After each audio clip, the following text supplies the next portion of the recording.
Drinking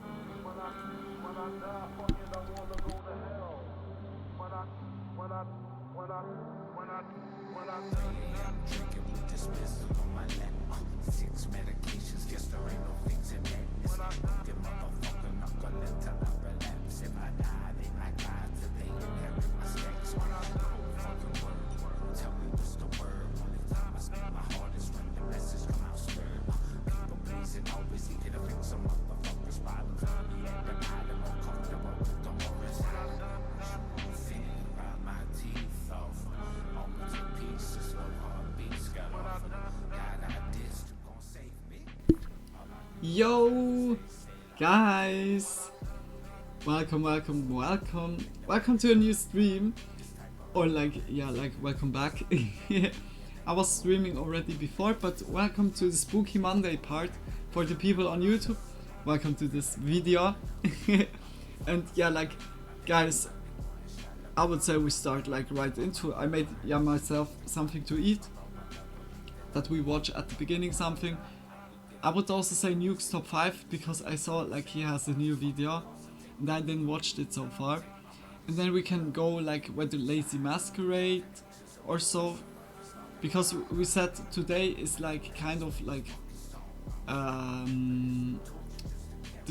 disturbing videos or dark side, stuff like this. Like Tony, you said something from Nick Crowley also. We're gonna look into it. Perhaps we're gonna find good stuff. Also Frank recommends something like the Mr. Ballin. That is also something that we surely gonna look into. That we have the whole spectrum a little bit. Okay, much love. Big kisses, guys. Yeah, wait, I make it quickly. Okay. And also the category is fitting.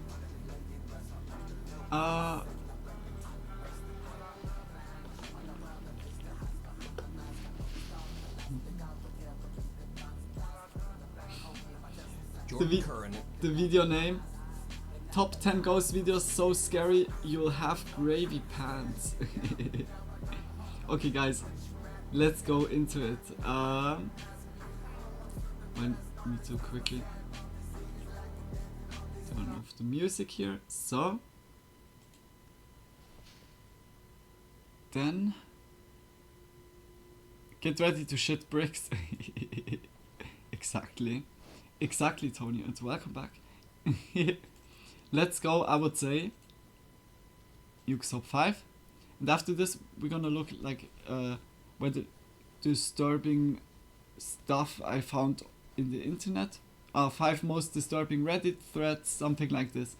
We're gonna go today in this kind of. Let's go. Nuke's top 5. We big kisses again. Nuke's top 5 is just always a really awesome channel. Top 10 ghost videos so scary you have gravy pants. Let's go. You guys two children were need to say if it's too loud or not. In Anchorage, Alaska. It's late in the evening when the kids fall asleep in Jordan's arms, and he takes a video to preserve this precious moment. What happens next absolutely scares the out of him.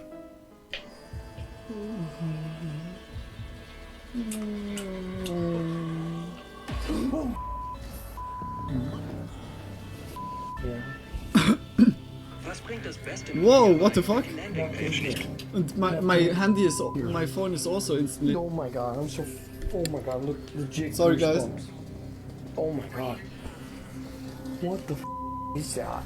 Jordan hears a creepy growl, and when he looks at his phone, he spots the dark silhouette of a figure with no visible features standing right behind him. He jumps up and spins around, but there's nothing there. The figure has disappeared. To this day, Jordan still has no idea who or what was in the room with him and his children. I don't know, that looks he still really worries creepy. about what might have happened if he hadn't been awake.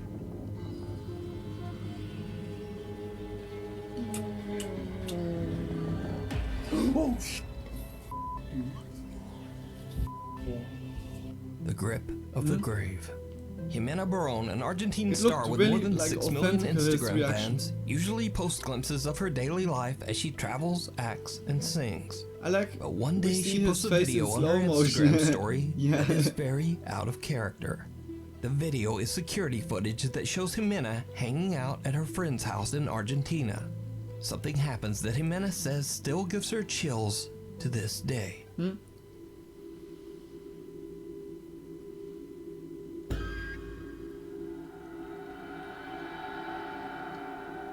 Hmm? Hmm? Jimena says she felt something forcibly touch her back. She jumps up and turns around, expecting someone to be there, perhaps playing a prank. There's no one. What? But, did you see it? Well, probably not, because this video looks like it was shot the with table. a potato. But after posting the video to Instagram, Jimena's worried fans pointed out that in the video they see 2 ghostly hands grabbing at her head and right shoulder. Jimena says that she is shocked and doesn't know what to do other So than to just creepy. move on and try to forget. Since then, Jimena has never posted anything more about the paranormal. That looks also like already. Mimic. Melody Rose from Los Angeles, California is recording a TikTok video about perfume when something very strange happens. Okay, if you're like me and you're looking for a new signature scent that like will have you needing to beat off men, beat off, pause, but you know what I mean, like you won't have to beat them. Let me rethink this. Basically, everybody will hunt you down and be like, what are you wearing? Because one time I had left the room and this chick followed me and she was like, even though you're no longer in the room, I can still smell you. What is that? Bitch, this. And I keep buying the Discovery sets. 1, because they're cheaper. 2, because this brand has so many scents that I'm like, which one do I even love? Like, I don't know. I'm leaning towards the Arabian Tonka. I think that's how you say it.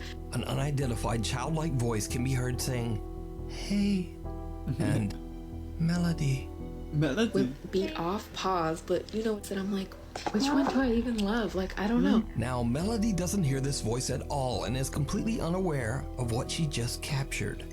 So she switches to another topic and records another video. But then, she hears it. Okay, first of all, why didn't anyone tell me that if you have yeah?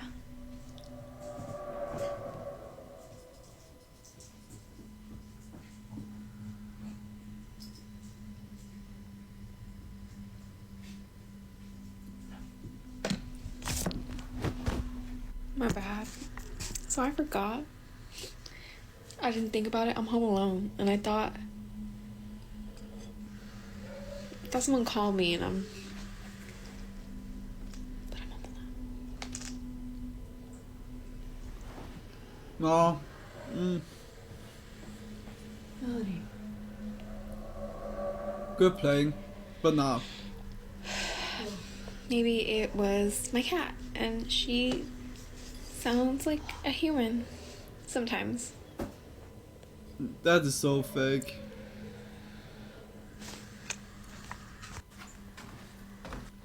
That was you, right? Right?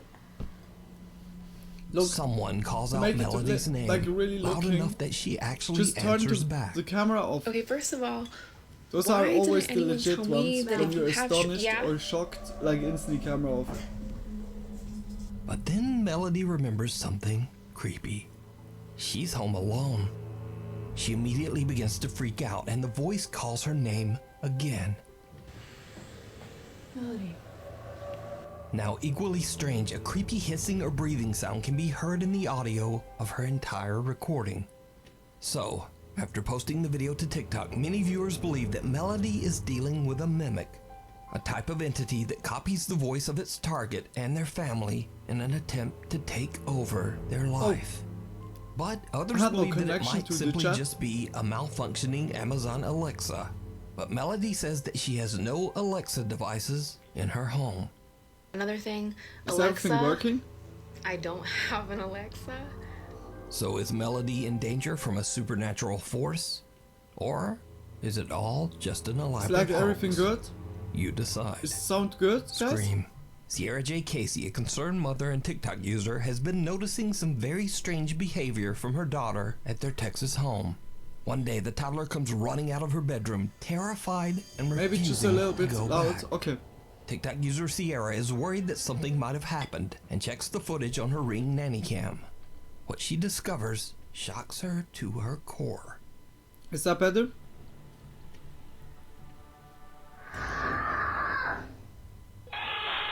The toddler stands in her room looking around and seemingly confused. Then a loud scream pierces the air, sending the little girl running for mommy. What the Sierra fuck? J. Casey says her daughter claimed that a, quote, woman screamed at her. But when she checked her room, she found no one there. Even creepier, previous videos show the toddler being scared in her room before, seemingly staring at someone that we can't see. Now, Sierra Casey So believes she might have creepy. caught a ghostly encounter on camera. That could really be Worried legit, TikTok viewers guys. warn her that it could be something worse. A hacker accessing her Ring camera. No. So is it a ghost caught on camera? Or something even more Oh, that could terrifying? also be, guys. A real person Ooh. watching and scaring a little girl in her bedroom. Ooh. We need scary videos. That is So really if you see shitty a then scary also. video that you think would be great on the top 5, email us at nukestop5@gmail.com. The old Bayless paper mill. While on a motorcycle road trip, Kenneth Statkin and his friend Justin decide to explore the ruins of Bayless Paper Mill in Austin, Pennsylvania. The paper mill was destroyed over 100 years ago when the nearby dam collapsed, sending a massive wall of water crashing down on the factory. What? 78 people lost their lives. Now, it should be noted Oh, that shit. Kenneth and Justin are not YouTube paranormal investigators. They're not even urban explorers. They are just curious travelers passing through. So, when the guys arrive in town, they meet a local man who warns them that the Bayless Mill is haunted by the victim's ghosts, and that he has even had a paranormal encounter himself. That you definitely think that place is Oh haunted yeah, down there? most definitely. The paper mill's haunted because I went there the one night, me and my buddies. We all went over there and like something ran behind us. No kidding. On Snapchat, like he caught it on camera and everything. Kenneth and Justin arrive at the paper mill and begin exploring the decaying structure. Just as the sun is starting to set on their day, Kenneth and his friend find the mill's dark basement and head down to check it out. And this is when things take a very creepy turn. Oh my goodness. And let's go down there and see what's happening. You want to go down there? Absolutely. Let's do it. Okay. Little did we know the experience we would have would leave chills running down the back of our necks the rest of the night. Hold on, I want to get that lower, closer down here. There's a bone in the beaver dam there. Good. Holy shit. See it right there? What is it? A bone. Bone. I don't see it. Oh, it is. What the f? Holy smokes. Looks friendly.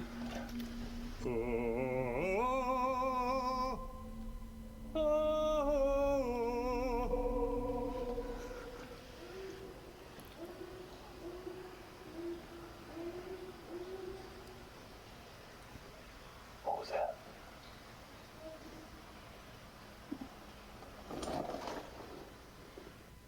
Hello?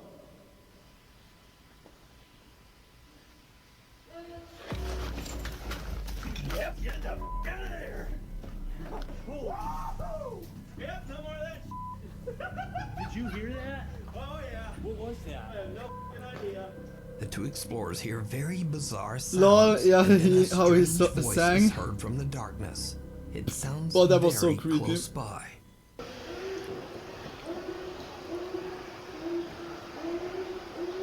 Realistic, yeah, it was very authentic. Now, the first whimpering sounds could be explained As away soon you as hear simply something the like this, odd it's calls of some automatically strange animal. Gone. However, the Because last sound why to is bother different. something like this? It's much louder and almost sounds like someone or something calling for It's like help. the natural instinct by us humans. Hello?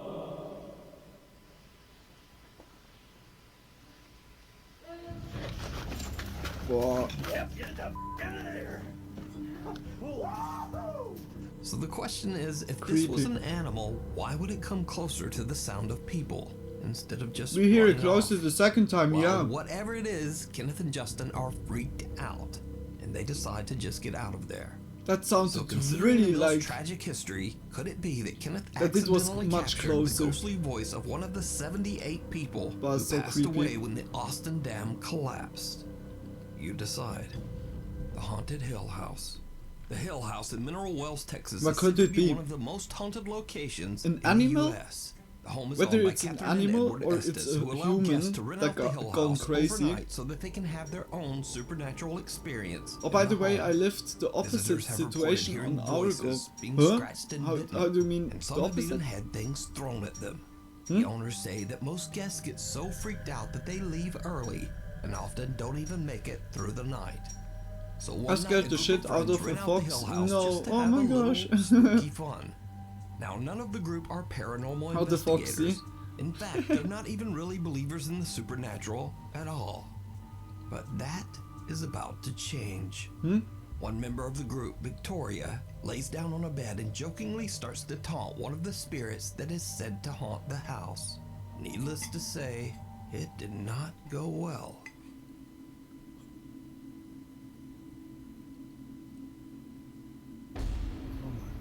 As you can see, she was yanked off the bed. This was not a fall. And then they ran out.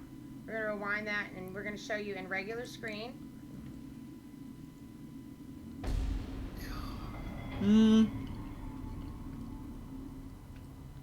Something seems to violently yank Victoria right off the bed as her friends watch in horror.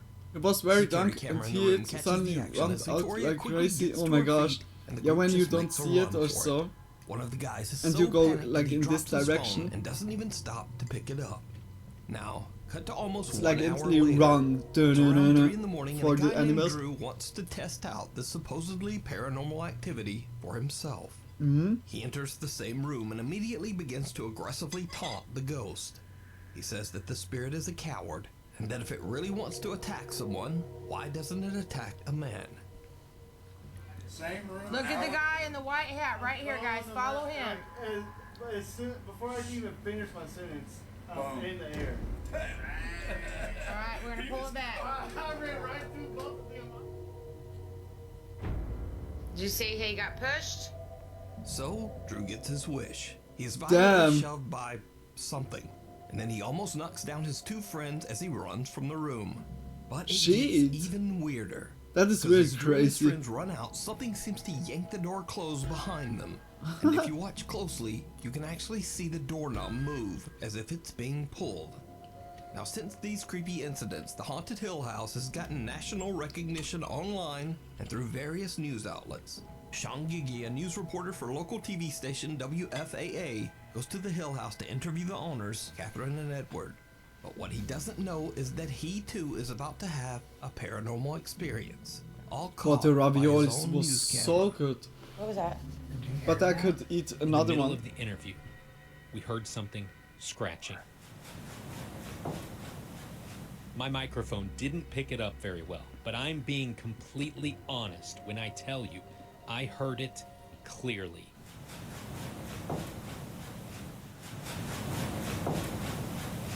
And the creepy incidents at the Haunted Hill House just don't seem to stop. Because remember Victoria, who got yanked off the bed by some unseen force? Well, a year after her first terrifying visit, Victoria returned to Hill House again. And this time, something scratched her back so badly that her shirt was soaked in blood. So is the Hill House in Mineral Springs, Texas, one of the most haunted places on Earth? And would you stay overnight and taunt the spirits inside? Let me I'm know not sure you can down in fake the that, comments. but It follows. the Memo footage and looked Patty, a couple most who likely explore like haunted really places real. in Mexico, like the visit push a of the cursed dude. forest where a woman mysteriously vanished without a trace. Soon after this investigation, the couple begins to experience strange, unexplained events in their home that absolutely Guys. terrify the entire. I'm so sorry when I need to. Only quickly, only really quickly, because I didn't took my energy drink. Wait quickly, guys. Only 1-2 minutes. Bring also my raviolis instantly back. Okay. Or the plate.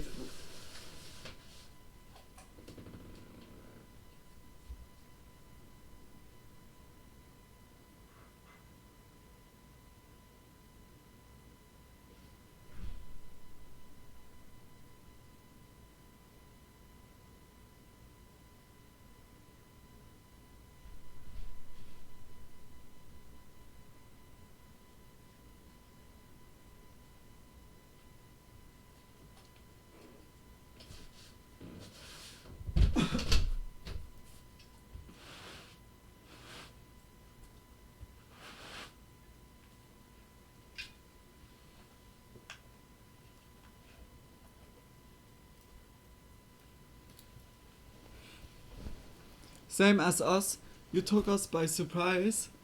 Huh? What a cute surprise face is he making. Same as us, you took us. Now I get it. Yeah, like, I'm so sorry quickly for stopping the video. I just want to enjoy it also now with you guys. I'm also rolling one. Hey, the raviolis. Like, I'm not a huge tomato person. Like tomato, like only by pizza or as tomato sauce or soup. Really huge lovable, but as the vegetable itself, I'm not really the fan of. But hey, this tomato sauce did so good right now. This was so delicious. Oh. Like, I can eat ravioli also, like, a lot of times without, like, getting annoyed by it.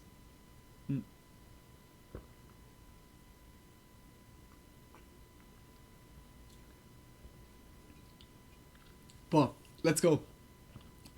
Or tortellinis, boah. Family. Tortellinis are also so good. No, mami. It's yeah, kind of way the same thing, but in different form. No. Allá adentro no hay nadie, ¿eh? Se los juro que allá adentro no hay nadie, güey. El cuarto está completamente solo. Luna, you're making me hungry again. Sorry, Frank. It's the chair. Same. I don't talk about food anymore.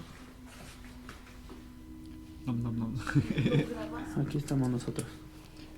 I just like a sweet tooth. I'm sweet tooth Luna. Sí, lo grabé. Checa, se va a ver. Sí, lo grabé. I just love eating. Memo and Patty begin to worry that the spirit of the woman who disappeared in the woods might have followed them home, restless and unable to move on to the other side.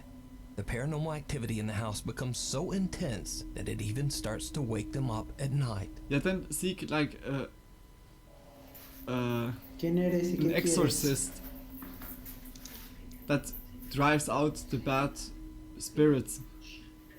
Or moving out, that is also something. Espérate. Ten cuidado, te vas a caer. Ay, cabrón. Ay. It's fine, I had some ravioli last week and some tortellini at the store. It was looking really good the other day. Yeah, like, those two are just...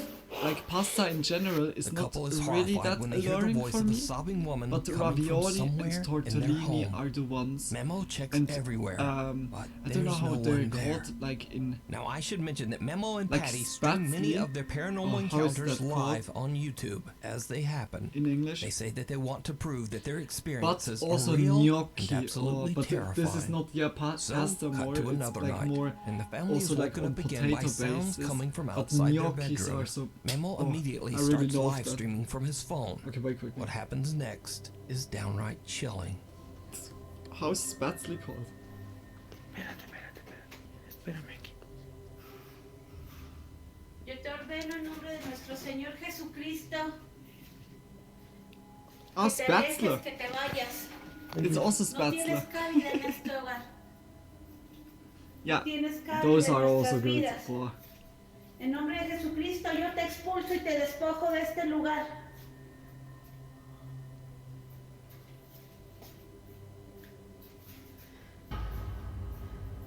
Te despojo. Lárgate. Ser inmundo. Live viewers watch in horror as a woman's face can be seen looking in through a window. But that window is on the house's second floor. Memo is unaware of what has just happened. Then he finally reads through his live stream chat. La ventana.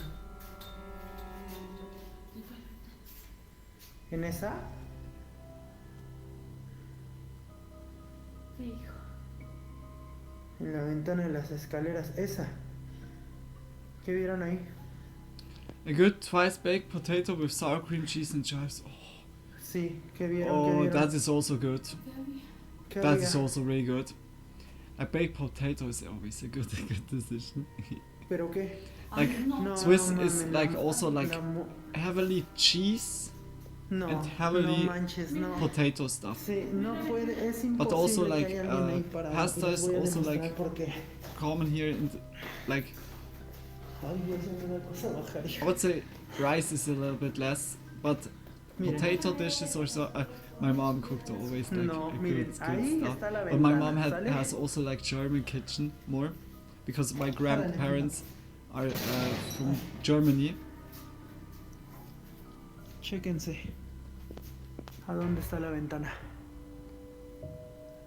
¿Ya vieron? O sea, son aproximadamente como 4 o 5 metros a la ventana. Memo shows that it would have been Yo. impossible for anyone to look through the window on their second floor, as it's just way too high for anyone to reach. So just who or what is this? Memo and his wife don't know what they might have brought home from the haunted exploration of the woods. Is it a It's the lost puppet spirit looking master. for help, or something more Yeah, sinister? we passed 420. A No, night at the museum. no. Unfortunately, But I the was source of this eating next creepy raviolis at video is 420. unknown. The Is video that shows also security Jay? guards at a museum somewhere in Kazakhstan watching the CCTV camera at 7:30 at night. The guard spots something absolutely unnerving. Oh. Is your device? Анаlarınız біреу жүр ананың ішінде. Призрак. Oh shit. Көрдіңіз бе уақытта? Призрак. What? Иә, көрдіңіз бе? Призрак жүр. Храм жабық тұр. Храм жабық тұр, иә. Мен жауап кеттім ғой. Сіз шынап ход жасап жауап келдіңіз. Қайта сізге көрініп, жаңа көрінгенде сіздің есіңіз шығады. Бұны көрдіңіз бе? Елес жүр ғой, елес, призрак. Бәсе өткенде мен түнгі сағат 1-лерде көргем. A pale figure that appears to be wearing a white gown is curiously walking among the museum exhibits. You see the The feet. guards have no explanation for what Yo, they you are see the seeing. feet even They on the believe ground. mysterious figure is a ghost. But without a reliable I don't know, source for you can- information, I don't know. we'll never know exactly what happened here. Cultivate So ghost. is this Yeah, a looks genuine like paranormal encounter. As always, I looks leave like it up to through the you to museum. decide. The Window Watcher. I can't. Popular urban explorer Colin from the YouTube channel The Bearded Explorer is traveling through Like France when you he don't finds want the to go perfect to the abandoned afterlife, house you to have still explore. like a The museum two-story around. house has been just to abandoned look for on. years, and it seems that the former owner has left almost everything behind. What the? Colin films his exploration as he carefully walks through the house to discover its secrets.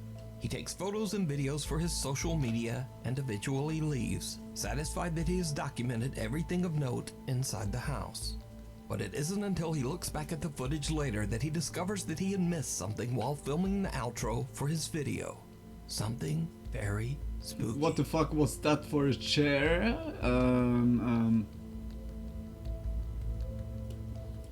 Right guys, well that is it for today's video. I hope you've enjoyed it. Please like and subscribe. Please go and check out the Instagram, which is the _. Yeah, I don't know. The Facebook page. Like always, I put all the pictures on Facebook. 10 of us on Instagram, and I'll see you on next week's video.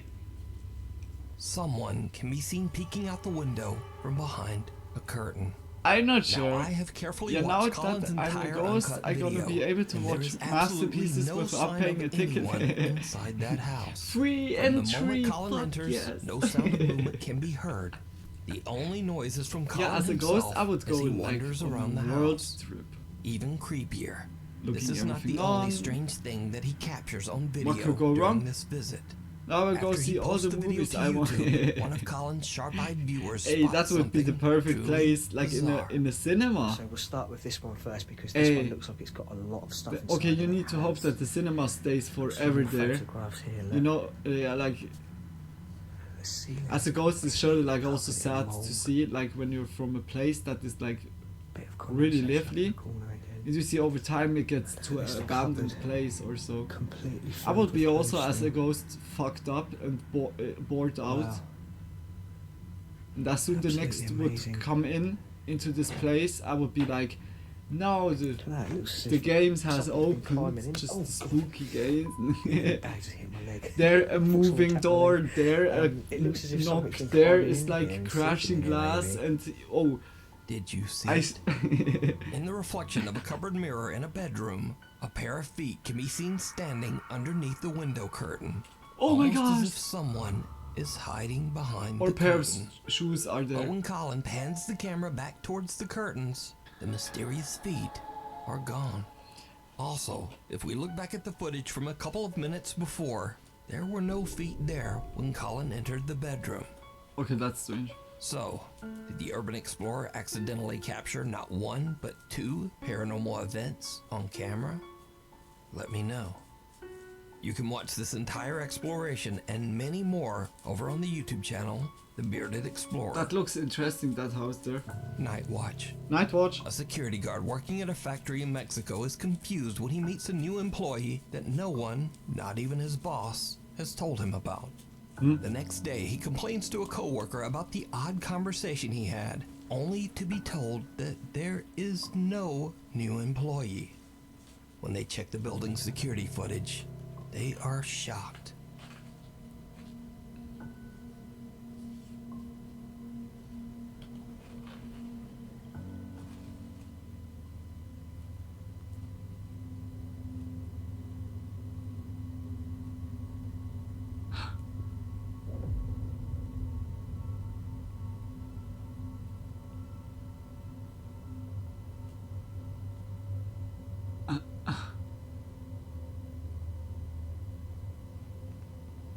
Oh shit. It's clear in the footage that the guard has a full-on conversation with no one. He pulls off the chair next to him and waves for whoever he's talking to come sit down. And that's not all, because did you see it? It looks really Right legit. as the guard pulls off the chair, a dark figure with arms and legs seems to move past him and then disappear into thin air. Many Hey, believe that the is now security guard one was of the talking to most ghost legit of an one. old employee who might have passed away at the factory. Maybe even someone who had a fatal accident on their first day of work. But is this a real ghost caught on camera or not? That is up to you to decide. Thanks so much for watching. Maybe watch one of these Dude. videos, and I'll see you next time. I'm terrified. I'm really terrified. We have a... Oh. Ooh, that is a long one. We go for... First of all, big kisses for Nuke's Top 5. Like always good videos. Always really good videos. Then we go to... Chilling Scares made a good video. We can also searching the most dangerous corners of the dark web. Wait, I'm gonna make it quickly. Boop. Beep, boop. Then I've heard of stuff like that, but never seen it. Such a ghost encounter. Like it's really insane. Like we had one time that like also one dude was also at the workplace, and it was like a steelwork facility where they have like thick steel wires like rolled up on some rolls, and those rolls are really huge, and you see like suddenly like a dude appearing on cam on the footage, and he was like walking backwards, and a roll with those wires was like pushed in his direction, and the dude said, yeah, that someone others was pushing it, but on the cam you saw no one pushed it. It was like also like really, what the fuck? It's like insane.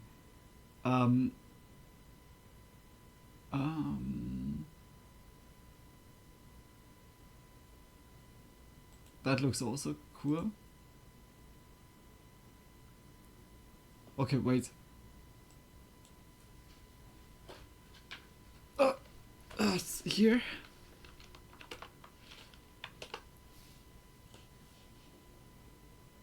Six YouTube darkest channels. I think that was what you also recommend, Tony. Like Mr. Ballin, we can also look, like I said at the beginning, we can also like go then into one of his videos, the darkest moments in TV history. That sounds also cool. Mr. Ballin or Ballin, we will find it out. The top 3 disturbing missing person cases. That was something that we looked also yesterday up. I said also Lazy Masquerade. Does Lazy Man? Huh?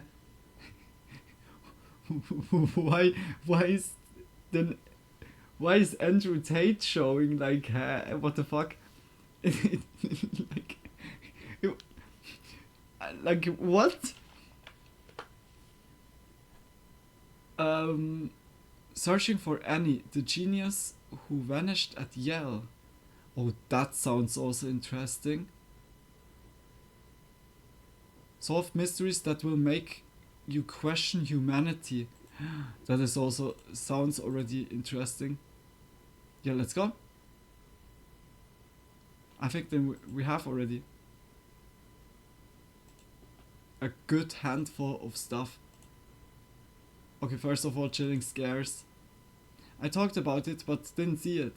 Yeah, you said I meant like talk about it. You suggested it yesterday. Yeah, much love.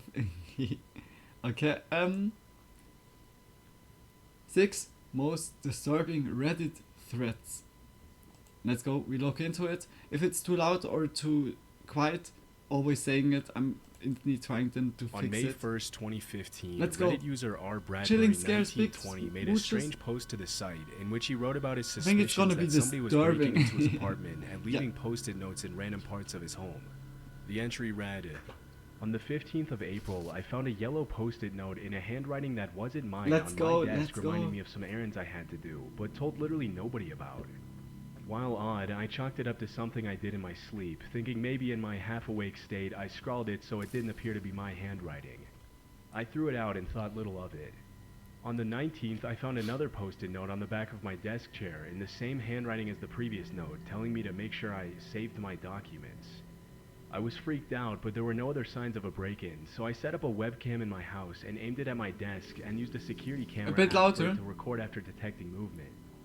On the 28th, I woke up to find another Better? post-it note, this one saying, "Our landlord isn't letting me talk to you, but it's important we do."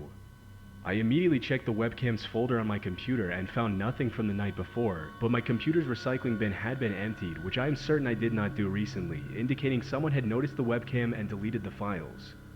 They were just saved straight to my folder on my desktop called webcam. Today, on the 1st of May, I found another post-it note, this time on the outside of my door with nothing written on it, and there also appeared to be post-its on many other doors in my apartment complex, all blank in varying colors. Do I have any legal recourse here? I have no proof except for the post-its, but those are written by my pen and on my post-it notes, so conceivably I could have faked them. Would contacting the police get me in any trouble if they can't determine an outside source for this? I just want to make sure I'm not wasting anyone's time. Should I consult my landlord, those also living in the complex? The entry is already extremely odd and a bit concerning, but That's in a later really edit, strange. the uploader mentioned something that took his story to a whole new level of creepy. Edit. I Sleepwalking? pulled up a letter I received from my landlord back when I moved in, and the handwriting is identical. Could this count as evidence? After reading the post, most people would probably find it odd that the user's landlord could have any information about him that he didn't explicitly mention in their conversations. Oh, that gives me Based on the goosebumps. information in the post alone, it would be almost impossible for an ordinary person to figure out what was causing the mysterious post-it notes to appear in the uploader's apartment. The unusual nature of the entry made more than a few users think that the uploader was making the story up. So, the handwriting is identical, and the landlord wrote that the landlord doesn't want the landlord to talk to you? You're probably sleepwalking. Also, I think you're making this up because you're not providing enough detail. Are they showing up after you wake up? So they were there at night? Did you find the post-its coming home? Did you find the one behind your desk by chance, or noticeably the same day? Others jumped into the thread to give the uploader advice. Get one of the door locks that can only be unlocked from the inside. If it's the landlord and he is using his key, then he won't be able to get in, at least through the front door. But it wasn't until several hours later that another user named Kakerlak responded to the entry with a comment that took the thread in a very different direction. You seem sincere, and this doesn't appear to be the plot of a Ray Bradbury story. It's possible that your landlord is leaving notes inside your apartment, but they don't make any sense in the context you're describing them. It's likely that you're writing the notes yourself, but you are forgetting. Do you use post-it notes as reminders in any other parts of your life or job? Yes, this might be a mental health issue. You might be experiencing some sort of dissociative disorder. Or it might be a physical problem. You mentioned that you have a very unusual narrow bedroom with no windows. Is there a chance that you are not getting enough ventilation when you sleep, or that there is a carbon monoxide leak in the building? A cheap CO detector, which you should have anyway, is a fast way to find out. You also have really bad headaches. You know your own medical and mental history and your other experiences. If you think these incidents might be you, writing notes to yourself, there's no shame in getting someone qualified to give you an opinion. As you probably know, carbon monoxide is an odorless gas that is incredibly dangerous for humans. At low concentrations, it can cause headaches, dizziness, and confusion, but at high levels, it can easily kill you. For Kakerlak to know that the user had an unusually narrow bedroom with no windows, he would have had to go through some of R. Bradbury's older posts, which is ultimately what gave him enough information to come up with a solid hypothesis and potentially save the uploader's life. 3 years after the incident, WBUR Boston Public Radio turned the thread into a podcast episode as a part of their Endless Thread cooperative project with Reddit. In the episode, they interview Kakerlak, whose real name is Ken Roach, an engineer who had been through a similar experience with carbon monoxide. When asked about how he came up with his hypothesis, he replied, "There was a past post where R. Bradbury 1920 was asking in an interior design subreddit about how to fit a desk and bed into a really narrow apartment that they were moving into that didn't have any windows. That got me thinking, gosh, an apartment in Boston with no windows, of course they're hallucinating. Their landlord is not coming in and writing notes, but why are they hallucinating?" R. Bradbury replied to Kakerlak's comment just a few minutes later saying, "I have had really bad headaches, and I actually already do have a CO detector. Guess I should probably take that out of its box and plug it in." The fact that the uploader incorrectly set up the webcam and assumed the files had been deleted was probably related to the confusion caused by carbon monoxide poisoning, a theory that many of the comments in the thread seem to echo. It's like when the you original don't uploader's reply, air several users jumped into the that it thread to stores praise up and Kakerlak gets and you highlight dizzy. how badly things could have turned out if he hadn't been active on the thread at that exact moment. Kakerlak just saved your life, R. Bradbury 1920, literally. Seriously, send that guy money. The probability of joining these two people, one with the problem and the other with the ability to pick out the details and propose a hypothesis, is absolutely insane. R. Bradbury 1920 could have choked on himself for years before reaching this conclusion. Talk about crowdsourcing information. In a comment that he made on another post a couple of years later, R. Bradbury provided a few more details that clarified his situation a little more. In my case, it had to do with my bedroom not having windows. It was not technically a bedroom, but cheap apartments and rules don't get along, and my unit being directly over the parking garage. There were numerous other issues with the building that further facilitated the severity of my situation, including, as you mentioned, issues with the furnace and ventilation. Since the incident in 2015, R. Bradbury has been active on several threads, replying to people who were in similar situations to him and helping them understand the symptoms of carbon monoxide poisoning. After Kakerlak's life-saving reply in the original post, there was one small detail that was left unresolved. Why did the landlord's handwriting match the writing on the post-it notes?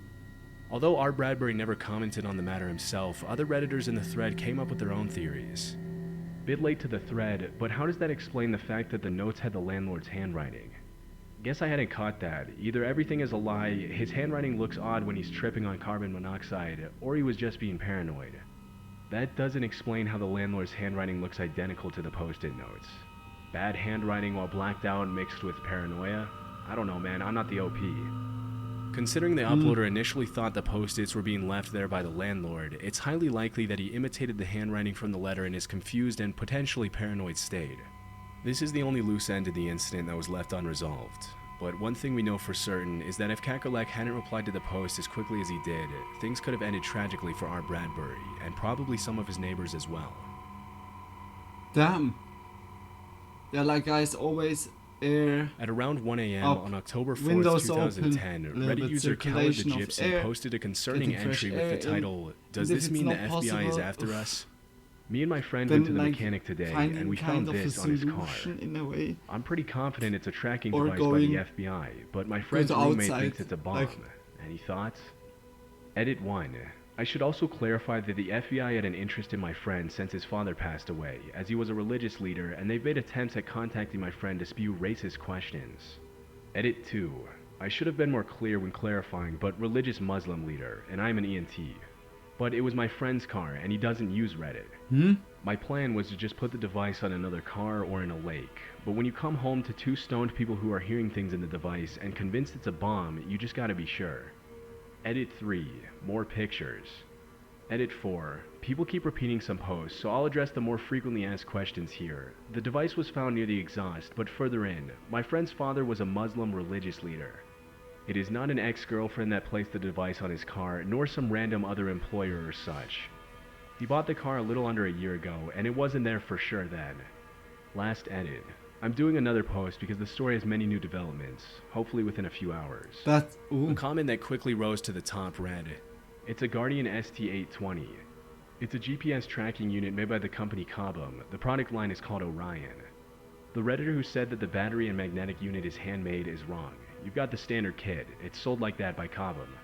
Sales is restricted to Army and law enforcement. Too long didn't read, yes, FBI or police is after you." Naturally, other Redditors joined the thread with all kinds of questions and comments, especially regarding the legality of tracking someone who presumably didn't have a criminal background. It was recently ruled that if your car's in your driveway, it's in a public place and the police can put any kind of tracking device they like on it. Welcome to the free world. That's more than a little terrifying. That's true. Which is why you park your cars in the garage. Would it then technically be illegal to remove it?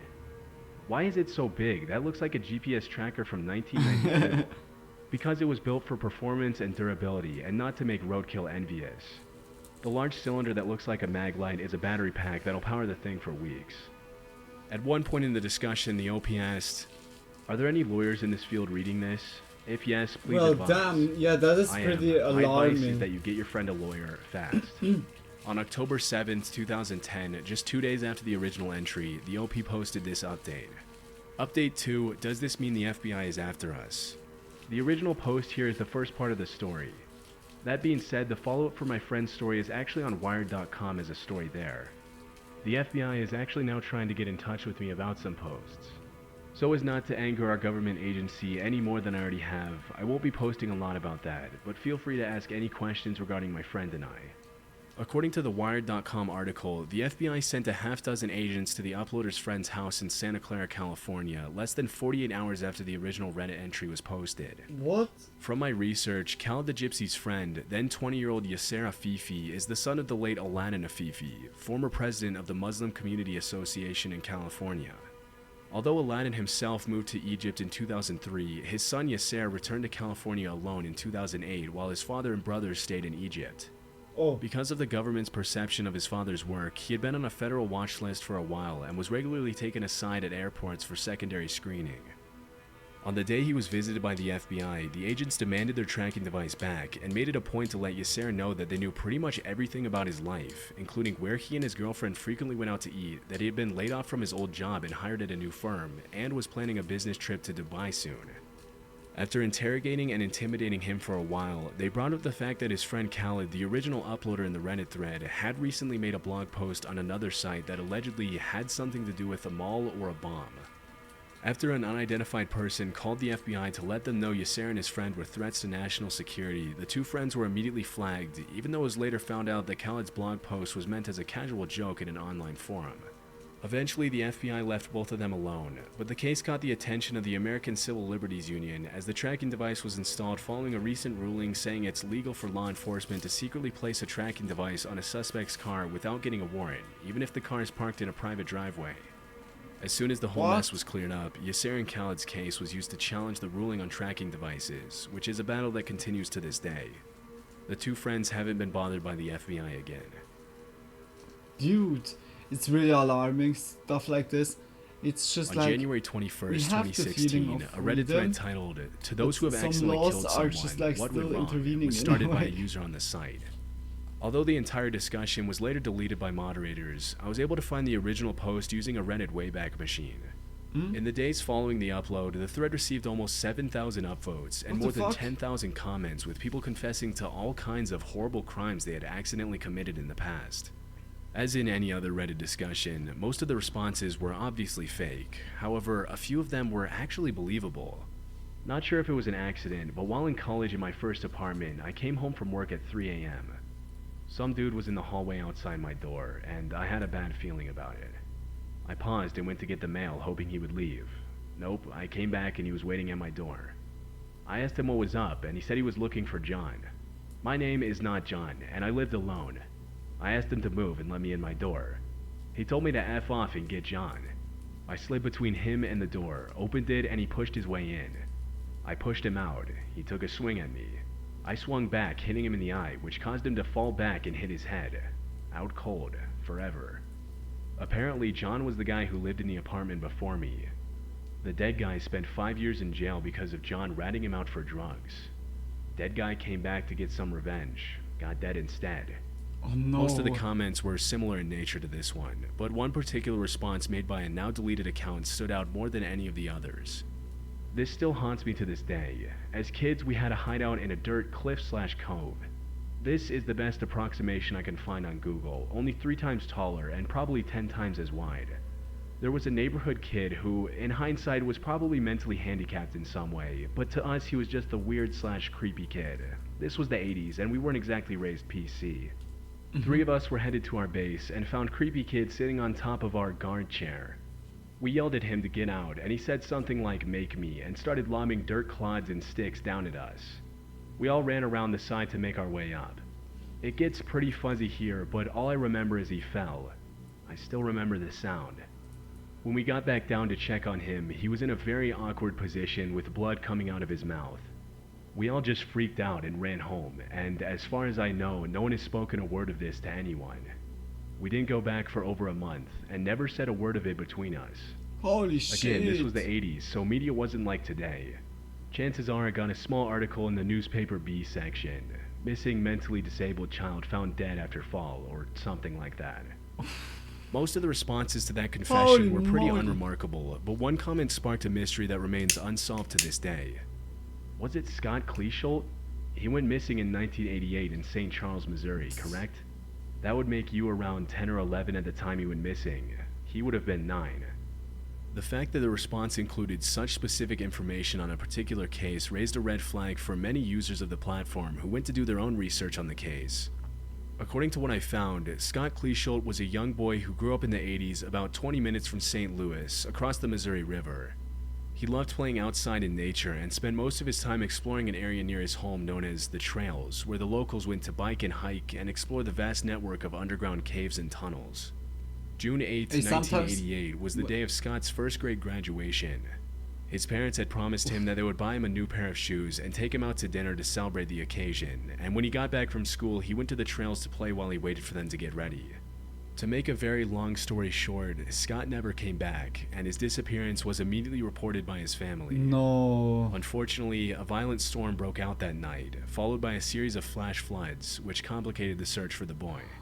No. Despite the leads that popped up in the case over the years, the disappearance of Scott Kleesholt remains a mystery to this day. In 2011, the case was featured on an episode of Nancy Grace, in which Scott's older brother gave his account of what happened on the day of his brother's disappearance. Who was the last person to see him?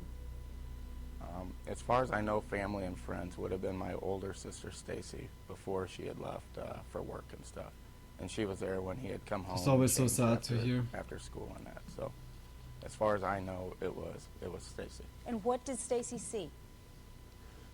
He was, the last time she had seen him, he was at the top of the hill just playing, running around, being a kid like we did. You know, I know people say not to play in the streets, but that's where we played, up at the top of the street, and that's where he was. And this was a fairly Thought it will be urban but disturbing, rural yeah. area too. You were sort of out in the country, right, where kids just could feel free to play? Yeah, it was a neighborhood. I mean, it was a neighborhood full of 100 kids probably in the neighborhood, but, you know, right 5 minutes from our house was nothing.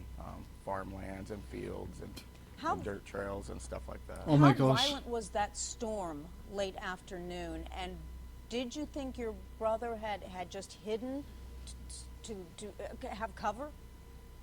Yeah, it was a pretty bad storm. You know, it just came and went pretty quick. You know, I don't think he necessarily hid somewhere. We just assumed that he was inside someone's house, you know, playing inside with another friend. You know, and that's just kind of then started knocking on doors, on every door. Oh, that's What's sad most to disturbing hear about the for- Reddit for- comment, however, is that almost immediately after the user posted the comment regarding the accidental potential death, the confession, along with his entire account, was deleted, which came off as extremely suspicious to other Redditors in the thread. Oh. According to the St. Louis Post, Scott was last seen in the 3300 block of Leverenz Drive near the trails. Based on the current Google Maps aerial view of the location, the description of the area by the Reddit user initially doesn't seem to match up with the images, but one user on another thread mentioned that the location that is now Fox Hill Park in St. Charles had dirt trails and several steep gorges cutting through it in 1990. It's a little over a mile by foot from the last sighting of Scott Cleashold. Route I-370 wasn't built Oh then, my so gosh. it was accessible by It was foot. like really. Today it has been graded somewhat and has stormwater management areas, but you can still see the cliffs.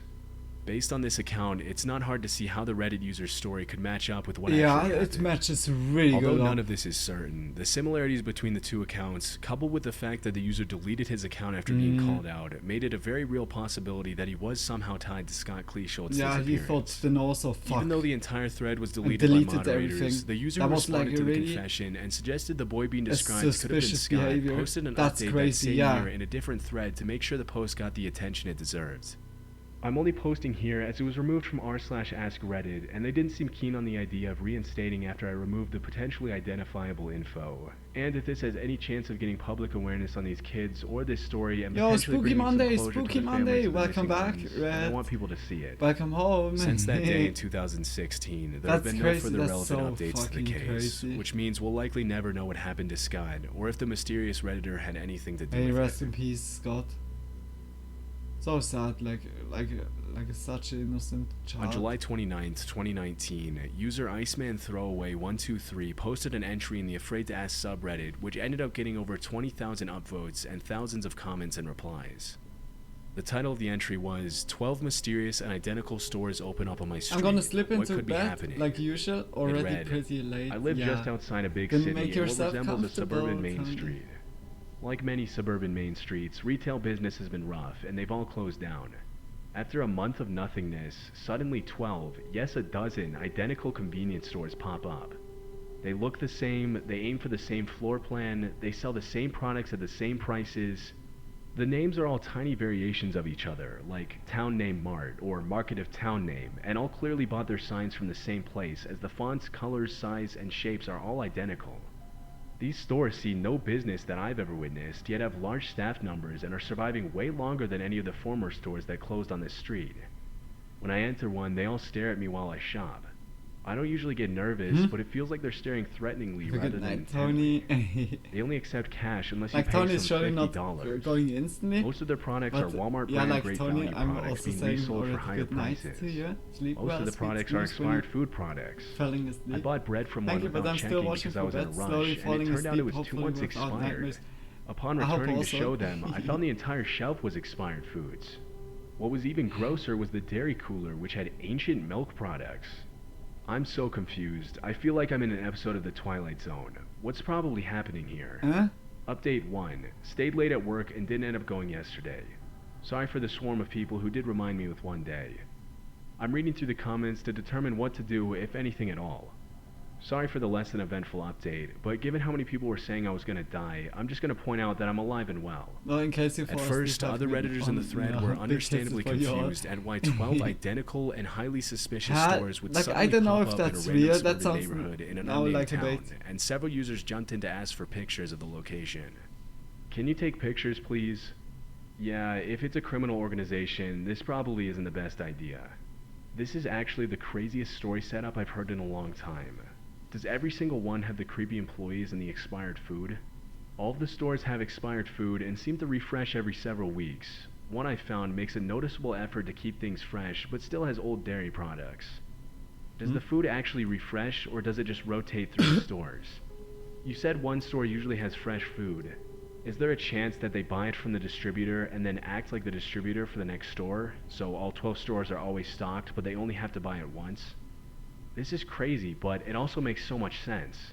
Because the OP took a while to answer in the thread, other users started coming up with theories regarding what could be happening, with most of the speculation pointing to a potential money laundering or human trafficking scheme. One user with a now deleted account shared a similar experience by responding, 1000% money laundering. We had a pizza place on my block that was always open but never sold any products. One time, shortly after I moved here, I walked in and asked for a slice, and the guy at the counter stared at me looking confused, then walked into the back. He came back out with, I'm pretty sure, a slice of pizza from the Domino's next door that had been reheated in the microwave. He just slid it over to me and said nothing, so I had to ask for a price. Again, he looked genuinely confused and was like, $4. Apparently everyone in the neighborhood knew what was up, so the guy didn't understand why someone was there looking for pizza. Other users had different ideas. Oh my gosh. That's it. I bet it's human trafficking. The concept being that they pop up stores where they can rotate 4 to 6 employees from the stock room to the front. With 4 to 6 employees available 24 hours, you could definitely bring in the cash to justify a small retail space in a small town, and expensive property costs. Is your small town close to a larger metropolis by chance? Yeah, it's either for drug trafficking, human trafficking, or some type of money laundering. Yeah. Stay away. Yeah, but When the also. question of why whoever was behind the operation would open 12 stores instead of just 1 or 2, Yeah, that if is it really strange. was human trafficking or a drug operation, user AlphaPad23 replied, my thought is that they aren't afraid of getting caught. It's likely that they have some people in their pockets. While it's definitely a possibility that the stores were being used as a front for a trafficking or laundering operation, other users had slightly different theories, including user Goose and Fish, who replied, what county is it in? One slightly less shady possibility is some sort of tax shelter. Open a lot of business that fail and write off losses. Are the employees all the same ethnic group? Not trying to be racist, but maybe some rich family is trying to hide money in another country by buying foreign real estate. Maybe they have to make businesses appear to be legit in order to not pay taxes. This may be the best guess on here. That explains the expired food. In the hours that followed the original That post, could the OP really remained be. somewhat active on the thread, vaguely answering questions about the location of the stores and other details that his fellow Just Redditors were curious kind about. of ripping, In one of the comments, like, or Iceman Throwaway dodging 123 the laws in a way. mentioned, I hope this isn't with giving a away my fake location kind of. details, but the town is old. That's a good Not the idea. town, Yeah, but that the is a people really in it. good. It's But basically a holy retirement shit, community, and I often joke I'm the to- youngest person in the to whole have grid this code by 30 idea years. so corrupt. Honestly, might be Holy true. shit. I don't have many people to talk to about it. I did have friends over a month ago who I showed. Their reactions were like mine, shock and disbelief. But we were drunk and more focused on having fun than chasing conspiracies. Eventually, because the uploader failed to post any pictures or even mention the location of the town, more and more Redditors started to assume the post was fake. Oh. Look, you made a throwaway. Why not say the city/area or at least give us some hints so we Yeah. can conclude it ourselves? This sounds so bizarre that it has to be fake. Yeah. There has to be some way to get authority involved if all they sell is expired goods. Yeah. Dude, this reads like a creepypasta. That's because it's fake. Yeah. No updates. Suspicious. No update, no Yeah, pictures, okay. no name of town. I kinda doubt any of this is real. After a few days, the OP And? stopped responding altogether. That was the last post, comment, or Yeah, thread then he it's ever fake. participated in with that account. Whether or not this story is actually true is still up in the air. The post remains a mystery to this day. No, it's fake. Like, definitely. When he In not even 2011, kind the of deliver subreddit one The Truth picture. Is Here was created for people to share personal encounters with the paranormal and unknown. Since its creation, the subreddit has seen a lot of odd and interesting posts, with some of them rightfully being very disturbing. On September 9th, 2013, a user posted the following entry from a now deleted account. This is not something I feel I can discuss with my family or personal friends, but I'm losing my mind here, so I feel the need to work through it with someone. As such, I'll try to give as many details as possible, but I don't want this getting back to me, and I feel a throwaway account would cause credibility. Here's what's going on. I lived in this apartment complex 4 years ago when I was 16 years old. We did not stay here long due to problems with the lease, but during that time I spent quite a few hours walking around the grounds. Now, on the east side of the complex is a bike trail that's raised up on a slope. It makes a half circle around the complex and then carries on into the rest of the city. One night, I was walking my dog Shasta along this trail. It was around 10 p.m. in May, so it was pretty dark at that point. I reached the bend in the trail where the path leaves the complex, and there was a guy standing there. White guy, maybe 35 years old. Couldn't see his eyes. He was not doing anything. Smoking, walking a dog, tying his shoe. He was doing nothing at all. He was wearing a puffy down coat and had his hands in his pockets, and he was just staring at me. I laughed a little and tried to make that awkward kind of conversation that you do when you bump into a stranger, but the guy said nothing, just kept staring. So me and the dog sidled around him and walked on. But I eventually got nervous and cut through the trees to get back to my apartment without going on the trail again. I knew the way home from there, even without the trail, but here's the thing, the second I stepped off the trail, I can't remember anything past that. It was like I blinked, and suddenly I was in the hall inside my building, turning a key in the lock of my apartment. Fast forward 3.5 years, I was 19, 7 months pregnant, and moving into a new place with my fiance. As fate would have it, we moved back to the apartment complex I lived in when I was 16. It was cheap, it was comfortable, and near where my fiance works. We ended up in a unit 4 buildings down on the east side of the complex, directly across from the bike trail. A week into living there, I went to take out the trash. I would have had my fiance do it, but I wanted to get off my feet, so I waddled outside to the dumpster. The dumpster, which is right next to the bike trail. I closed the lid on the dumpster, and after the bang of the lid, I hear someone talking. Look up, and guess who is standing on the bike trail? You guessed it, white guy, mid-30s, and still wearing the same down coat. He had a cell phone to his ear, but not the new, flat kind. It was an older flip phone, circa 2005 or so.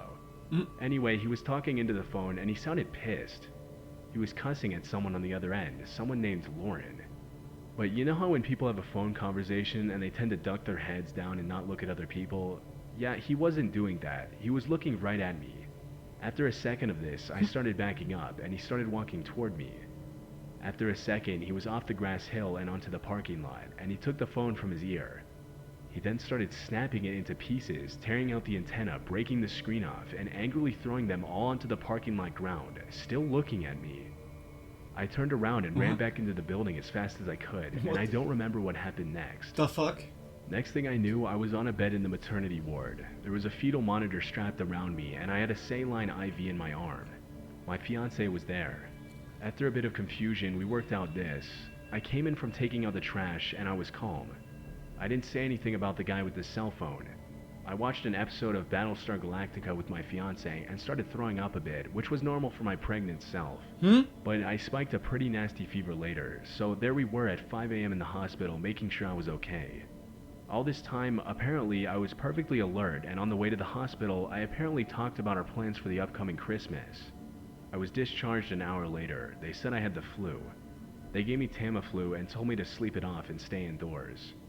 When we pulled into the apartment parking lot, I got out of the car and looked for the cell phone he dropped. It was there, but it looked like it had been run over, probably by us, and was cracked into dozens of pieces. I collected what I could, and it looks like it was a Nokia 6085. I'm not sure by this one. This happened in December 2012. Today is Monday, September 9th, 2013. I have not seen the man in the down coat since then, until this morning. My fiance, yep, still not married, leaves for work at 6 a.m. Not working until 1 p.m. myself, I'm usually still asleep at this point. Around 8 a.m., I got up and put a robe on because somebody was knocking on our door. Shasta was growling at the door, which was a little unusual. She will typically bark at people, but never growl. I told her to go to her kennel, and she sulked away, and I answered the door. I should have looked through the peephole first, but I didn't, and I cannot express how much I regret that. The man in the coat was on the other side. I remember seeing him, and I remember wondering, why is he still wearing that coat in this weather? But after that, I remember nothing. I woke up an hour and a half ago, sitting at my kitchen table. The first thing I noticed was how unbearably Kisses hot for it you was in the and apartment. lives. But I went to the today is thermostat Spooky and found Monday, that it had sorry. been set to 90 degrees Much and was kisses. blowing out hot air. I wasn't wearing my robe anymore. I was dressed for the day in my work uniform, and I'm getting ready to leave soon. My baby, now 7 months old, was in her crib. She was crying, evidently not having been fed or changed. There was pee all over her bed, as her diaper had leaked. Shasta was laying by the crib, whimpering. I fed the baby, got her changed, and checked my dog for any injuries. She wasn't hurt. I'm not hurt either, but there is blood on the floor by my post doorway. of the I wonder Reddit, if the Shasta Reddit bit the post man. is yeah so long. I don't know. He's gone, and from what I can tell, nothing has been stolen from the place. I'm not What sure do I if do now? that even was a Reddit Edit. post. In case it's not obvious, I seem to have lost an hour and a half in this last encounter. It was 8:07 a.m. when I got up, and by the time I had the sense to check the clock again, it was about 9:45. Due to the level of detail the user provided, it seems unlikely that the story was made up for attention. In fact, nobody in the thread accused her of lying at any point, which is pretty rare in online forums. Most people immediately recognize the uploader's problems as symptoms of a serious neurological issue. I'd go to the doctor. I really hope not, but what if you have a brain tumor? It could cause some vivid hallucinations. Also, losing time is typical of a seizure. It could be many things, but I hope it's really just something that has nothing to do with health. Could be the man in the white coat is your brain communicating that you're about to have a seizure. I'm with the others. You need to visit a neurologist. Unfortunately, since the account that made the post has been deleted, there was no way for me to find any potential updates made by the uploader. What? However, she didn't reply to any of the comments made on the thread she started, which means she was either able to get the help she needed, or something ended up happening to her. It could really be like, yeah, like that this would happen. What day is that? Like with the seizure? I hope not that she's doing well. But hey, that was 5 most disturbing Reddit threads. Chilling Scares, big shout out. We go to the next one. We go to no way videos that are glitching the entire internet out. From that is impossible. Let's go. Could be also interesting. And guys, I hope you enjoyed it so far. Hello? If it's too loud just saying it, then hopefully nothing too serious. Yeah, it sounded really like. Dogs are barking at something. It could really be something health related. Huh? What?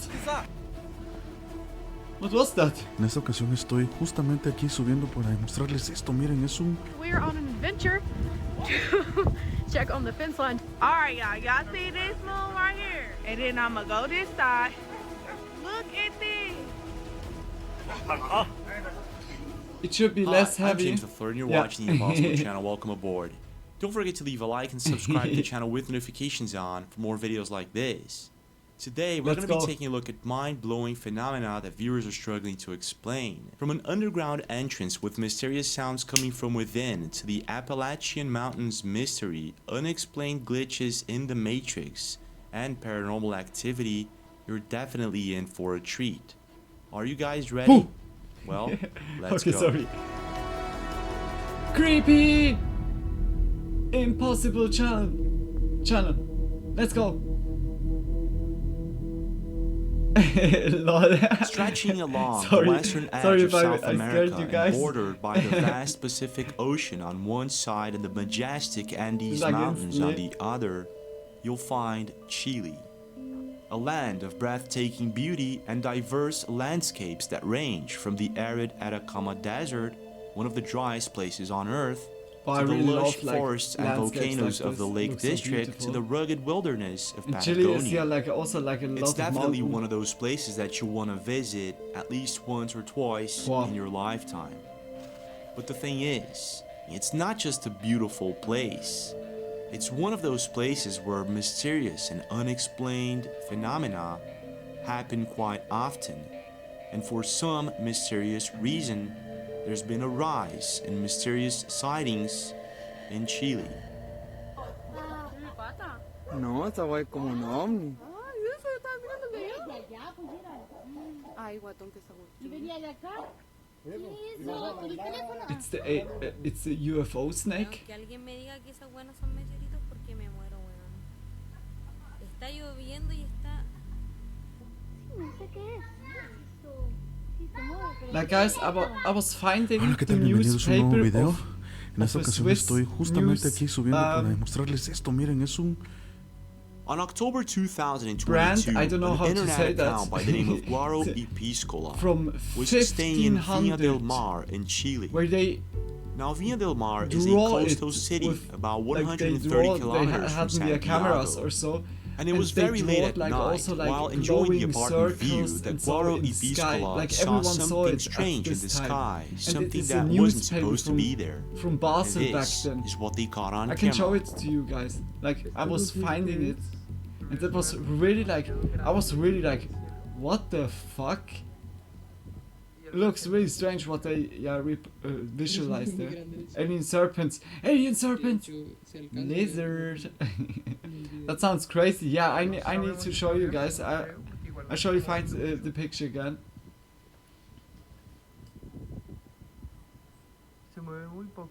Then I can give you something like from my side, like a little bit creepy, a little bit extra and extraterrestrial encounter like. Y si está muy lejos, no debería brillar tanto. Oh. ¡Ay! ¡Se apagó! ¡Ay! ¡Se apagó! Did you see that? Whatever this object That's was, Sandigo. it looked like an airplane or maybe a helicopter, but when he zooms in, you can see that it's quite big. Not only that, it's not blinking nor moving like an airplane or a helicopter would. Then, all of a sudden, the object disappears into thin air. It looks strange. Strange, isn't it? But it doesn't stop there. A couple of weeks ago, I How uploaded good a fitting video was of that? a mysterious That was really spiked strange. Strange, object isn't that it? was seen by a family in Mexico. While researching the I'm topic, talking right I now found with the out video. that this is not the first time this mysterious object shows up. Huh? And not only it's not that the the first Patrick time, Starship? this Or mysterious the object has Shuriken been showing UFO? up quite often in the Well, past the timing few years was all pretty over the good world right now. for some mysterious reason. There goes. What the? It's clear now. Oh my god. Este es el siguiente día, miren lo que está. And it was on a sunny That is a afternoon really in good 2020 that Whether a it's Twitter fake account by the or name of really good quality this time. You saw like even colors of Alan20479924 it. noticed this mysterious object. Check this out.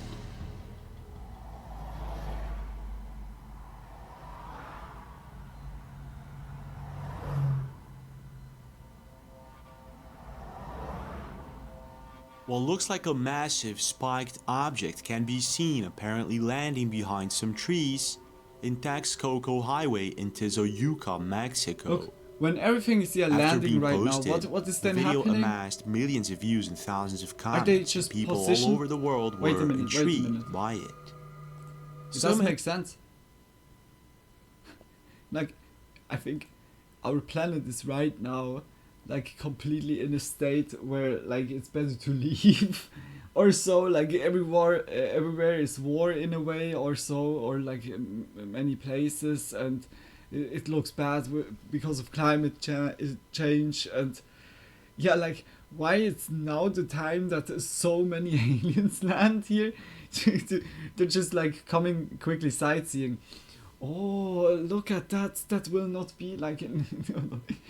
Okay, that sounds really like pessimistic. Like really much.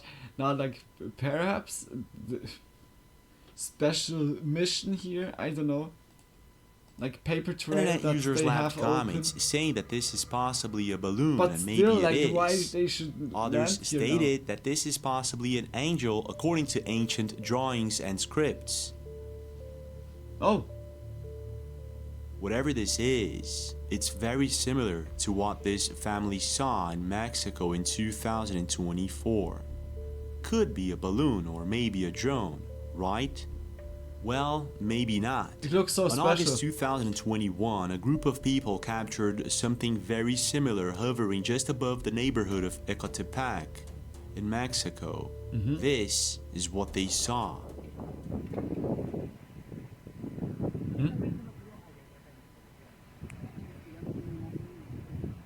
Con el mío sí se alcanza a ver bien, güey. Ahorita se los paso. Sí, güey. Sick. All have the same shape. I have like no joke. Sometimes in one that is also particular video, the we thing- can clearly see that the object is seen. That's also the thing. What here in Swiss is like there's a park, the mystery park is that called. I'm not sure if that's still open or not.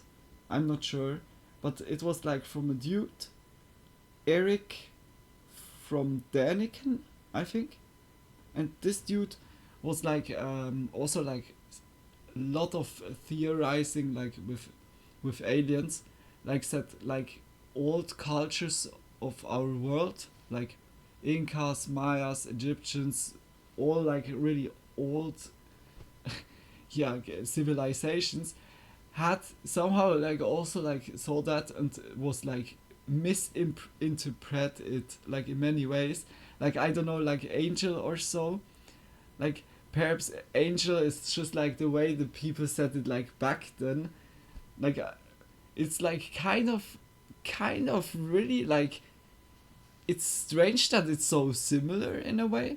I don't know. Old astronauts theory, exactly. Ancient astronauts, exactly. It's like a really, like it's a really interesting theory because yeah, like when this phenomena is happening now, did it start just now or was it already like happening like in the past or so? Like I think it's just the time at the moment that we have like the ability to record it, because everyone has like a camera, everyone is a paparazzi, sometimes with a potato, sometimes with a toaster, sometimes really with a smartphone, and even like sometimes with really good cameras, like the one dude that wanted to make like a time lapse of his house and of the sky, the night sky, was yeah like also capturing something, and that was really high quality, but most of the times it's a potato. But those ones are also really legit, like whether it's CGI or it's legit, the quality is really good.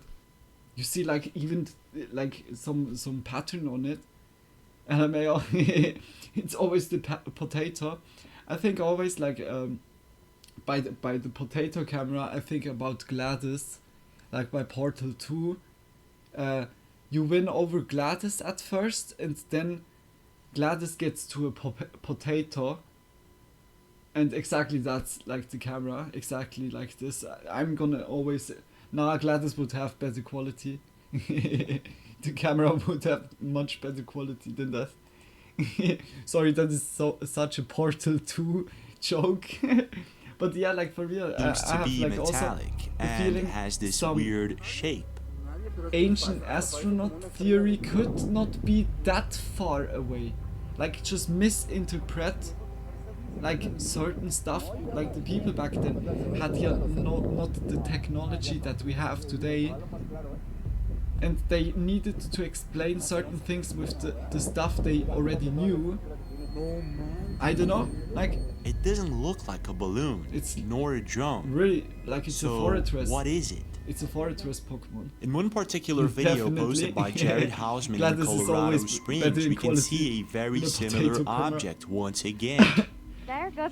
It's clear now. Oh my god. That looks so creepy. It was also seen in Rio de Janeiro, Brazil, and many other places. So my question is, could it be that these mysterious objects seen all over the world are somehow linked? It's is strange it a that balloon?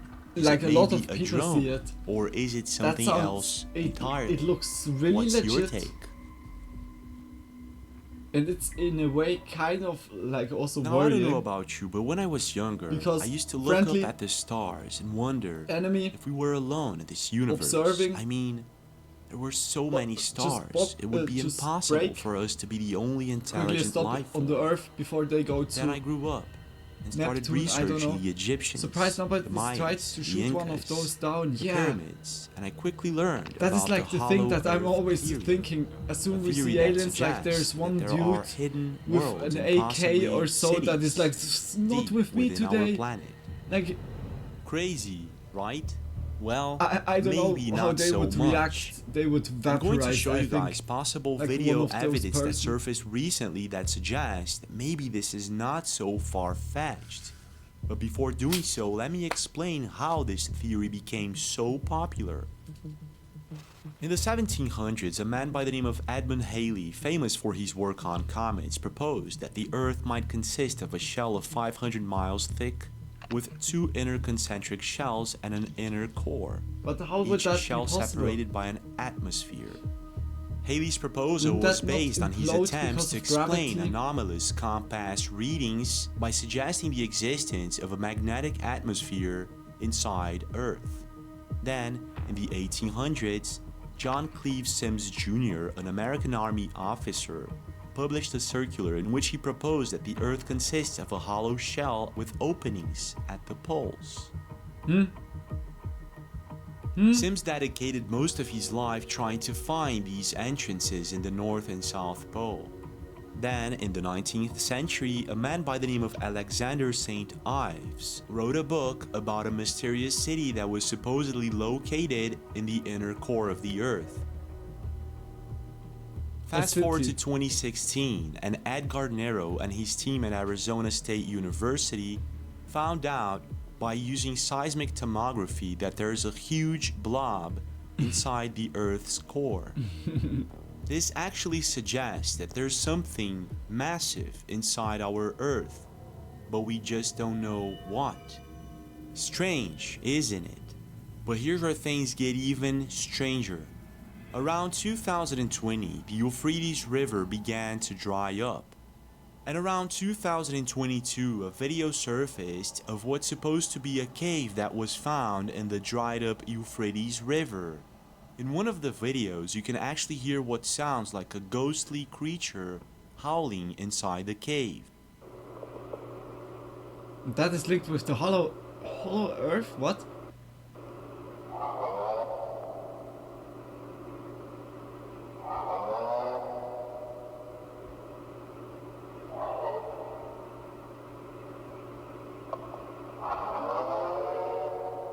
Huh?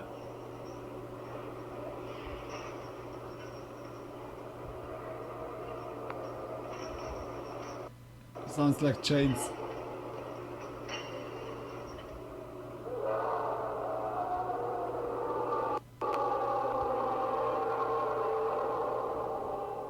In a second video, the explorers go inside the supposed cave, and in it you can see passageways and even what looks like a hieroglyph.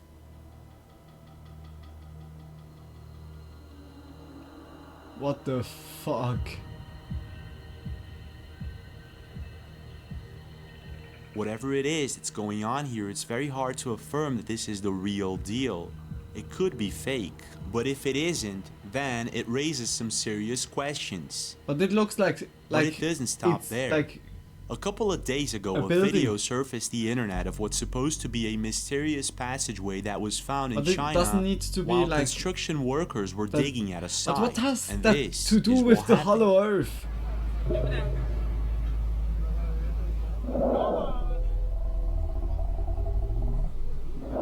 Did you see that? Even though the video is only 8 seconds long, in it we can see what looks like some sort of ancient construction that was unearthed by the people that were digging the site. Not only that, we can hear what sounds like a massive creature on the other side of those walls. Yeah, I don't After know. being That's, posted, the I video think that's amassed millions more of views, fakey, and the internet sound. users were trying to figure out what exactly was going on here. It's a big toad. Some left a big comments dinosaur, saying sorry. that this is possibly a dragon. while Yeah, others a stated dragon, that this is a maybe a dragonite. lion or a tiger. You found the Others the also raid left comments saying plateau that this for is fake, dragonite. that the sound was added to the video, which Do you could have be a the red case, envelope? but I'm not too sure.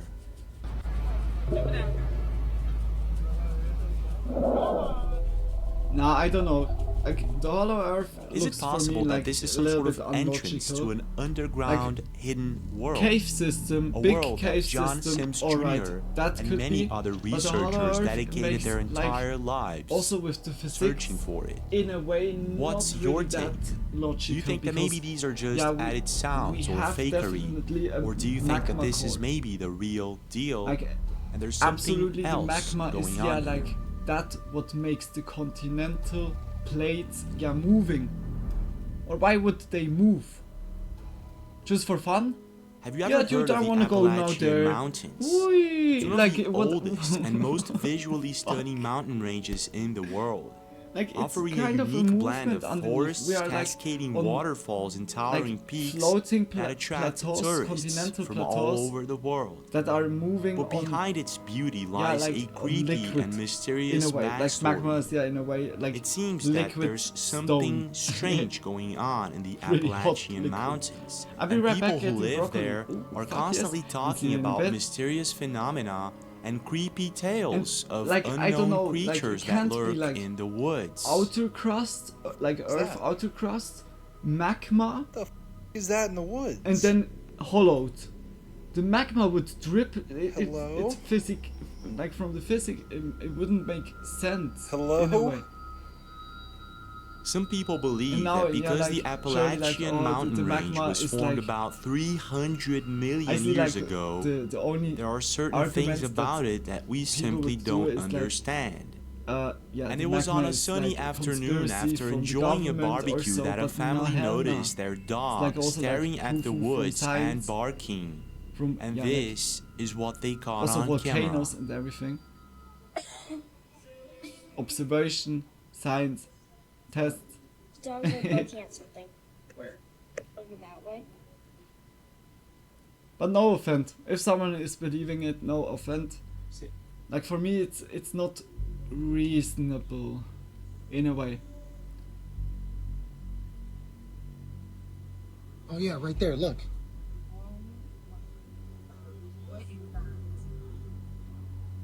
Where'd it go? Where'd it go? Where'd it go? Did you see that? What looks like a very tall and pale humanoid creature can be seen hiding behind a tree. The person recording very bravely goes outside and tries to capture whatever this thing was on What? camera once more. Wait. And this is what happens.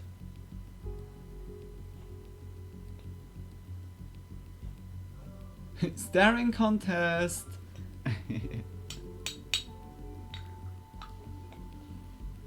What the frick?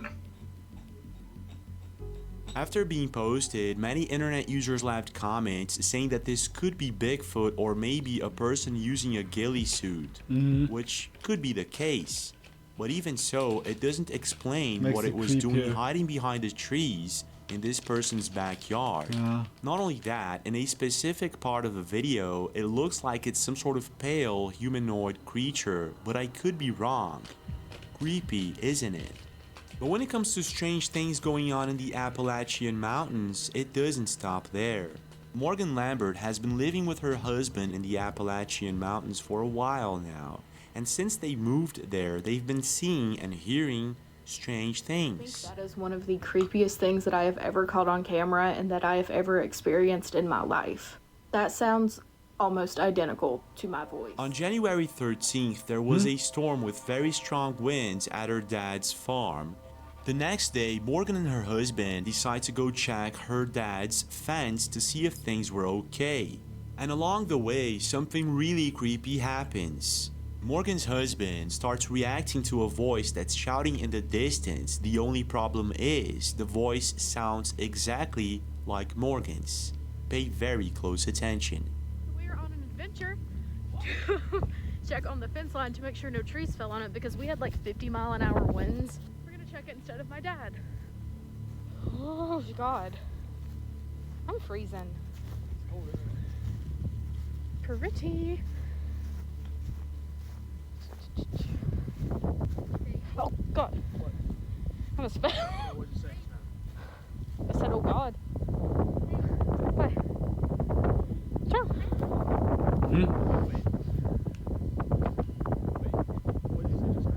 I just said, oh God, because I... No, I really did. What are you talking about? What? What are you talking about? I didn't hear anything. I think we're okay. Hey, don't run.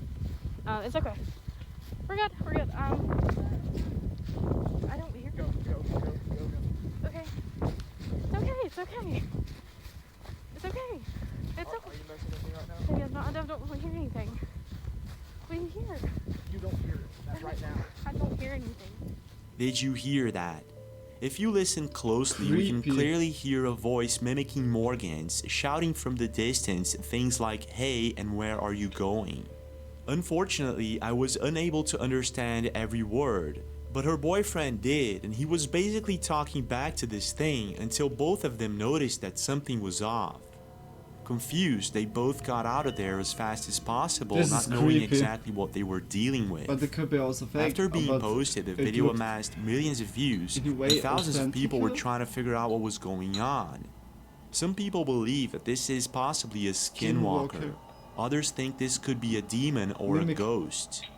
Whatever it is, it seems to have followed Morgan back to her home, and she continued on hearing this voice mimicking her own. Until one day she was able to actually capture it on camera. And this is what happened.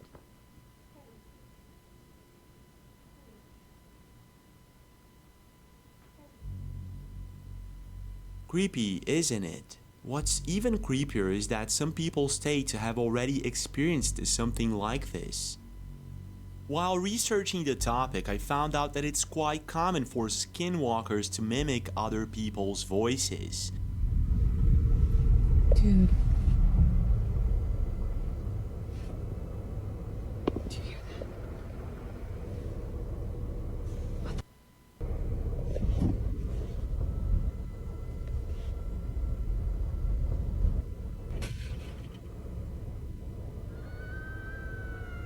Oh my God, no. That. Now, if you don't know what a skinwalker is, in Navajo tradition, it's supposed to be a malevolent witch that has the ability to turn into, possess, or disguise themselves as animals. What the hell is that?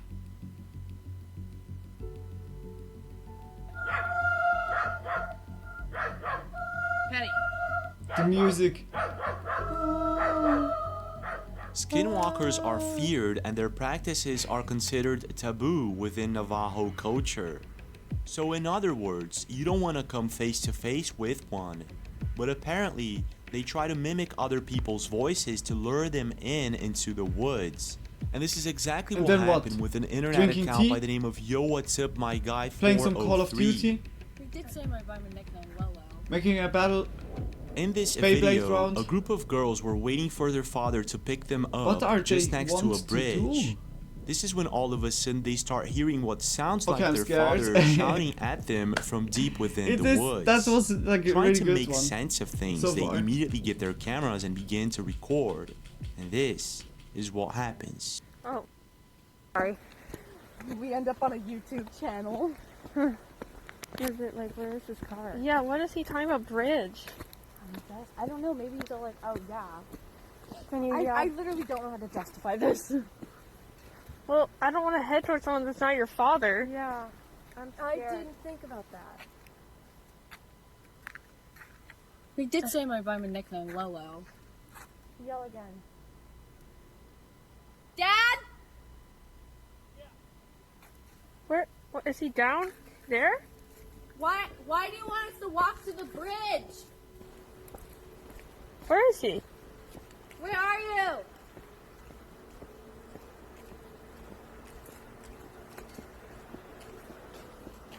You down there? Dad! I'll go. I can't see you. Why can't you go to the car? Girls. Oh, is he right there? Oh, is that him? I don't know.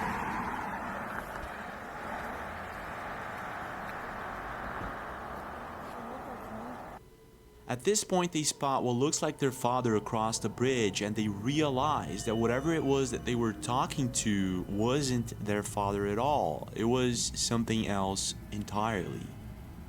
Creepy, isn't it?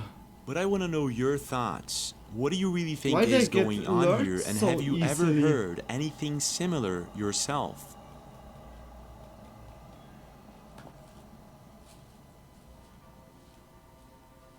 In the 1950s, a man by the name of Hugh Everett III, an American physicist, came up with the theory, a very interesting one, that we may be living inside of a parallel universe.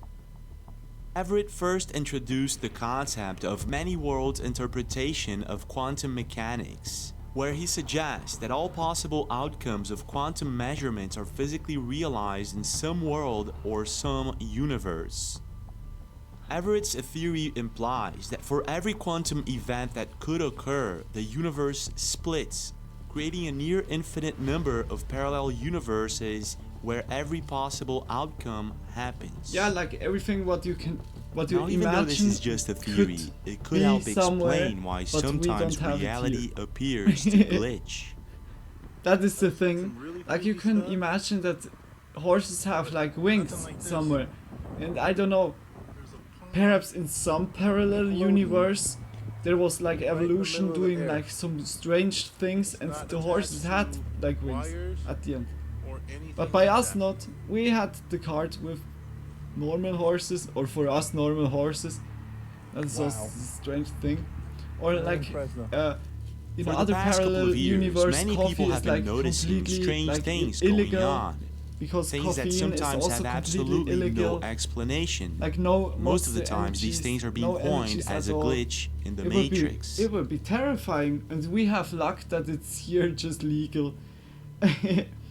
Everyday coffee. What's most interesting about these glitches in the Matrix is that at least once or twice in your lifetime you should experience one for yourself. And this is exactly what happened with an internet account by the name of Superman is Taken. Perhaps like Superman is taken and a couple of friends were just about to have dinner, and it was when they opened the dishwasher to set the table that they noticed something odd.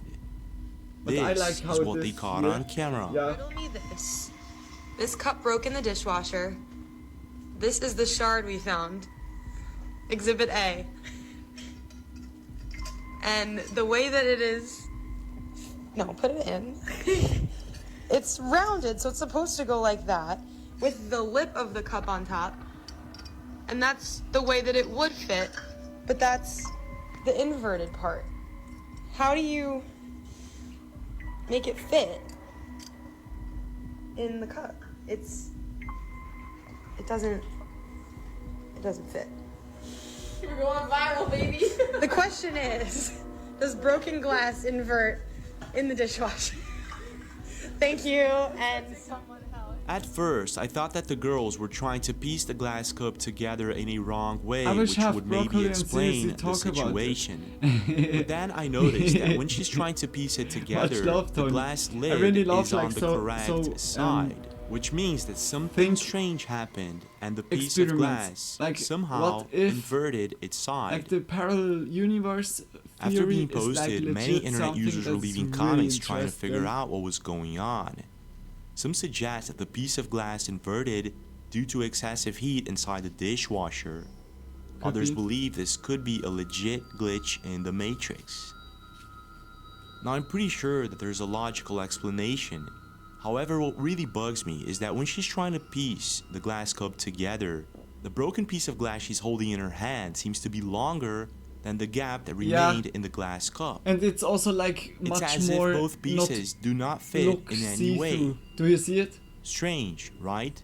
The one but when it she's holding comes to is strange glitches, it a little doesn't bit stop more there. White. An internet profile by the name of Catherine Giselle was with her family at her farm, and they were just about to record a TikTok dance video.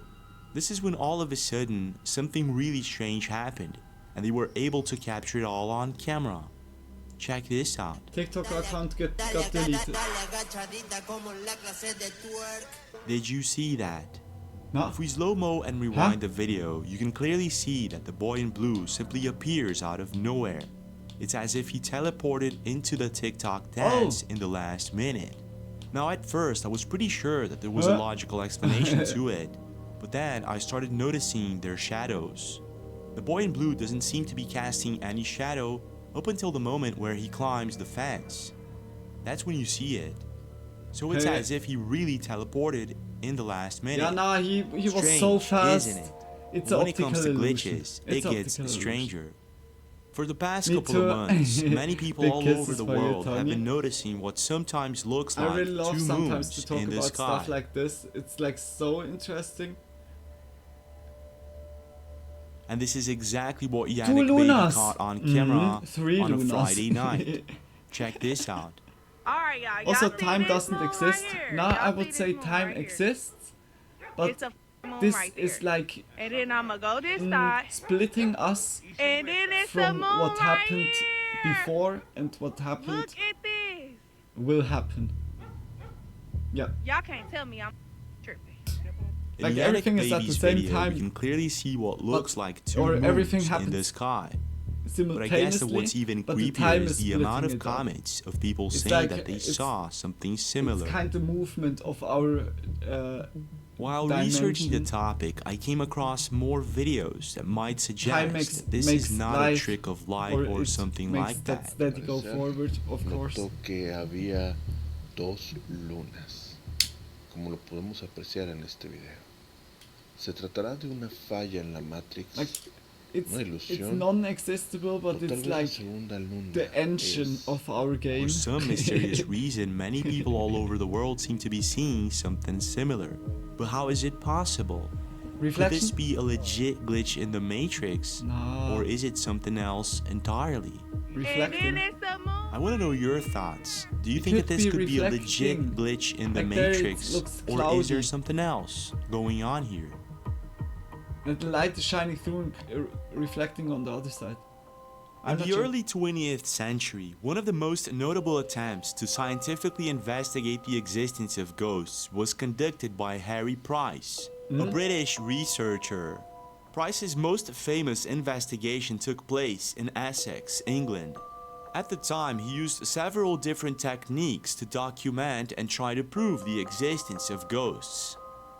However, critics argued that some of the phenomena could be attributed to natural causes or were outright hoaxes, while supporters saw his work as pioneering in the field of paranormal research. Alright guys, got some new fish. Pretty big tank as well. There's With the currently two hand. black ones, two We saw that already, gold with ones. the hand. I've called them Goldie. Goldie number 2. A black one, and if you guys have any suggestions for names that... The one should be called Bigfoot.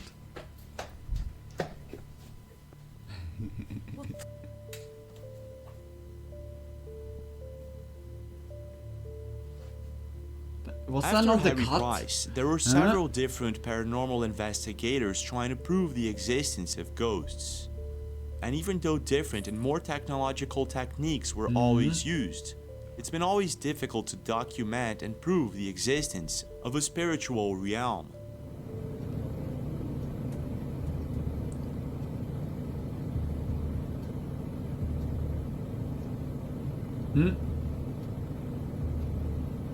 Moon. But what I find intriguing about paranormal activity is that it usually occurs when you least expect it to. And this is exactly what happened with Reddit user Accomplished Row 900. Join me on a tour of this charming 3.5. Reddit user Accomplished Row 900 works as a realtor, and it was while recording a specific house to show to her buyers that she started noticing strange things going on.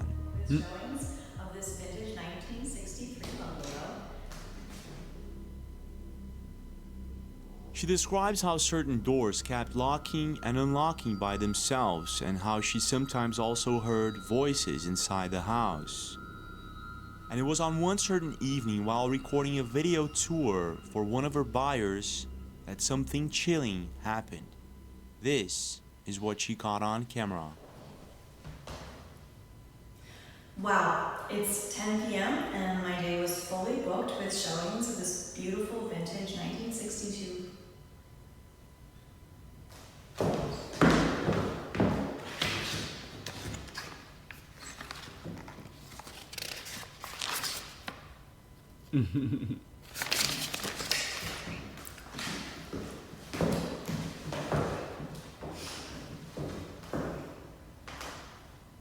Wow, it's 10 p.m. and my day was fully booked with showings of this vintage 1963 bungalow.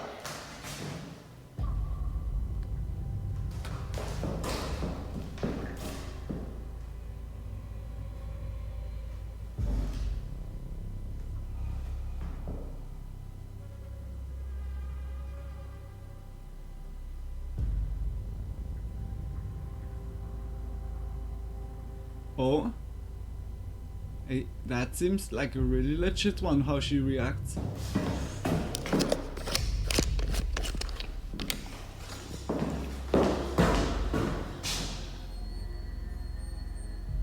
Go ahead, do it again.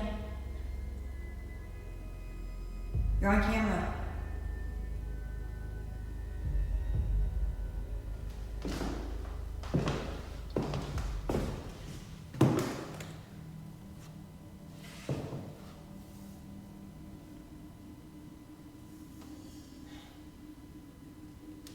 Behind the door? Was there something? Was there something behind? Open this door.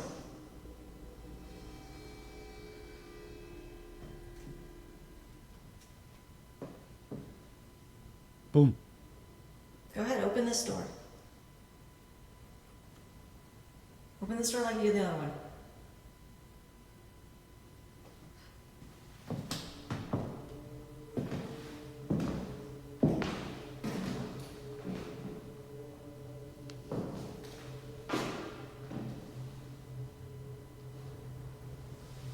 Come on, just move the glass or something. Not exactly sure if the events that are taking place are just a coincidence or maybe the presence of an evil Could be spirit. also wind- Accomplished wind 900 breeze. now tries to talk to the entity in the house. However, most paranormal investigators state that this is not an intelligent thing to do, and I guess that Accomplished 900 is just about to find out. This is what happens next. Come on, just move the glass or something.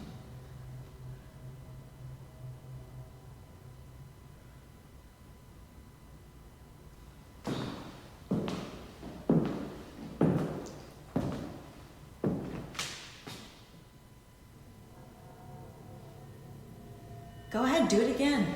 I'm not scared.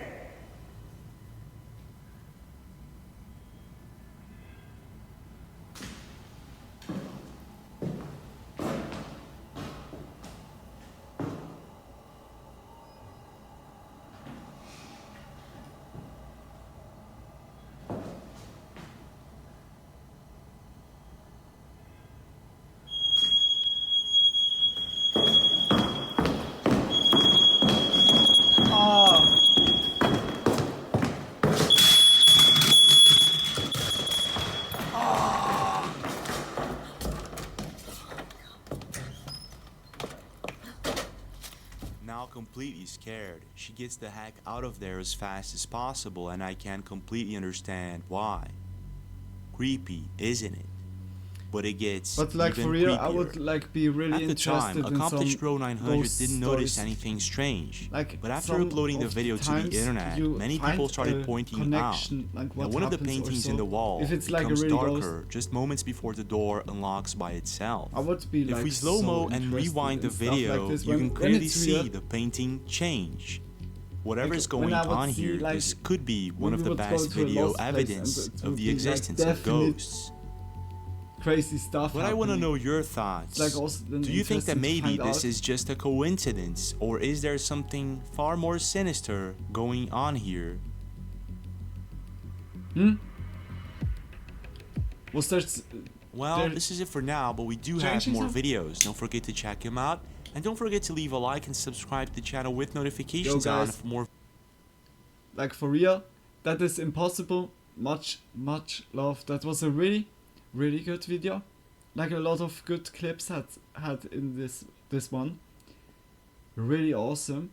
We gonna go for this one. Hi everybody, this is Nick Crowley, also big kisses, much love. YouTube's Darkest Channel 6. Are you ready? Are you ready? That sounds really interesting. She was 14 years old when she disappeared. You know, I'm really bored. I wonder if I got anything to do. I know what I can do.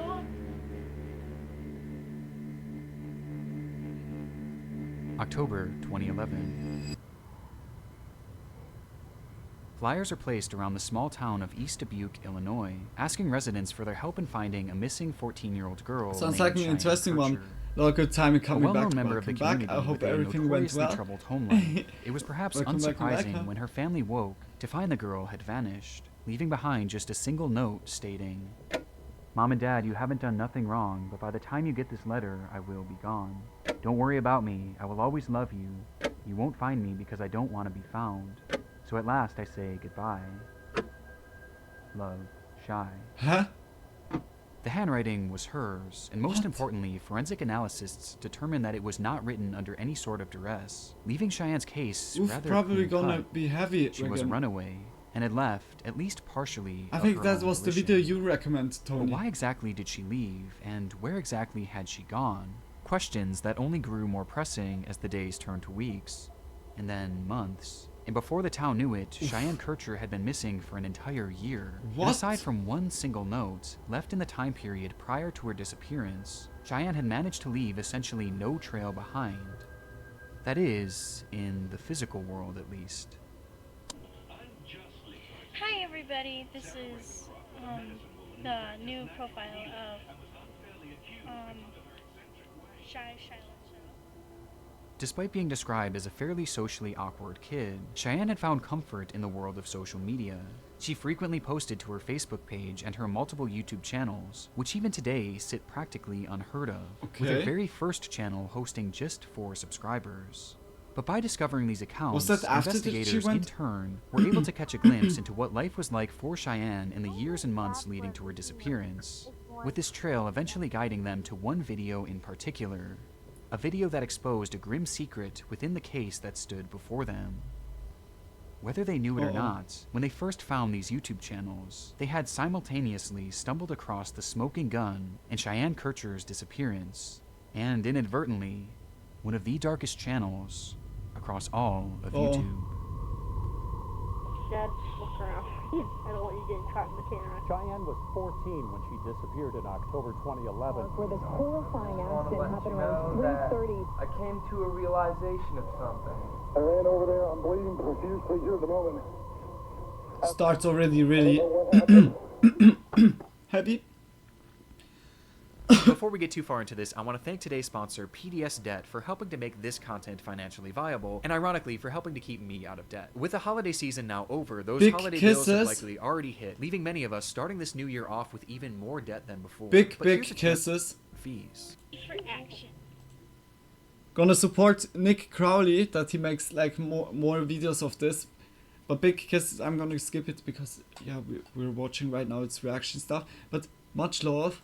To some, it came as little surprise that Cheyenne would want to leave the house where she had grown up. Cheyenne had lived there with her 3 siblings and her mother, Lori Lyons. And though she never met her biological father, Lori had remarried to a man named Terry Abbas, whom Cheyenne referred to as her dad.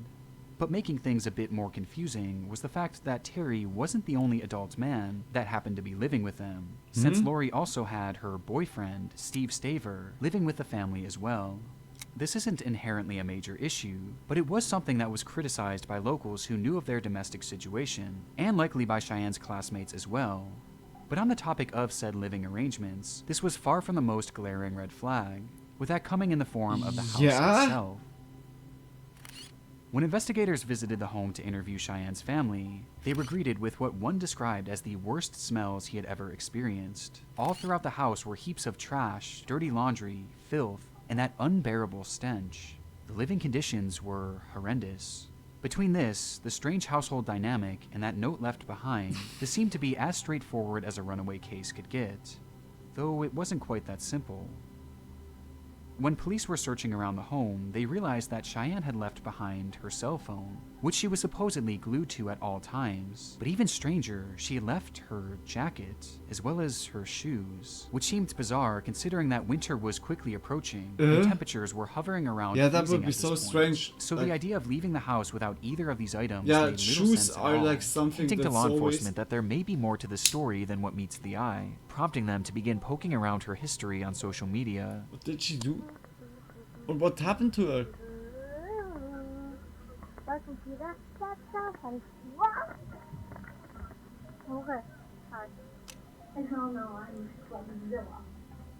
Starting almost exactly a year before she vanished, Cheyenne began posting goofy, nonsensical videos to her very first YouTube channel, Cheyenne 2010. That's it. Oh, the camera fell on my face. The clips here show Cheyenne's personality, as she's often seen joking around and doing various skits. And though they seem fairly incoherent all these years later, for a child at her age back in 2011, this was the standard for small personal channels. And you can tell that she clearly just enjoyed creating this content, using the channel as sort of an outlet to get thoughts and emotions out into the world, even if practically no one was watching. Yeah, when the home is but like... dealing with her disappearance specifically, things became far more noteworthy on February 19th, 2011, when Cheyenne launched another YouTube channel called Shy Love 2011. But somebody had took my account, but I'm back on air and I'm ready to make shows.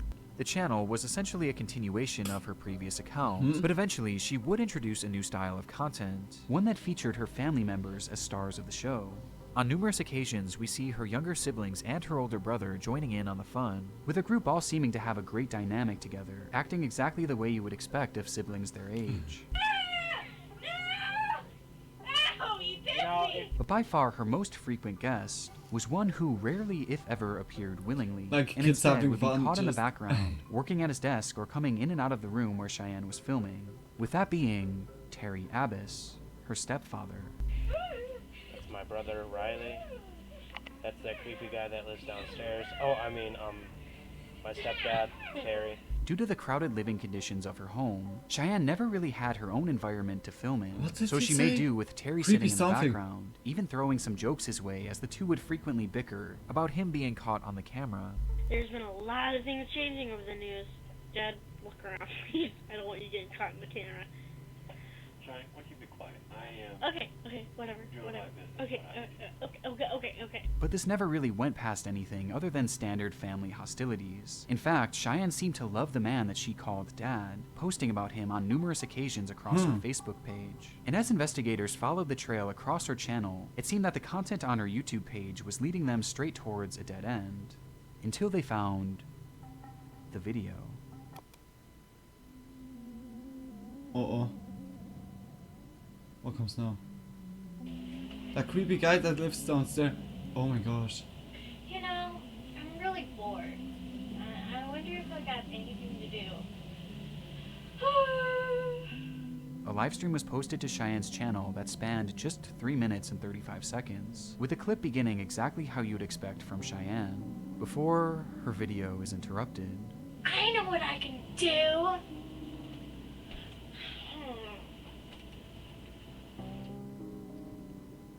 As she carried out her introduction to this live video, a man suddenly enters the room with only his lower half in frame. Immediately, Cheyenne turns to him, and her loud, energetic personality does a total 180. No. She goes quiet, before grabbing the man's arms and whispering, "I'm on a live stream. Be careful." Oh no. Oh no. The man acknowledges this with a simple okay, but then proceeds to grab her by what appears to be the neck. This causes Cheyenne to yell stop before falling onto the bed and snapping back into her comedic personality. Stop! Did I say you were in this? No, you weren't. The man then approaches again and begins slap fighting with her, now switching his personality as well, as he starts playing into the joke, very obviously performing for the camera. See how abusive? No, it's not abusive. Damn, yeah, really damn. Stop! Yes, I am. I'll pull her out. No! Alright. See what I have to go through every day? The man then leaves after exchanging a few more words, and Cheyenne continues the video as usual.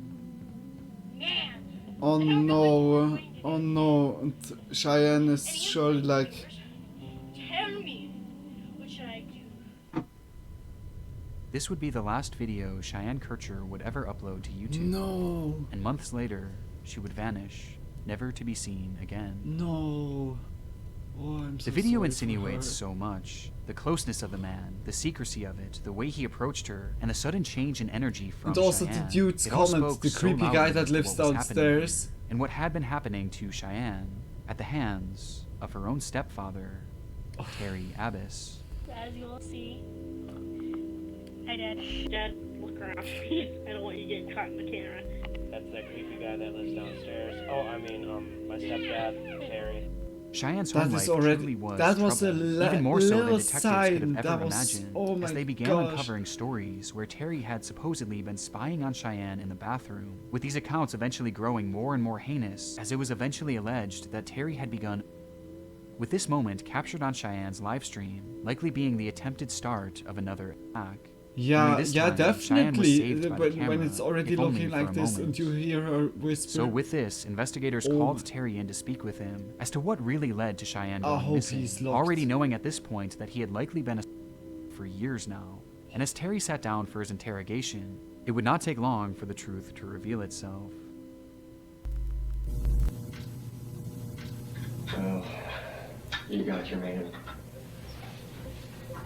Hey, you got Terry Abbas. Cheyenne is not with us. She's gone. Before I knew it, I was standing over a body. Last thing I remember, my head was over her neck for some reason. Just over her neck. I'm doing what? Squeezing, I guess.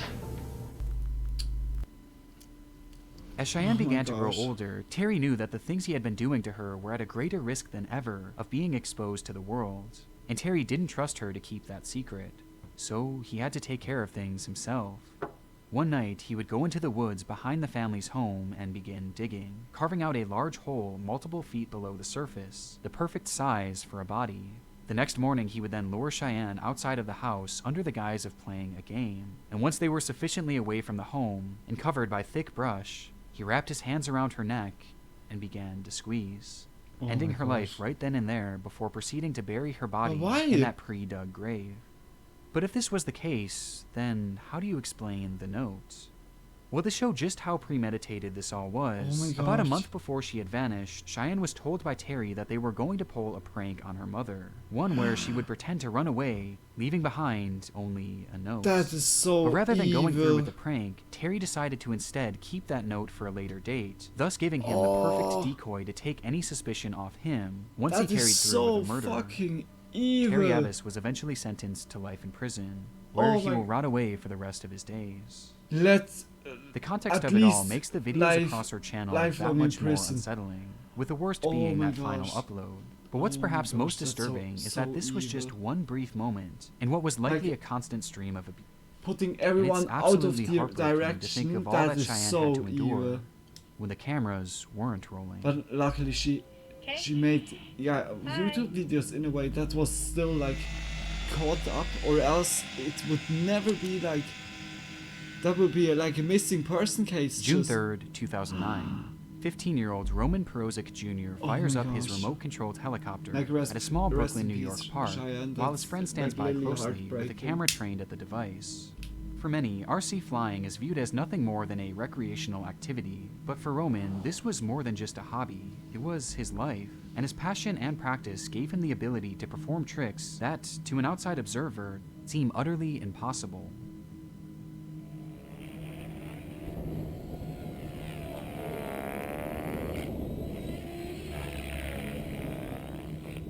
sick moves.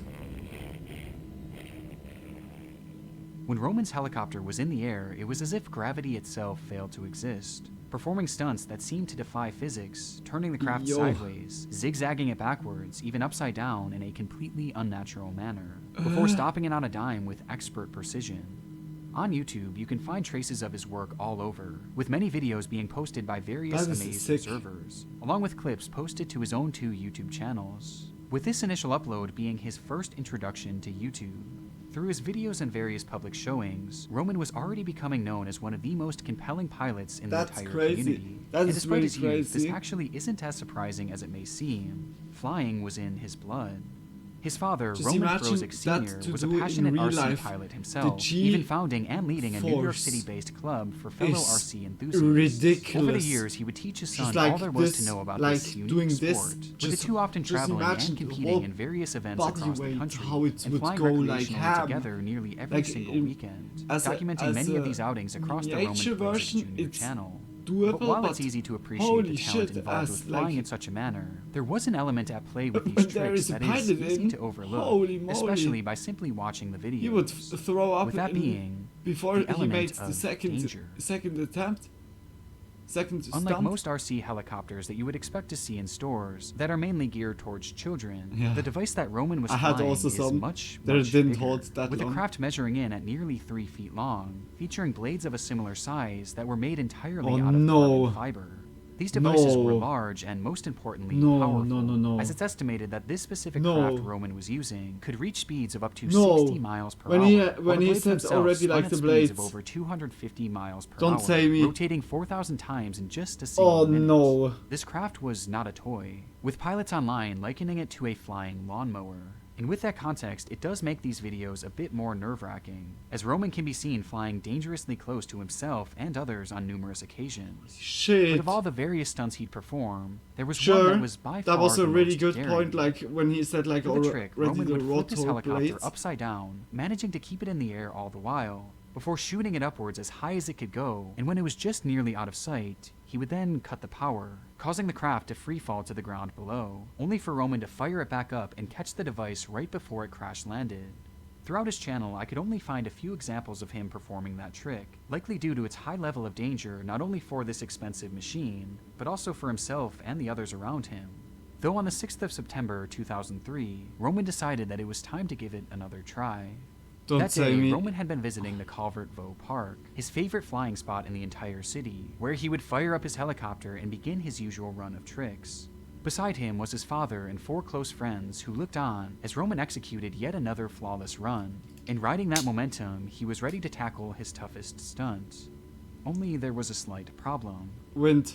According to one of the young men watching on, something strange began happening with the device. There was something wrong with the helicopter. I've seen many of Roman's videos. I was looking at the helicopter as it took off, and I noticed strange oscillations. There was an imbalance somewhere there. Something was off slightly. It was minute. Whatever was happening with Roman's craft seemed minor, so much so that Roman himself didn't even notice it, or he didn't think that it would cause any issues, as he decided to perform the final trick anyway. And so he flipped the helicopter upside down, raised it up to the bright sky above him, and took his thumb off the controller. The helicopter then fell limp in the sky as it began its rapid plunge below, with Roman, his friends, and his father all watching on as it grew closer and closer to them. Before, he slammed his finger back on the control stick and fired up the rotors to catch the craft. Only he did so just a second too late.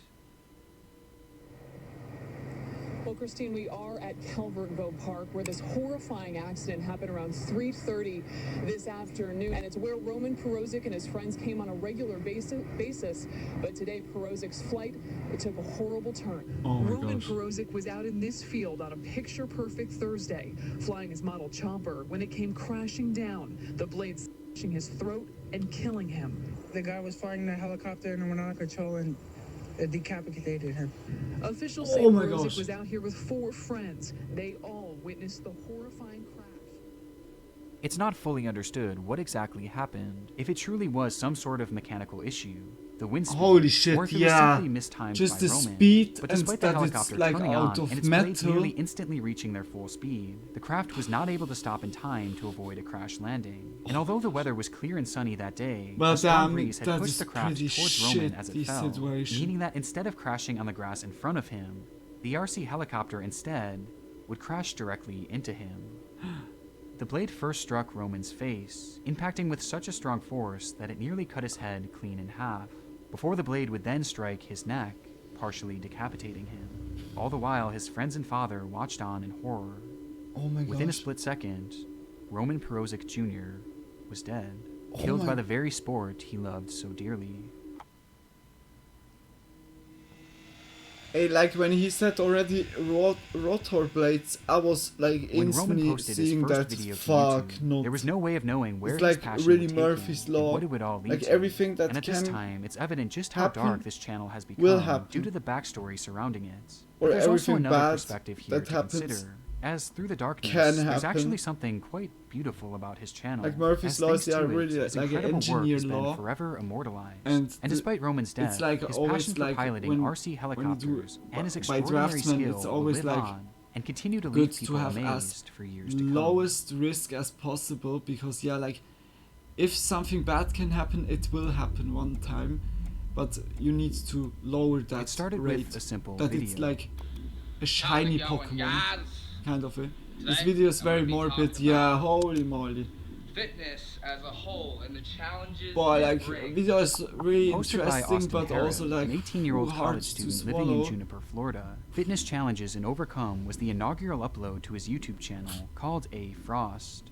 Having lived his entire life in the area, Just Austin rest had in developed peace a to those reputation locally people. for being goofy, but also Cheyenne intelligent and also to driven, him. finding a deep love for fitness upon taking up football and bodybuilding at a young age. And in his first upload, his passion and personality were on full display as he shared his thoughts on the world of dieting and weightlifting, with the video's sole purpose being to help others who may want to follow in a similar path. It's pretty tough, man. Absolutely, It's not easy, but yeah. Hey, nothing in life worth having is those easy. Remember that, guys. You incidences remember that? are You so remember that? rough. Holy shit. You gotta promise me that you'll remember that. It seemed apparent that Austin aspired to develop a career online as a fitness coach, and despite That's this being cool. his first crack at launching a YouTube channel, he does come across as being articulate and likable. And aside from some general awkwardness due to the lack of polished editing, Austin appears entirely normal, a stark contrast to what was soon to come. Despite launching his channel on a concise high note, the next 27 uploads would take on a much different tone, as rather than keying in on health and wellness, Austin immediately shifted his focus onto writing and performing rap music under his new alias, Austy Frosty. Frostbite beats.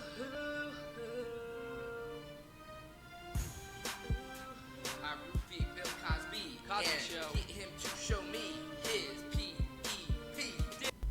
This music is not for everyone, to the point where it's almost indiscernible from irony. However, the persistence of his uploading hints that this went far past your standard joking, as there were moments in these songs where it genuinely felt like it was coming from a different person entirely. There's a hobo on the street corner, and he says, real talk, homeboy. Oi, oi, oi, oi, oi, oi, oi, oi. Someone who seemed somewhat disconnected from reality, as hinted at further, when he eventually returned to the camera's forefront.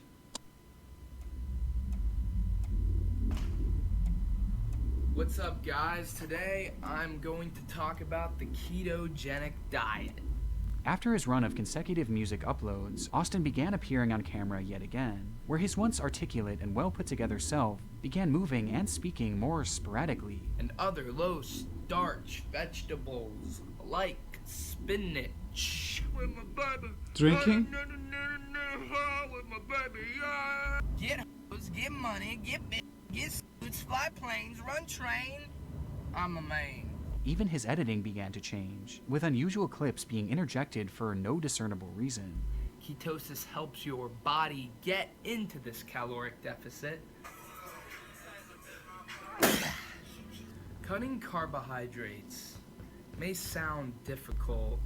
Even given the small sample size, it was clear that Austin's behavior was changing. Yeah, and although erratically. traces of this changing persona were starting to be seen on his YouTube channel, this behavioral shift was far more evident Drug for those who knew misuse, him personally. usage, LSD. Starting around the time that the Like A-Frost LSD channel can had launched, reshape Austin's you like once fun-loving fucking- personality became fucking cold much, and hostile or to those like around him, which trigger was mainly due to something the that fact is that like Austin began to deep inside experience of what your he would later conscious. call Like when you visions. could get He would like turn off his lights to schizophrenic. go to sleep at night, only to be met with the sight of LSD demons or and acid monsters could who would trigger approach him something from the like shadows. this. Or And like soon, these creatures mushrooms, began appearing everywhere he went, especially stuffed in the pills darkness, prompting with, I Austin to don't know, stop with sleeping. also as he like grew paranoid of what psychedelics these things in might it. do to him. Like As a result, psychedelics his mental are state no fluctuated joke. even more, Like and he soon they're- thought that they're not perhaps he was hugely a divine addictive being or so, himself, but they a god of can rip sorts, your maybe even brain. Jesus Christ. Here in Swiss, there's descent- one dude. Sorry when I intervene, when I stop. There's one dude here in Swiss that was like taking acid, and he was so like getting hang on it that he has the feeling he's a flower. It sounds funny, but holy shit, like for you. And he needs to have the feet in soil, or else he thinks he's gonna die and have like panic attack and everything. It's like really like it's not jokingly. And yeah, sometimes what I saw like in my life so far here on the earth, also like pills change people, also like heavy usage of alcohol change people.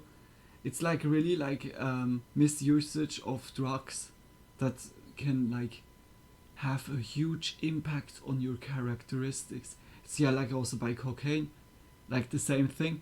I saw like also people changed by cocaine got so selfish, more like kind of also like kind of narcissistic way, like everything, like not everyone, like everyone is also like reacting differently, but hey, so many people, that's it's like really alerting sometimes. Like I was having also my phase like as a teenager or so, testing out stuff or everything, like doing dumb things as a teenager, but I was like when I didn't do it, I saw so many like also changing. Holy shit, it's like really something that you can take on the light shoulder. It's sometimes like hee hee ha ha, okay, try out, but I would say psychedelics not like at a party or so, just like in a nice group with friends that you trust, don't have like bad feelings towards, I don't know, and then just enjoying. Like I don't rate, like better it's like to do not drugs at all, just like really it's cheaper, you don't need to buy something, it's lesser risky for the health, for the brain, and it's like you can have also fun without drugs, just words. And please not offended for anyone that I would have stepped like with this, but like this was like really like my first impression by him, whether alcohol or like some other drugs or so. Should he have I was thinking that at first with the music, should he have said no to drugs maybe? I think also I've heard of things like that. Always heard of a guy around here who thinks he's a glass of orange juice and afraid to fall over. Like I was also hearing of this, like it can really fuck up your brain. Like psychedelics are just like kind of like they open up some sensory what you're like not so sensitive of. Like it makes a lot of chemical reactions in your brain, and sometimes it's for people like in a bad space like of life, it's really not good. It could like fuck up your life even more, and it's just like always like better not to take drugs, like for real. Like I just don't want to glorify those things, Like here, it's just like always to looking it objectively, like how it is. I've heard of psychedelics can elevate your mind though, but it's a flip of a coin. Yeah, I think it's also the doses, like not to overdose also. Like I heard already, like there's people, or like or I heard about a lady, because here in Swiss, here in the Jura mountains, it's like a huge mountain chain in a way. There is like a natural place where magic mushrooms are growing. Like people are going there to to go shrooming there for magic mushrooms, and like to have like a trip there and everything. And there's also like a kind of a scientist, a biologist that tries out already for several years, like to microdose I think it's psilocybin, or I don't know how it's in English, and she does like really not millidose, like milliliter or so, like really micro, like really low doses, and it should apparently be kind of having the effect to increase like your productivity in your brain, like that you kind of, it's like boosting in a way, like apparently it's like, it's only what I already like heard or so, but psilocybin, okay, yeah, that's it, okay, big kisses, Redbeard. Yeah, like it's still not that much researched, but yeah, like you never know, perhaps like stuff like this has also in really doses, like in the micro doses kind of way, like even a good effect. But yeah, like it will surely like always get misused.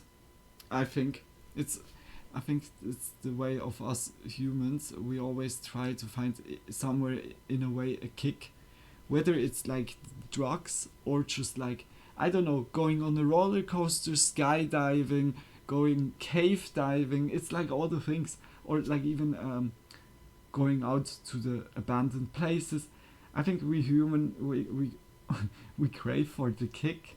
I don't know, like we are like really animals, creatures that are always looking out for the next kick. It sounds so terrible. Like even the chocolate cake gave me a huge euphoria kick yesterday. Oh my gosh, that was so good.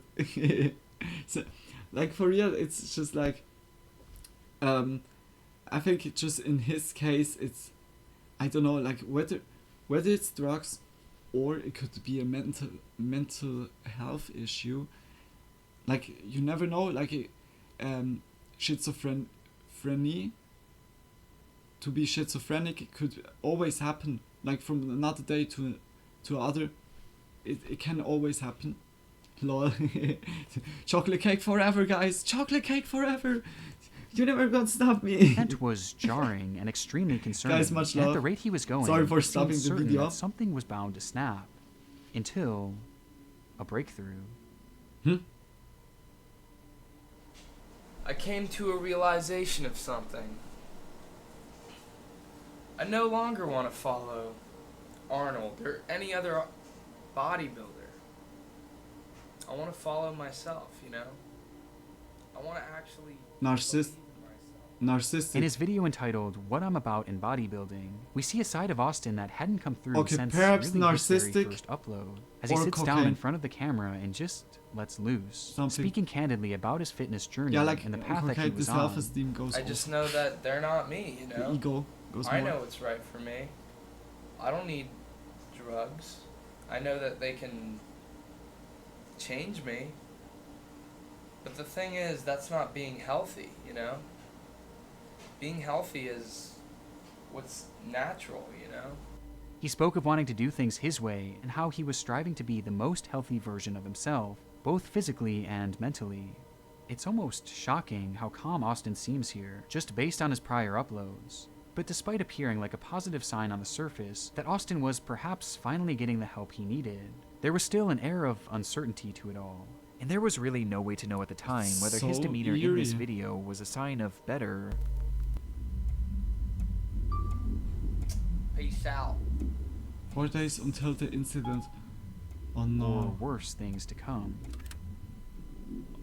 On the afternoon of August 15th, 2006, Austin had joined his father and his father's girlfriend out for a nice dinner, with the family taking their seats and waiting to place their orders. Oh But no. Austin wanted no part of it, as he sat there silently, his mind stewing all the while, until he just couldn't take it anymore.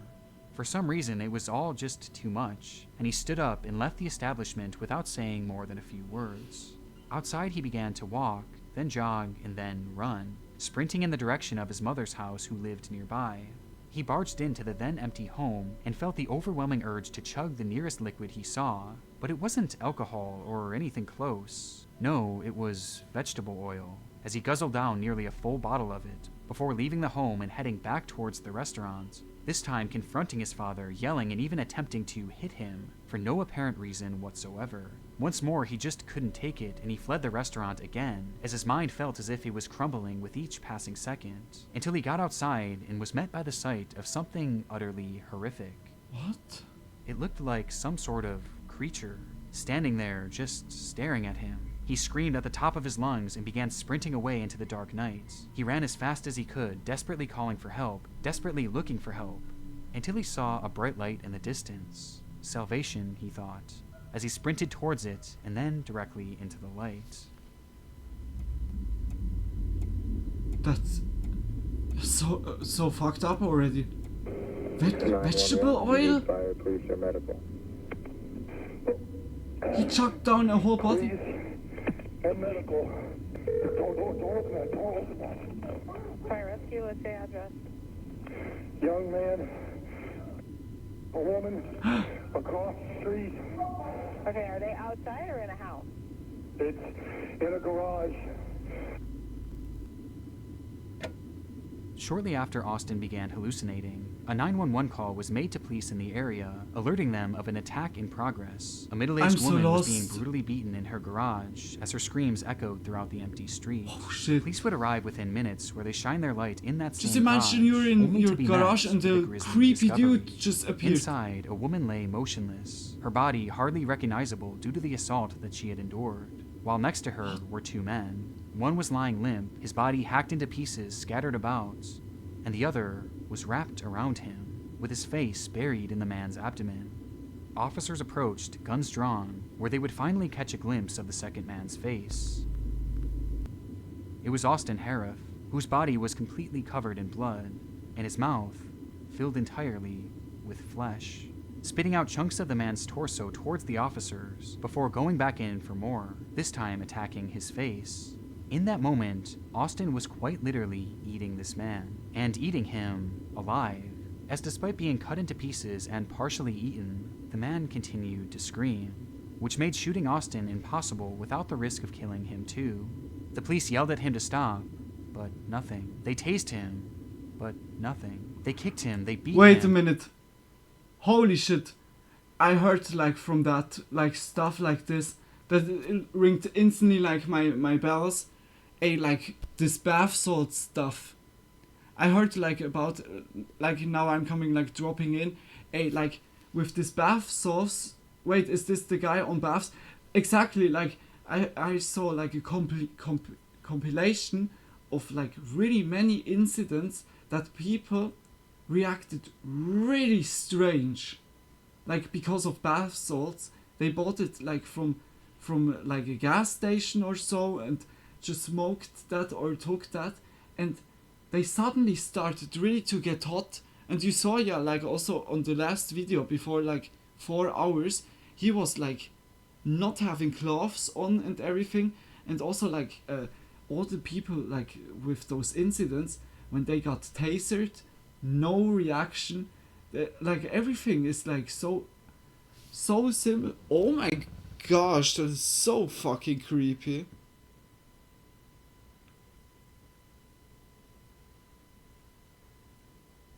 Holy shit. Oh my gosh. Like guys, again, like be careful, like... But still, nothing. He just kept on eating. They even sent their canine in to subdue and attack him, but Austin somehow fought it off. In that moment, it was as if Austin were truly invincible. It wouldn't be until officers got a handcuff around him and the entire unit pulled together that they were finally able to drag Austin out of the man, ending the ordeal once and for all. Okay. When Austin was sprinting into the night, that light that he was running towards was actually an open garage in a residential neighborhood, where inside a woman named Michelle Stevens had been relaxing and watching television, waving to the passing neighbors, until she saw Austin sprinting towards her. There was nothing she could do, as without provocation, he brandished a pocket knife and began attacking her mercilessly, before turning his attention to her husband, John Stevens III, who desperately tried to intervene. At some point in the scuffle, neighbor Jeffrey Fisher would hear the commotion and immediately run over to help, only for Austin to turn to him and warn him that he didn't want any of this, before lunging after him, stabbing him too multiple times. Jeffrey managed to escape by slamming Austin's head into the ground, partially cracking his skull, but somehow the young man got right back up and continued to fight as if nothing had happened. And recognizing the grave danger, Jeffrey fled to his home where Hey, I hope. No.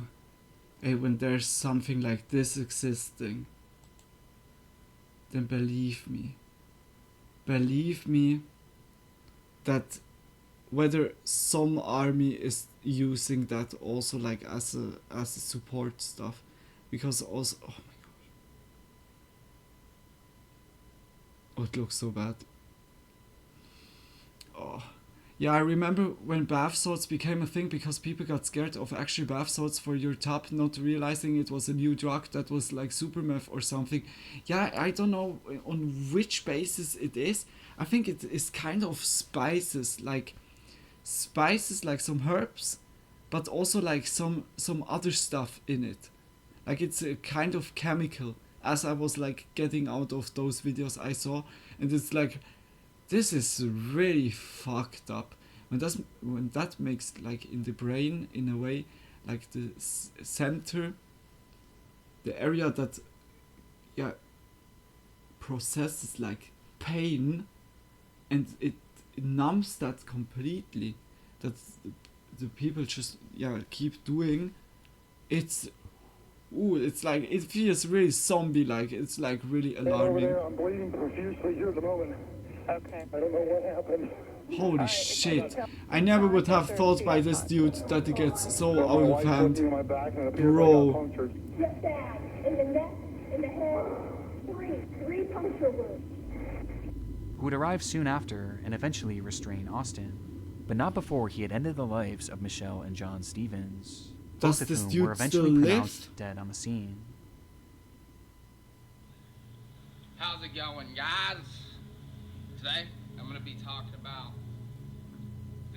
Austin's channel gives us a front row seat to a man's descent into madness, but even watching it back today with all the red flags, the idea that he could be capable of something like this just seems so shocking, which begs the question, why did he do it? Well, the attack itself was entirely unprovoked. He had never even met the couple, and the couple had never even spoke to him. And given what could only be described as his superhuman strength in that moment, many would assume that this was the case of drug use gone wrong, with it having shades of a similar case that happens not too far away. People behaving strangely and showing what appears to be superhuman strength.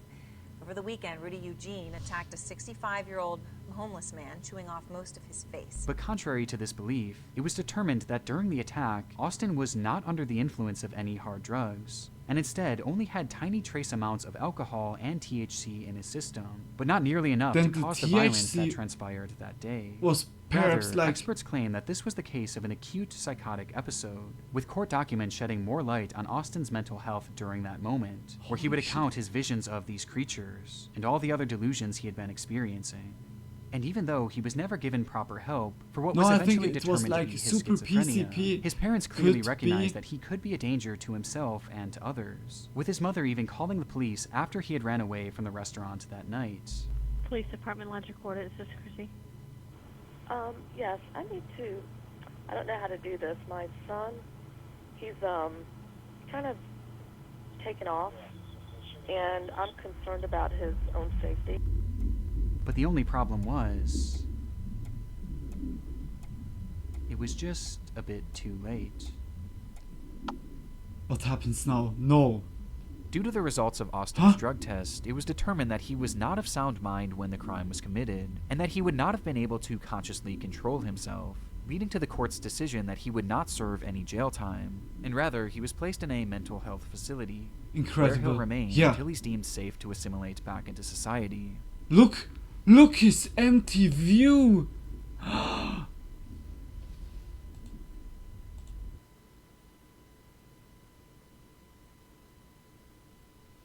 Oh my gosh, that was so creepy. Nick Crowley, that was a really interesting, holy shit video. Like really darkest channel. Holy moly. Woo. Nick is good at storytelling, yeah. That was heavy, swallowing stories. That was whew. Okay. Yeah, like for real. The last one was really disturbing, but that you saw like over time how he changed. That's so insane. Like that's sometimes really like special, like you never would have thought or would think that someone is like changing that fast, but it's like really like alerting. Maybe a meme video, lol. So now we go to the next one. I would say like the darkest moments in TV history. It goes from one to the next, like really disturbing one. Oh my gosh, I can't. Is that a good meme video, Tony? Is meme enough? Like, how long do I stream even? Oh, we are nearly 3 hours. What do we have for time?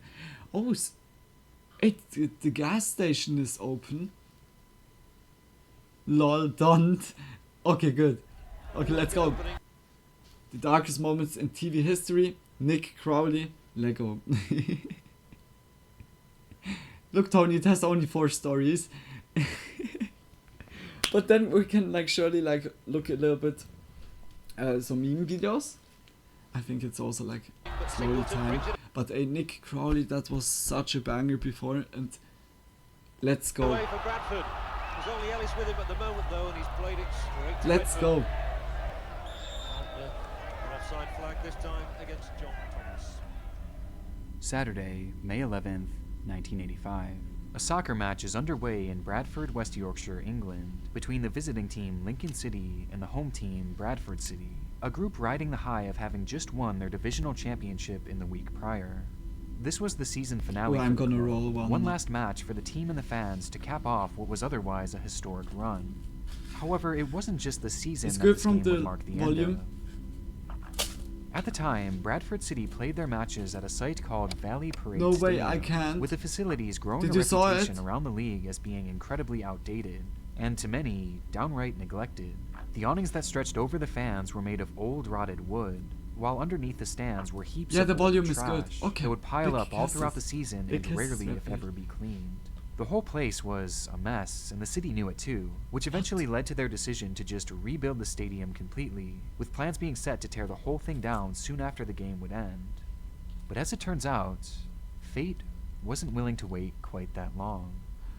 No, Within the stands, a spectator was watching on, enjoying a cigarette, taking one last drag before flicking it out of his hands. I still locked intently on the No. game, failing to notice that the cigarette butt had slipped through the floorboards of the bleacher and landed on the ground below. And it burns. This almost immediately caused a small fire to break out, which was noted by the commentator John Helm. Oh no. We've actually got a fire in the stand on the far side of the ground. And that looks very nasty indeed. Despite the cigarette only being dropped a Oh, minute the or so whole before, trash the was fire like was already visible from the burning. stands, Just as how within that much old stadium was pollution the that perfect gives. makings of a disaster. When that cigarette fell to the ground, it didn't just land on the grass, because the grass was likely not even visible at that point, and was buried under mounds and mounds of garbage. Garbage that acted as the perfect kindling for the blaze. And that wasn't all. Remember, one of the main sticking points of the rebuild was the fact that the awnings that reached above the fans were made entirely of that old wood, meaning that you had heaps of kindling, tons of wood, and now a spark. With the final fatal factor being that it was a windy day. It was the perfect storm, and the results were devastating. That's also insane, like how fast like a fire can start 1 minute later. Oh my gosh. 2 minutes later. Oh shit! That's 2 minutes already! 3 minutes? It took approximately 3 minutes for that small fire to engulf the entirety of the stand. Holy. As the black smoke billowed into the sky, and the crowd desperately rushed to the field to get away from the heat. I can't believe that. That is insane. Yeah, look. Like physical or natural things. They might soon have to have one, because this is the day that Valley Parade Football Club, the football ground, is burning down. The footage is highly disturbing, so much so that I can't show the entire thing. But during this time, however, a radio broadcast was on air, with the audio giving us a good idea of just how chaotic the scene was. Look, there's still people that are going away. Oh my gosh. We're on fire here at Valley Parade. The whole end of the stand at one side is actually in flames. Now I can see the orange of the flames. The game is actually stopped here at Valley Parade, and people are running around. They're running around beside us. They're running around all around us, and people are saying, "Get onto that pitch." Why is he not going? Tony, it's an absolute. It's spreading quickly. There's going to be problems, Tony. Let's get all those people out of there. Let's get those people. Just take your time. Don't rush. Don't push. Wait for the kiddies. People are coming round us. You can hear the heat, the smoke coming everywhere. We are going to have to disconnect very shortly because it really is flaming all the time. We're taking a break. We're getting out of here. Holy shit. In the stands that day were approximately 6,000 people, and based on the footage, many of whom were able to run to safety very quickly, which gave a sense of hope that the ordeal might end in minimal casualties. Hey, like those people that ran as first, they have that really good calculated, like instantly. Oh shit! As there was an entrance and exit located directly behind the stands where the fire had started, and when the crowd managed to make their way to this exit, they were met with a disturbing revelation. The gates were shut, and those that were open or busted open were also blocked by slow-moving turnstiles, some of which being locked themselves. And as the crowd began pushing more and more to get through these turnstiles, it in turn led to a crush of humanity, with everyone piling on top of one another as the fire slowly consumed them. No! Oh my gosh, no! Oh my gosh, when the smoke cleared and the bodies were counted, 56 had tragically lost their lives, while another 265 were left with serious injuries, with the tragedy leading to numerous new safety standards for soccer stadiums across the country, as Valley Parade's notoriously bad reputation had finally caught up with it on its very last day of operation, marking one of the deadliest days in the world of soccer, said it at the beginning. And one of the darkest moments oh my gosh. in television history. Bodies are being dragged away from that stand. That recorded the man's actions as he was taping a special program. Well, that was already like a... Oof. Oh my God! Oh my God! That was a hard one already. Before we dive into our next case here, I want to first thank today's sponsor, Aura, for helping to make content like this financially viable. Kisses again. In this day and age of technology, there are people lurking around every corner looking to exploit for it. Nick And by far one of the Crowley, most stressful gonna examples support of this him with is Aura. spam phone Has calls. shown, like, it's gotten to also the point with me. Sale code. Just because. Hey kids and parents, get good parents.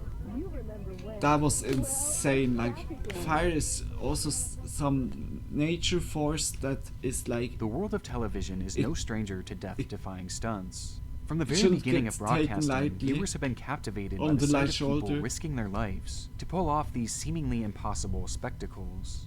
But while most of these performances are done by trained Holy professionals, shit, perhaps what? one of the strangest television stunts ever performed was one done by a man with hardly any training at all, Adelir Antonio de Carli. Born in Pelotas, Brazil, Adelir felt a calling early in his life to dedicate himself to God. This eventually led to him becoming a Catholic priest, where he developed a deep connection with those in his community. To many, Adelir was considered a man of the people, someone who had a passion for religion and a goal to make it accessible to as many people as possible, which is where he developed the idea for his most infamous project.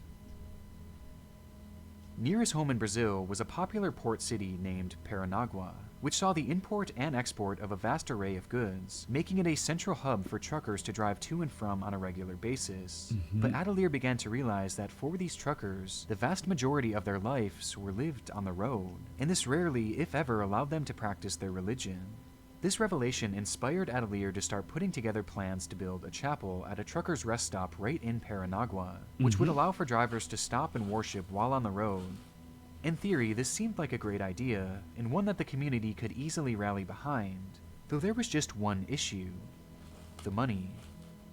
Building a chapel and maintaining it was not going to be cheap, and far exceeded what was possible with just his salary, making the whole thing seem like more of a dream than anything, unless he could somehow find a way to raise the funds, which is when he had the idea. He was going to create a public spectacle, one where he would attach himself to hundreds of helium-filled balloons and take off into the sky, in a process known as balloon clustering. Believe it or not, this was actually a somewhat well-known stunt at the time, as popularized by a man named John Ninomia, whose footage was shown on numerous television stations a few years prior in 2006. And perhaps having been inspired by this, Adelir viewed the stunt as the perfect opportunity to fund his chapel, with his plan Like being Felix to break the world Baumgartner? record of 19 hours in the air, and in doing so, use the publicity to gather donations. But the only problem was, he had no experience whatsoever. He had gone skydiving numerous times before, though, and he believed that his familiarity with that would help him to break the record in no time. A Malcolm And so, episode on is January inspired 13, by it. 2008, Really?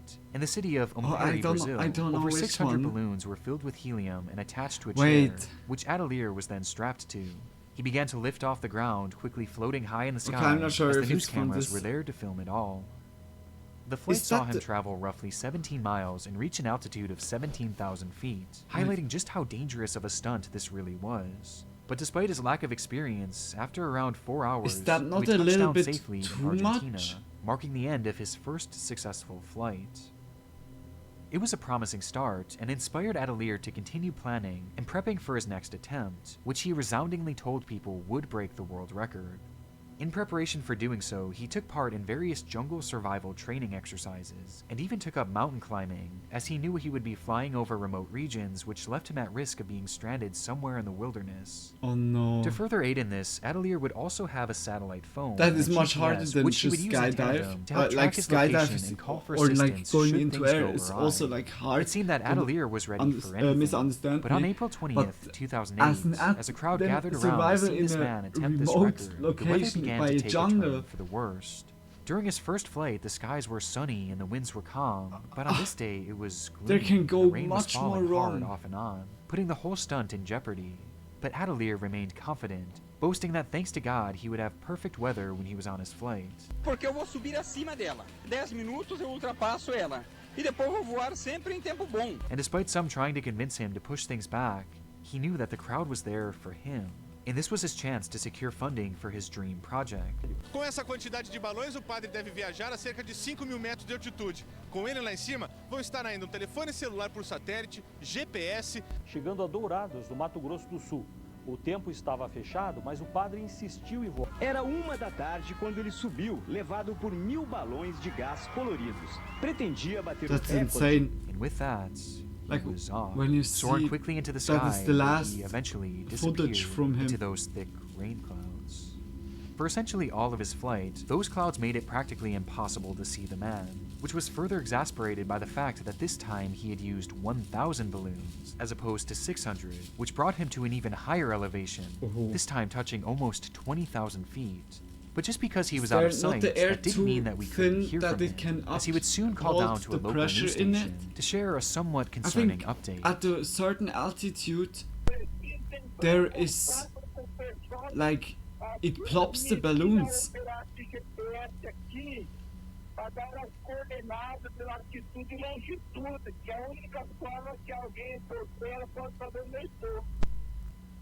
Despite dedicating countless hours of training before the flight, there was one thing that Atelier had failed to prepare for. No. The GPS. No. As he was never shown how the device actually worked. No. And he only realized that he had no idea how to operate it once he was already at his peak altitude, meaning that he was essentially flying blind. The course he had set out on was set to see him travel 400 miles inland to a city named Dorados, and by his prior calculations, the wind should have still been taking him at the very least in that direction, which for a moment gave him a sense of calm, as he trusted the preparation even if he didn't know his exact coordinates. But after a few hours, as the moon began to rise, so too did the panic within Atelier, as he caught a glimpse of a strange sight on the horizon: the ocean. Somehow, the wind had done a complete 180 and had blown him in the exact opposite direction. Oh that he my had prepared gosh. for. And before he knew it, he was flying directly over the sea, with no way of stopping himself or even slowing himself down, as he was now flying alone into pitch blackness. Water. Atelier called his team and requested they send rescue, Oh but there my was no way to give gosh. his exact location, and by this point, he was already nearly 40 miles out to sea. After being just 8 hours into his 20-hour flight, Oh, hell the ground no. team would lose contact with Atelier after receiving a message from him begging for his rescue, and he would never be heard from again. That's Up, so... up, and away. A Catholic priest trying to break a record for most hours flying with helium-filled party balloons vanishes into thin air. The subsequent search for No. Atelier was broadcast heavily all across the world, with the media dubbing him as the Balloon Priest. And after nearly 9 days of searching, the only sign of the man was his balloons. They were found detached and floating in the ocean, with there being no sign of the priest whatsoever, leaving his fate as a total mystery. At least at the time. What? On July 4th, 2008, a tugboat sailing off the coast of Mackay near an offshore oil rig would spot something floating in the water, and upon closer inspection, it would be identified as a body. Or at least part of one, given all that remained was the subject's lower half. And upon DNA testing, it was confirmed that it did in fact belong to Atelier Antonio De Carli, who likely What? crashed into the water and drowned, How only are to be the picked odds away at by that- various predators the in the odds ocean, that they thus ending the find Balloon it Priest somewhere? saga in a tragic, yet for many, unsurprising manner. Oh, holy shit. Night is the most dangerous time for pedestrians along streets and highways. To be on the safe side, walk facing traffic and wear light-colored clothing for quicker recognition by approaching drivers. Yeah. Always important, guys. And once you get into a car with Bicycle somebody, always with lights, front you're and at their back mercy. lights. If your car should become disabled, the rule of thumb is stay inside. There are signs you can get to put on the back window to summon for help. It was the waning days of 1986. News station NBC7 San Diego records and broadcasts a PSA segment about safety on the roads, and specifically what to do if your car breaks down at night. This may seem like a fairly random topic, but for residents of San Diego, fears were rising over just how safe their highways were, as just a few days prior, a 20-year-old college student named Kara Knott had gone missing, only for her car to be found pulled over onto the shoulder of a tall bridge, where underneath, police would find her body, having been strangled brutally and tossed over the side to the ground below. Understandably, residents were concerned, with many assuming that she had ran into car troubles and likely exited her vehicle to get help, only to be kidnapped and killed by a nearby motorist. And due to this, NBC7 thought Then the you're segment in would be a shitty effective in situation, educating need those help, out there, and someone in is hopes of just avoiding another exploiting situation it. like Kara's, That's especially so considering at this fucked up, point, her killer was still somewhere out there. Yeah. For the video, they even had a highway patrol officer come out to share his tips. Being a female, you could be raped, robbed if you're a male, all the way to where you could be killed. Once you get in that other person's car, you're at their mercy. As well as a man whose car had broken down when they were filming. Do you realize how dangerous it is? Yes, I realize. In fact, I was putting the gas in, and a 18-wheeler came by and almost blew me away. Overall, the segment appeared relatively harmless, with the main messaging being to contact authorities and wait for their assistance rather than trusting a stranger. But still, this did little to calm the public's nerves, as paranoia rippled through the community, and speculation began to run rampant on who was responsible for Kara's death, which is when disturbing allegations began to emerge. Following this report, 24 separate women would come forward to share their bizarre encounters that they had had on that very same road in which Kara was found. The girls claimed that they were pulled over by a police officer who interrogated them in their cars for upwards of 2 hours. And the questions being asked during this weren't even relevant to the alleged violations they had committed. Instead, they were more personal, sometimes even sexual, as if the man was trying to seduce them. And it got stranger from there, as when looking into that cop's work record, it was discovered that he was on patrol the night in which Kara had gone missing, and he just so happened to be working that very same stretch of highway. And making things even more concerning was the fact that underneath Kara's fingernails were traces of what appeared to be fabric that matched the material used to make police uniforms. And hidden in the officer's trunk was heavy rope, with it eventually being revealed that Kara had rope marks around her neck. I thought that first someone that would impersonate. But what does make these accounts so important and so relevant to the topic at hand was the fact that the officer being named by every single one of these women was a man named Craig Allen Pyre. Spotting pedestrians at night is difficult. And once you get into a car with somebody, gosh, then you think it's a police officer? You're at their mercy. Because if you do decide to walk, the CHP says they're you exploiting never know this who you may position meet so much along the out. road. Anything can happen. The very same officer that was shown in the local news report. What? It would eventually be revealed that on December 27th, 1986, Craig Allen Pyre pulled over Kara Knott, flirted with her, raped her, strangled her, and then threw her body off a bridge. That's only 2 days later that's appear on really this PSA disturbing. and try and teach the public how to avoid being kidnapped and killed alongside of the highway. All the way to where you could be killed. Once you get in that other person's car, you're at their mercy. If Oh, strangers no way, show up yeah. for assistance, tell them to call police or the CHP. Just stay in the vehicle, lock all the doors, turn on the emergency flasher. This is so insane. And wait for... like, you see, like, no emotions by this dude.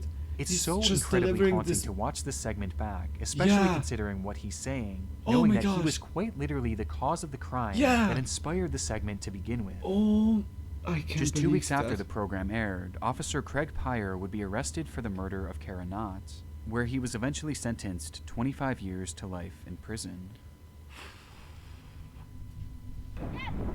That is also a hard one to swallow. Niagara Falls, Ontario, Canada. One of the most famous natural spectacles in the world. Oh my God! Oh my God! Oh no.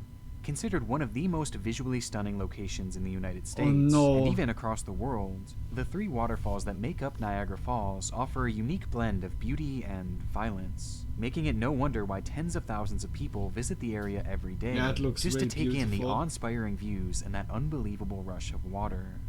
But on March 20th, 2003, as a typical crowd gathered to take their photos, their attention was captured by something far different than the scenery. Something that couldn't have been possible. It looked like a man in the water. Though he wasn't being swept over and he wasn't moving at all, he was just standing there, at the very edge of the falls, staring off into oblivion.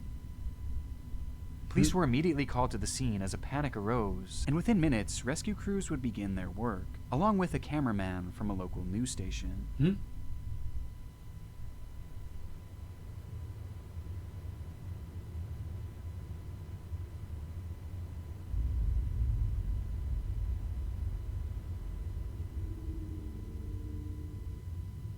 The footage shows what should have been an impossible scenario, as an unnamed 48-year-old man was standing at the edge of the most powerful waterfall on the planet, What is somehow he staying doing? balanced and remaining fully calm, despite being just 1 foot away from dropping over 180 feet to Wow. certain death. What is he doing? Unsure of how the man had ended up in the water, or how it was even possible for him to stay upright, rescue workers sprang into action with 2 men, Pop Moriarty and Gary Carella, sliding into the water and attempting to walk towards him.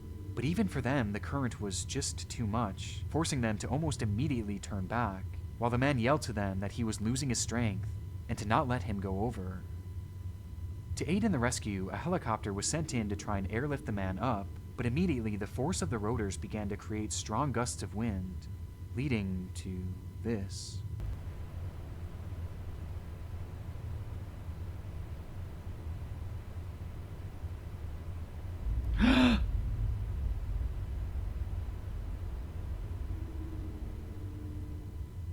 Now the man lay there, feet dangling over the edge of the falls, as the freezing cold water pelted him relentlessly.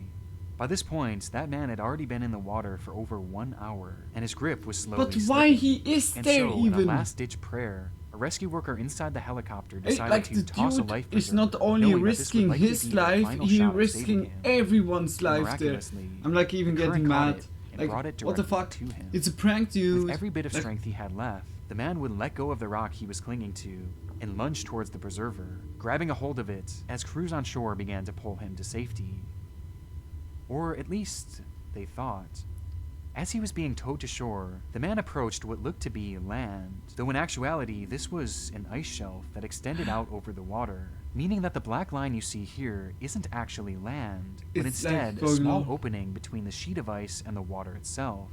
And within that small opening, the rapids were raging at tenfold due to the increased pressure of the small size. And so, while the man was being pulled towards rescue workers, he was almost immediately sucked underneath, pinning him in an immovable situation. Moriarty and Corella knew that they had to engage once again, or else the man was certainly going to drown, with their testimony later on showing just how dire the situation had become. He just told us, let me go. He just gave up. He said, save yourselves, let me go, let me go. But the rescue crews had come too far to just give up, and despite the pressure of the water becoming almost too much to bear, Corella slipped a harness around the man and gave the signal for the group to be lifted up. no shot, they rescued him. Like, so much props and respect for those heroes. For those two. So much respect and like, holy shit. Somehow, they had all done the impossible, and with But- the victim now on solid ground, What he is was w- taken to a nearby hospital where, despite suffering from severe hypothermia, he would go on to survive, making it one of the most incredible rescues ever shown What on did he television. do?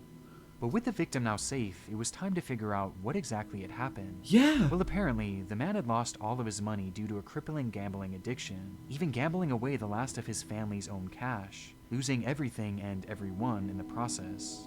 And he entered the water that day, hoping to make it his last. But as he drifted towards the edge, he suddenly had a change of heart and decided to fight for survival. And somehow, when trying to stop himself, his foot became lodged in between two rocks, which also aided in shielding him from the rushing current, allowing him not only to stay there, but to stand upright.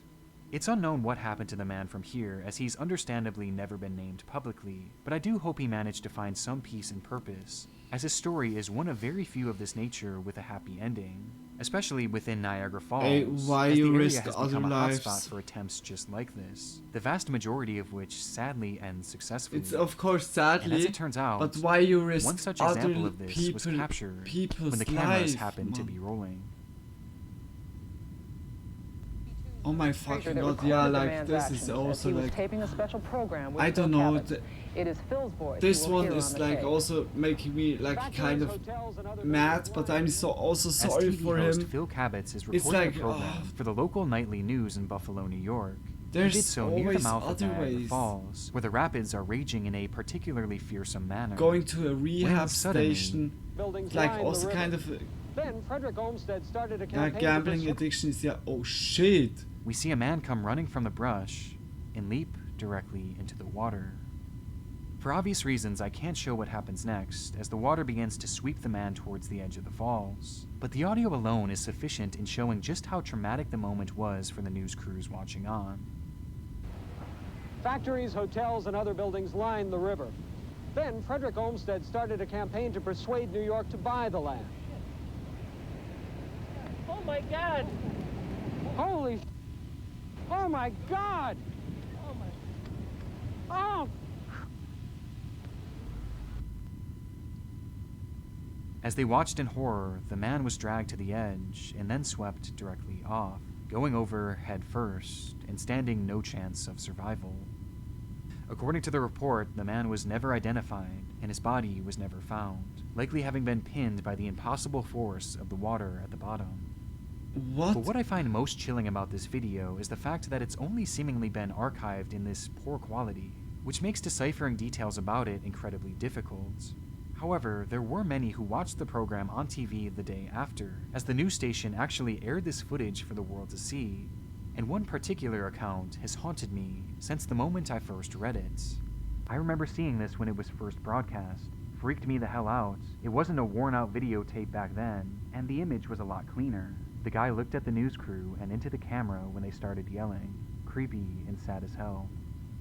Despite being known for its beauty, there is a dark side to this amazing location, and one that has become, and likely will remain, no stranger to the world of television. Well, like those two videos from Nick Crowley have been really good.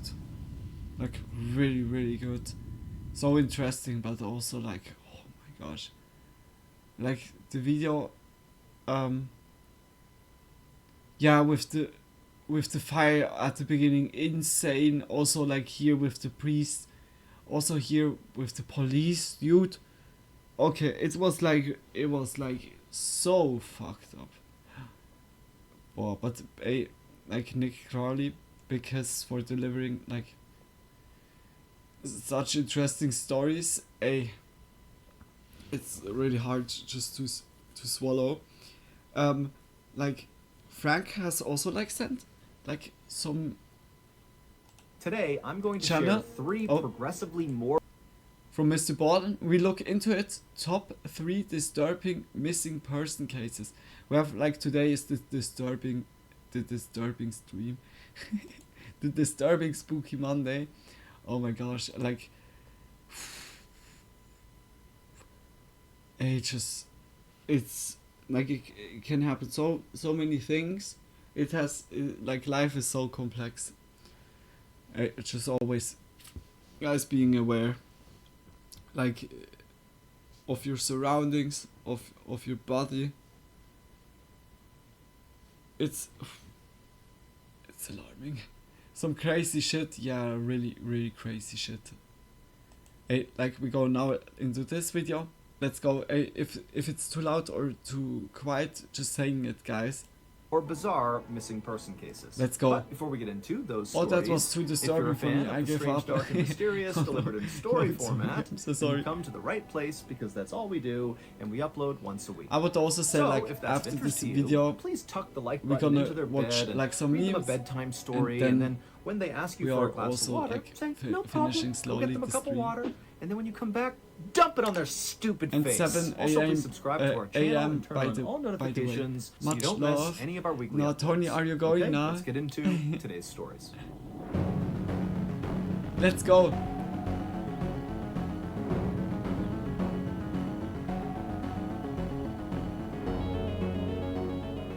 Later, Tony. Have a good day, On the night, evening of June 28, 1997, Tony, if you're going an now, 83-year-old just woman big named kisses. Leela Howard turned up the radio like for in the real. living room Much of her love small for home being in here. Texas, and then she took a seat next to For her joining husband, the Raymond, chat, on the couch. for enjoying. This was a song that both the of them spooky loved, vibes. and in the past, Leela And knew her see you husband would have soon. swooped her up and begun Have a dancing with her wonderful right sleep. away. But Raymond was now 88 years old. Bye He bye, was also bye bye, recovering from Tony. brain surgery, and they have both were fun planning with to go to me. bed in the next few minutes Big kisses because for they you. had a big See you day later, the next Tony. day. They were going to go to the Pioneer Day Music Festival, which is an annual fiddling festival located about 15 miles away from where Wait. Leela and Raymond lived in the town of 97. And when you come back, I go quickly- dump it on their stupid face. quickly Also, back. please subscribe to our channel and turn on all notifications so you Just don't much miss love, any of our Tony. weekly uploads. Okay, let's get Goodbye, into sweet today's dreams. stories.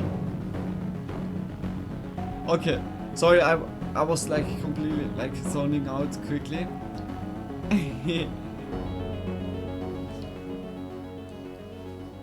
On the evening of June 28, 1997, an 83-year-old woman named Leela Howard turned up the radio in the living room of her small home in Texas, and then she took a seat next to her husband, Raymond, on the couch. This was a song that both of them loved, and in the past, Leela knew her husband would have swooped her up and begun dancing with her right away. But Raymond was now 88 years old. He was also recovering from brain surgery, and they both were planning to go to bed in the next few minutes because they had a big day the next day. They were going to go to the Pioneer Day Music Festival, which is an annual fiddling festival located about 15 miles away from where Leela and Raymond lived in the town of Salado, Texas. Leela and Raymond attended this festival basically every year. And so even though Raymond right now was a bit fragile from his surgery and his advanced age, the couple had not even considered missing it.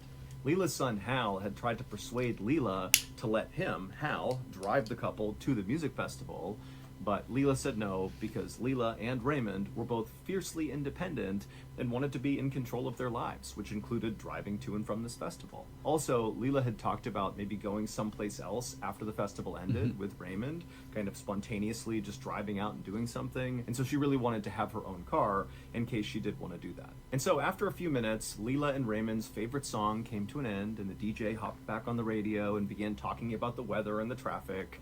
And at that point, Raymond and Leela, they stood up from the couch, they took each other's hands, and they walked upstairs to go to bed. The next morning, so June 29th, Leela and Raymond walked out the front door of their house, and they walked down to their driveway where their Oldsmobile car was parked. Leela helped Raymond get into the passenger seat, and then Leela took her spot in the driver's seat. And then a few moments later, after they were all buckled in and situated, Leela fired up the car, backed out the driveway, and began driving. That evening, Leela's son, Hal, decided to swing by Leela and Raymond's house to check in on them and see how the festival went. And so at about 5 p.m., Hal got to their house, and right away when he pulled up, he noticed that Leela and Raymond's car, the Oldsmobile, was not in the driveway. And so Hal thought that was pretty odd because by now they should have been back from the festival. In years past, they would always get home by about 3 p.m. at the absolute latest because they didn't like staying out late. Both are so it just missing. Seemed odd that they Not were only back one by now. person.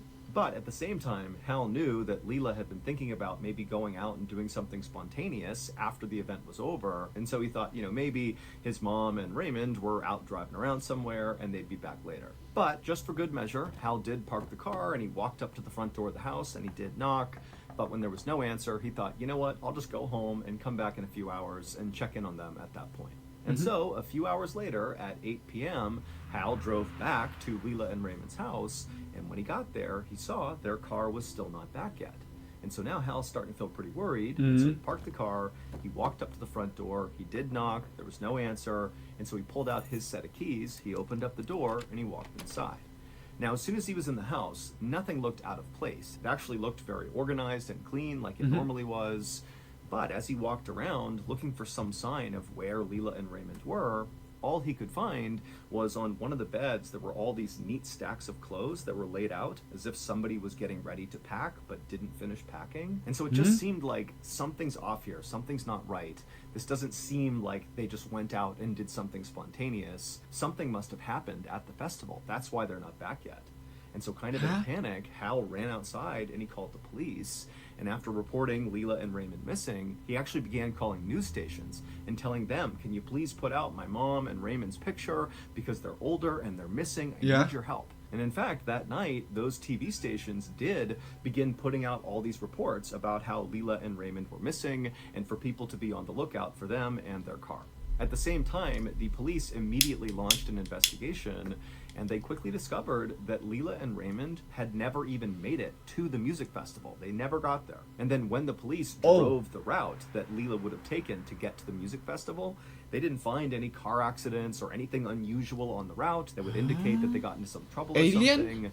They checked their phone records, and Leela and Raymond had called nobody. There was no action on their credit cards, and so they hadn't bought anything. And the police would send out all these missing person reports to police officers all over the state of Texas, and nobody reported seeing anything or hearing anything. That is, until 3 days later on July 2nd. On that night, a police officer in a little town in Arkansas, located 500 miles away from where Leela and Raymond lived, this police officer was driving down the road when he spotted an Oldsmobile that was driving with its lights off. And so the officer pulled the car over and he ran the license plate, and it came back as belonging to Leela and Raymond.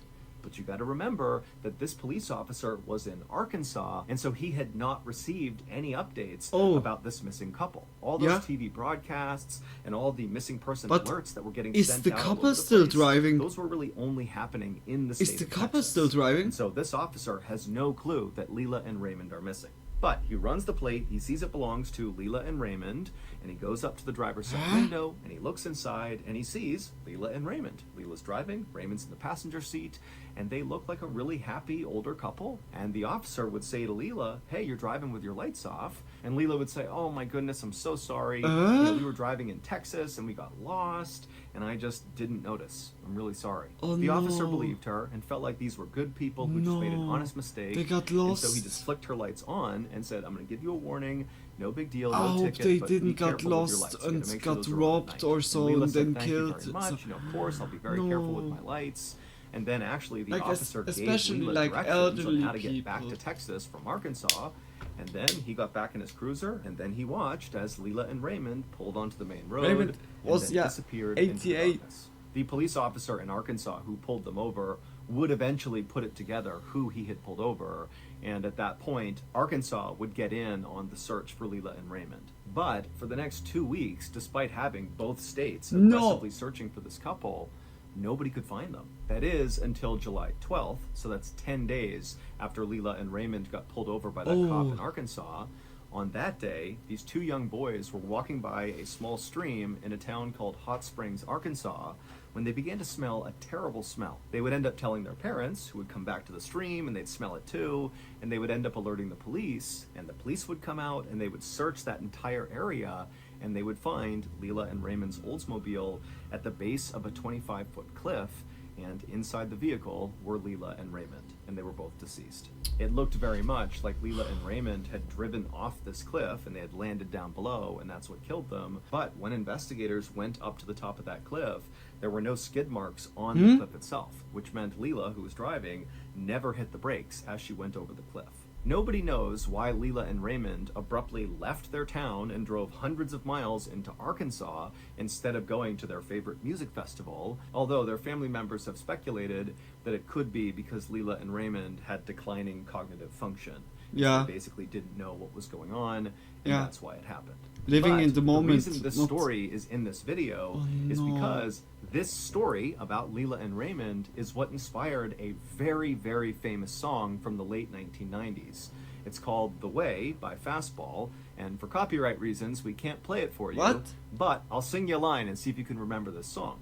Where were they going without ever knowing the way? Anyone can see the road that they walk on is paved in gold. It's always summer, you'll never get cold. You'll never be hungry, you'll never be old and gray. Boom, there you go. If you know the song, now you know it's got a pretty intense backstory. That has a really intense backstory. I'm so sorry for Thank just you to the BetterHelp elderly. for sponsoring today's video. Oh my After getting gosh. out of the military at the end of 2017, the transition from military life to civilian life was so overwhelming Hey. that it sent me spiraling into a Just deep big depression. kisses. Luckily, before I did Also for anything rash, Mr. Ballin. I opened it up and Big standing big there, kisses. The box. So far, late one I really afternoon enjoy in it. April of 2019, a middle-aged woman named Mary was cutting up some vegetables in her kitchen in northern Spain when she heard a knock on her front door.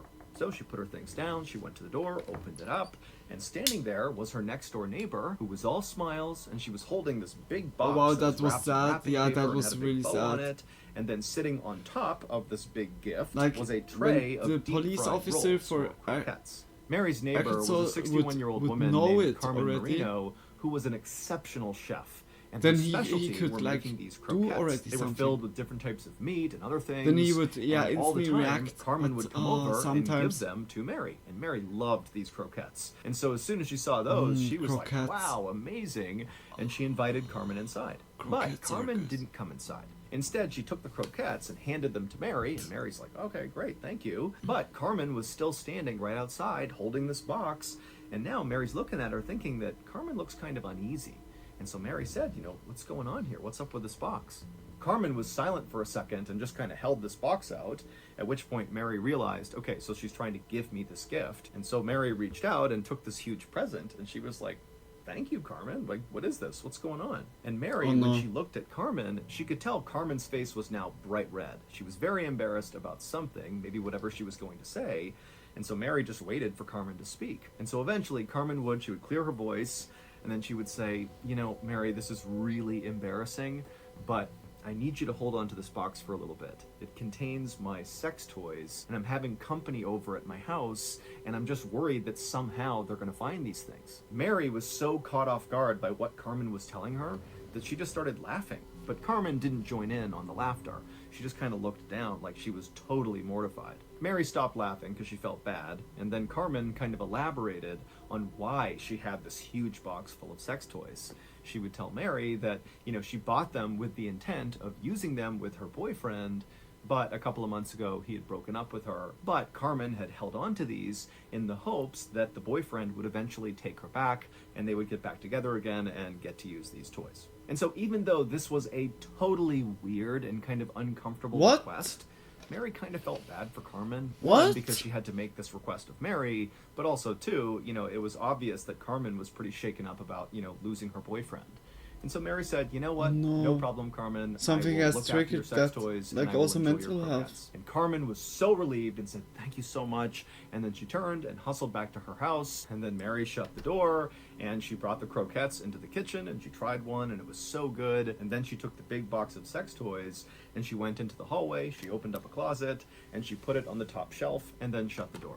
Over the next couple of days, Mary expected Carmen to come back over and reclaim her box of sex toys, but Carmen didn't.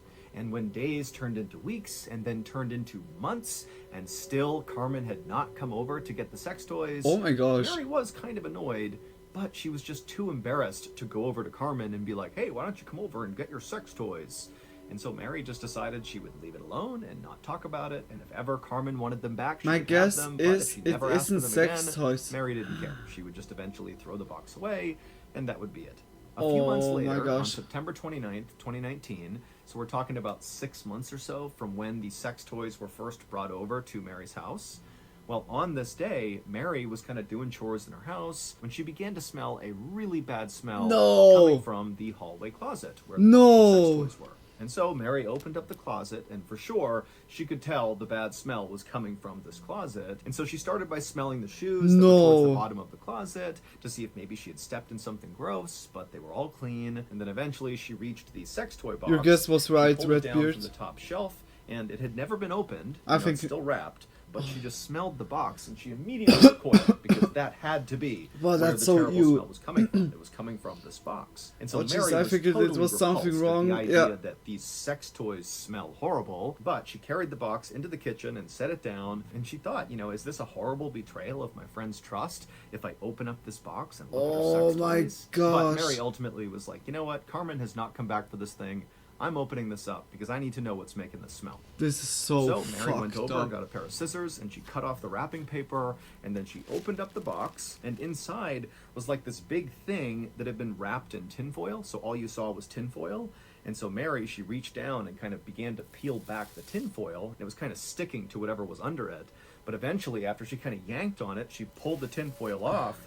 And when she saw what was in there, she began screaming and ran outside and called the police. It would turn out Mary's neighbor, Carmen, who owned the box of sex toys, well, her boyfriend didn't just break up with her a couple of months before she brought the sex toys over. No, her boyfriend, who was a 67-year-old man named Jesus Baranda, he went missing around the time that supposedly Carmen and her boyfriend broke up. And so naturally, Jesus's family began looking for Jesus, and when they couldn't find him, they called the police. And eventually the police called Carmen and said, hey, you were dating Jesus around the time he went missing. Oh my We're going to gosh. need to come to your house and search it.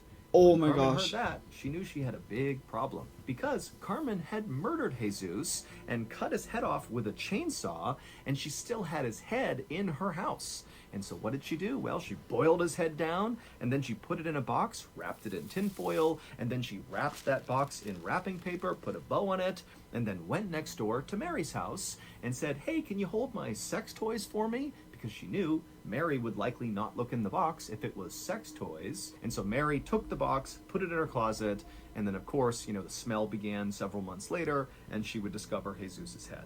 Carmen was convicted of murdering her boyfriend, and she was gosh. sentenced to 15 years in prison.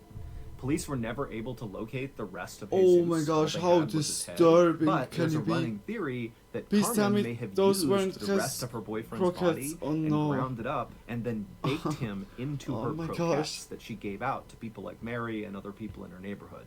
But that's just a theory. That is insane.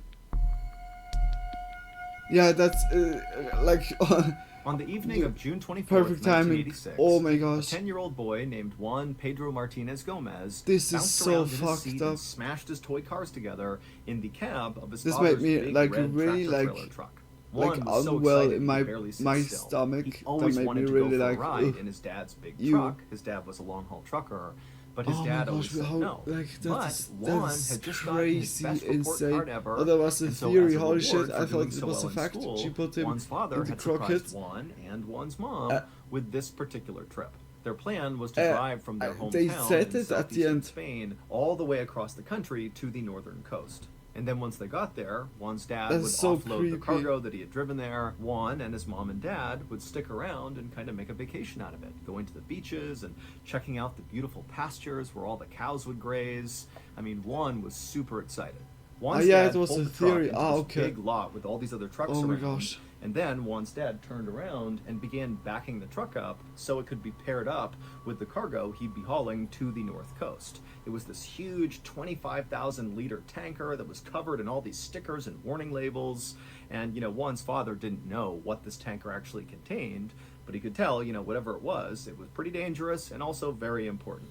And so as Juan's dad is backing up skillfully to line up with this tanker, Juan is just sitting in the back seat, absolutely transfixed at how cool his dad is. I mean, this is like the most amazing thing Juan had ever seen. And so finally, Juan's dad successfully hitched the truck to the tanker. And so once they were all hooked up, Juan's father yelled out the window and said bye to the people he worked with. And then Juan's father put in Juan's favorite tape cassette into the stereo and turned the music up. And then he turned onto the road and began making his way toward the highway. Juan's dad would drive basically all night, and Juan and his mother would basically sleep all night. But they would wake up at about 5 a.m. when Juan's father pulled into the parking lot of a diner that was located just north of the city of Madrid, Spain. They were making great time, so Juan's father told his family they could take their time eating. When the family did finish their meals, they got up and began walking out towards the truck, and little Juan, he turned around and he waved to the waitresses, and they all waved back. And then the family climbed back into Juan's father's truck, and then before long, Juan was curled up in the back seat trying to fall asleep again as his father merged onto the highway and began heading towards the stretch of mountain road called the Somosierra Mountain Pass. About 40 minutes later, a man who was also driving in the Somosierra Mountain Pass was just driving along when suddenly a huge red tractor-trailer truck came barreling toward him from behind, shining their lights into his car. And so this man, you know, he sees this truck approaching so quickly, and he tried to get out of the way, but there was nowhere to go, and the truck wasn't stopping, it was honking its horn, and the truck smashed into this guy, which sent his car careening off the road, but luckily it did not tumble all the way down the mountain. And so this guy's car comes to a stop on the side of the road, and the guy, he kind of comes to and he feels himself. He's worried he's got a serious injury. He did find a little blood on his head, but overall he felt he was okay. And then he managed to get his door open and he climbed out of his car and he looked a little ways down the road, and there was the truck that had hit him. It was now on its side and it was hissing steam, and it didn't look like anybody inside the truck was trying to get out. Now, even though this guy was pretty shaken up from the crash he had just gotten into, he felt like he was definitely in better shape than whoever was in this truck, and so he decided he would just go up there and try to help them. But after only taking a few steps, this white van came blazing around the corner and came to a screeching stop on the road right next to where this guy was. And then before the guy could do anything, the sliding door to the van flung open, and this woman with blonde hair jumped out and she ran over to him and she said, "I'm a nurse, do you need any help?" And so this guy, he's looking at this woman and he's kind of sizing her up, and she did not seem like a nurse. And in fact, for some reason, this guy felt like she just made him really uncomfortable. He couldn't quite put his finger on it. And then he looked past this woman at the van and he saw the driver looked oddly similar to the woman, except it was a man who was driving, but he also had very bright blonde hair and he had these striking blue eyes that really stood out even from a distance. And then in the passenger seat of this van was this elderly woman who was just staring daggers at this guy who's now talking to this nurse right next to him. And so the guy's looking at the old woman, and the old woman's looking right back, and she really looked mean, like she was not happy to be talking to him. And so the guy finally just said to this woman who was claiming to be a nurse that, you know what, I don't need any help, go help them. They need help because they haven't gotten out of the truck yet. The woman just nodded, and then she ran back to the van, hopped inside, and the van sped, the 100 feet down the road to where the crashed big red tractor-trailer truck was. And again, the woman hopped out, and she rushed over to the truck, and she climbed on top of it, and she reached down, and she took something out of the truck. But from his perspective, 100 feet back, the guy who had also crashed, he couldn't tell what she had taken out of the cab. But after she took whatever she took, she climbed off the cab. She did not attempt to help anybody inside of the truck. She jumped back in the white van, and the white van sped off down the road, and they were gone. The guy barely had time to process what had just happened before he began to smell this unbelievably powerful rotten egg smell. When help arrived, emergency responders immediately realized they had an environmental disaster on their hands. The big red tractor-trailer truck, which was Juan's father's truck, was hauling 25,000 liters of sulfuric acid. And that rotten egg smell they were smelling in the area meant the air was now becoming toxic as the sulfuric acid leaked out and began interacting with the ground and making its way into the nearby river. Could that be So that before they had anybody something could to even do go that inside this of dude truck to couldn't see if there were have like survivors, braking? They had to basically cover it and the surrounding areas with hundreds and hundreds of pounds of sand and lime to try to counteract the acid. It would take hours to do this. And in that time, nobody came out of the truck's cab. And then finally, when emergency crews were able to go up to the truck and look inside, they discovered that the vehicle's occupants were all dead. However, there were only two bodies. It was Juan's mother and father. Juan was nowhere to be found. Now, one of the theories was, well, when this crashed, maybe the sulfuric acid landed on Juan's body somehow and literally dissolved him, and so that's why he was not found. But that's not possible because it would take much, much longer for sulfuric acid to totally eat away someone's body. Oh my and gosh. the body would have to be fully submerged Oh in shit, the acid yeah. the entire time. So that could not have happened. Rescuers would search the entire area deep into the woods in all directions, looking for signs of this child, but there were none. And when investigators attempted to recreate this accident to try to figure out what actually caused it and why it happened, what they would learn would only confuse them more. Juan's father's truck had nothing wrong with it mechanically, meaning the brakes weren't messed up, the accelerator wasn't messed up. There really was no reason why this truck should have crashed unless it was intentional. That's the only way this could have happened.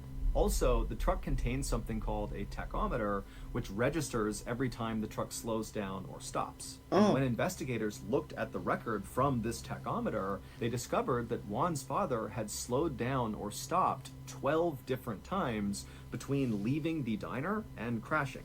But the route from the diner to the crash site was a straight shot with no traffic lights or stop signs. Basically, there had been no reason from the diner to the crash site to ever slow down or stop. But again, Juan's father did 12 separate times. And then also there were traces of heroin that were found in a hidden compartment in Juan's father's truck. Now, Juan's parents had no criminal record and absolutely no connection to drugs or the cartel, but investigators did consider a theory that, perhaps a drug cartel ambushed Juan and his family, and ultimately Juan was kidnapped.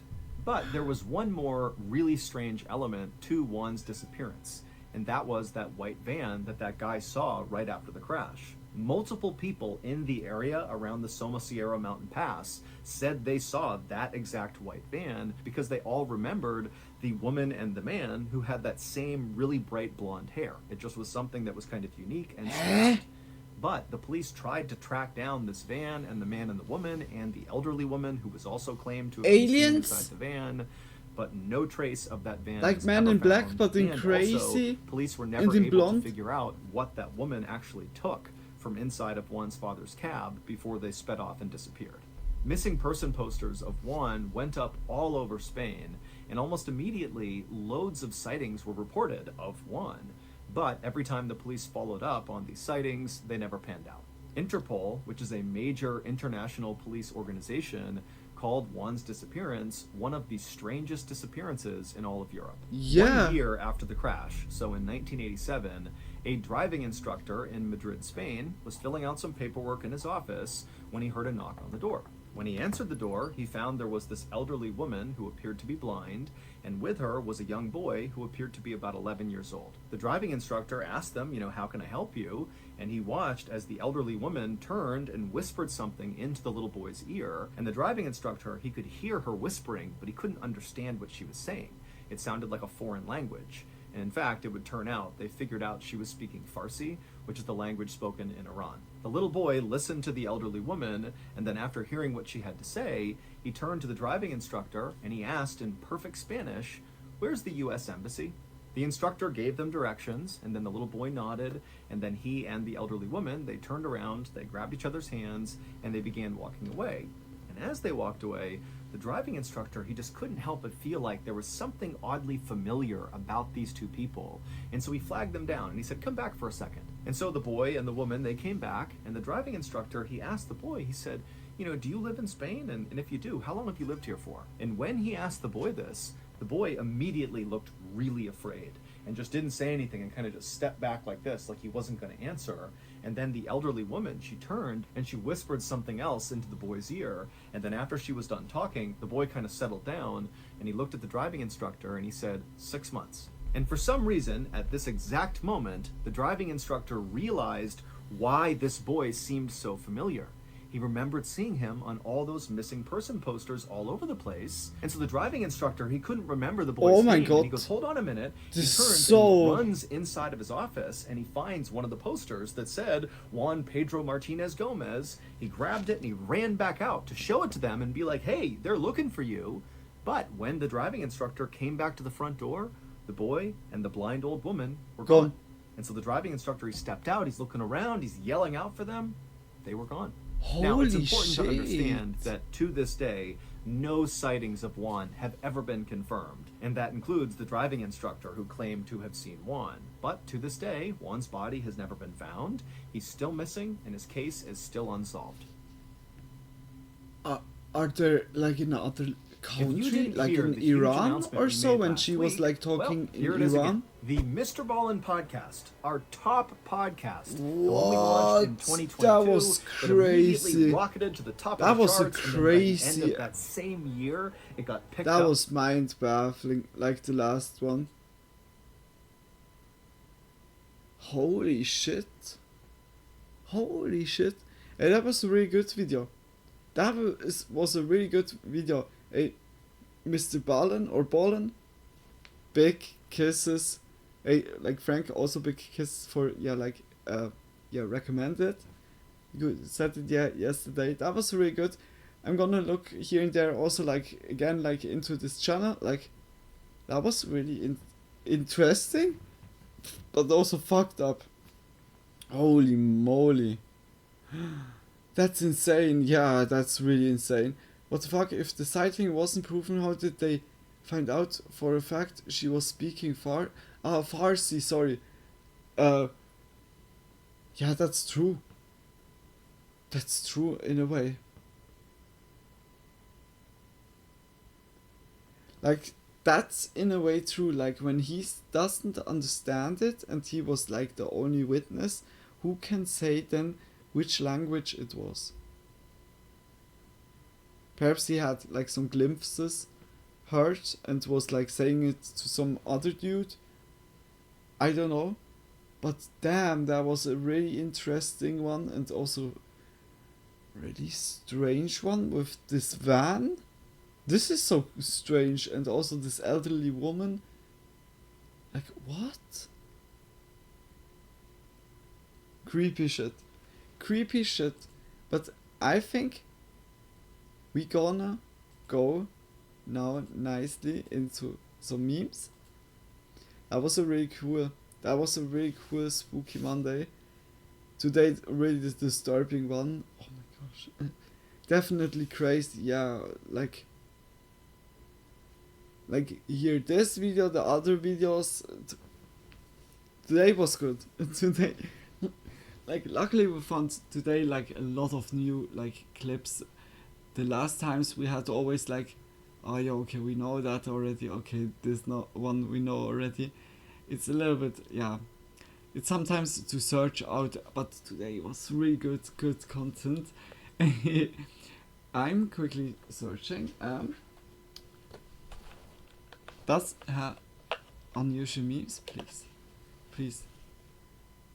3 days ago, okay, that looks good. Also 6 days ago, that's the other. 7 days ago.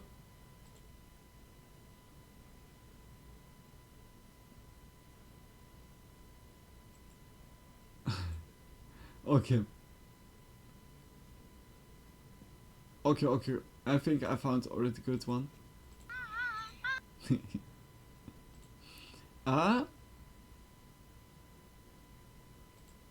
Boop.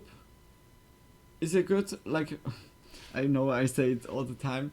Like, if something is with the music or so volume, just saying it.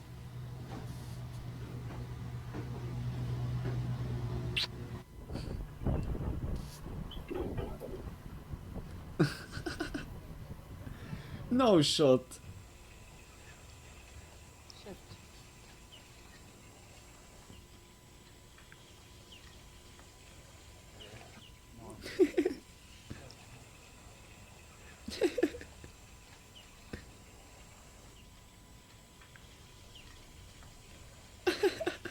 Stand it. I was going crazy. I decided to pull out. What's your biggest flex? I don't want to sound cocky or anything, but like I'm really pretty. A lot of people just like want to talk to me. Hey. Yeah.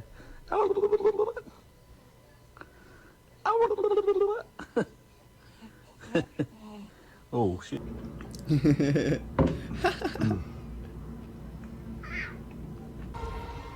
Oh no. What? Effort 0 damage, Suck the 100. trash right out of your hand. And also say thank you. What? So, you know, starting off, but, you know, coming in here where I'm at with.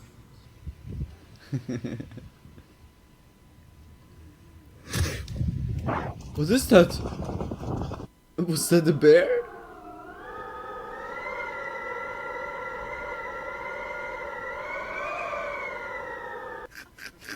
What? No knife, no fucking knife. It's not. No. Bro, you're eating the packaging. You're not meant to eat it. It's protein. Are you serious? Roxy, baby. She's not speaking to me.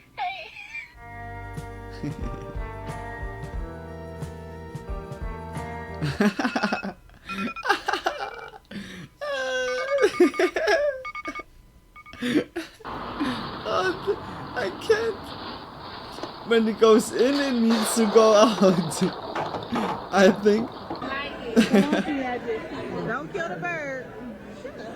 This is the most ghetto and creative mess I don't ever see. Oh my god. Oh god, I'm nervous. Oh my god, that bird probably dizzy as hell. What happens now? Not the bird. Don't do the bird. Oh god.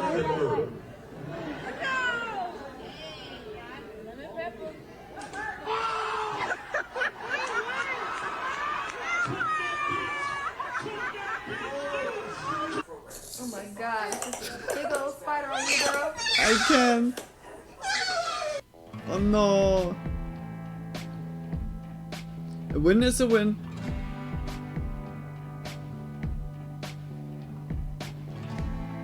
Oh no, hey, you can't be like this. That's so mean. Oh no. No, you pulled me over because I'm black.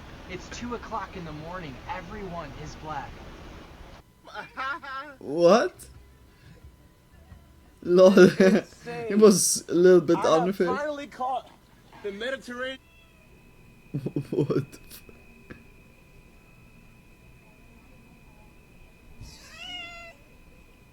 Oh, it looks so baked. Really tuckered out because we went to the dog park. Barbie girls or black girls? Barbecue. I'm at Walmart. The music They also. got an MRE for 50 cents. 24 individually wrapped snacks for 50 cents. Got into the catnip. Oh, you can't come back here. Chicken sandwich. Yes, but... Sierra, banana. Chicken sandwich.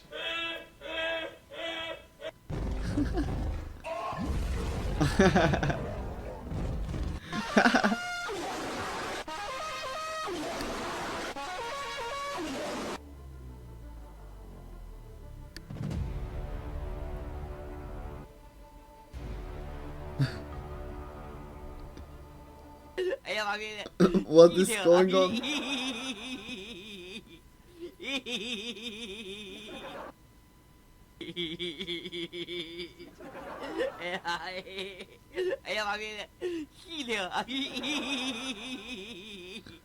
Hello, this is 911. Because of the reflection, you see what she's doing. You gotta stop doing this. Why? Because it says thank you. I really like when it says thank you. Alright, we'll be there in like 40 Oh, don't worry, I'll be here.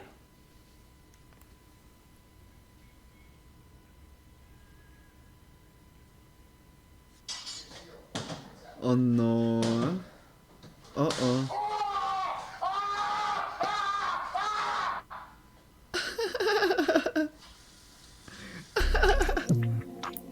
Oh no, I know this one. Oh no.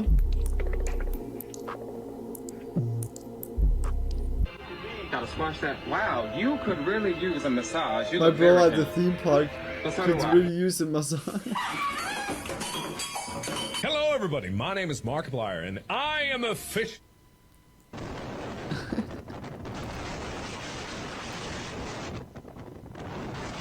No, where am I, bro? He's in the dream world. What the fuck is going on there? Vas a pasear entonces. Voy a bajar. Vas a bajar al parque. Voy a bajar al parque a buscar la pelota. What is this dog doing? Pero ahí sola.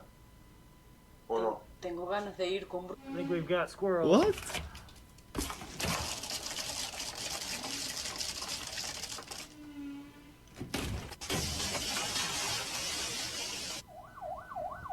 Are those nuts?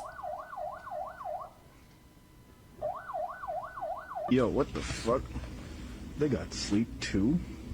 What the fuck they coming out with next? Sleep tri-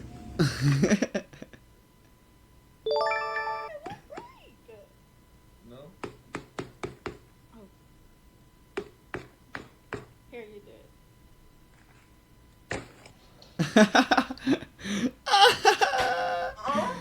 No, not the Hello Kitty face. He's a 10, but he has a dad bod. I'll give him like a Holy 4. shit, holy shit. Dad bod, That was really... 11.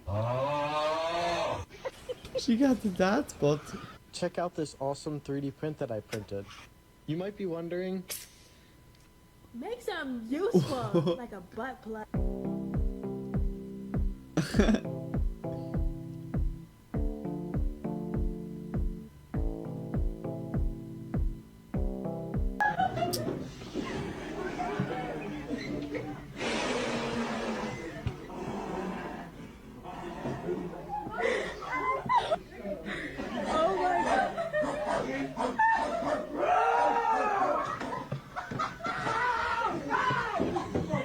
I am loving the new Apple Vision Pro, you guys. Here, I'll take it off. I can put it down so you guys can see it. So check it out. I have been using this thing.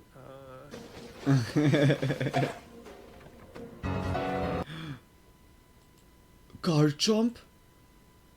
Hey, big kisses, next video. That was a good one.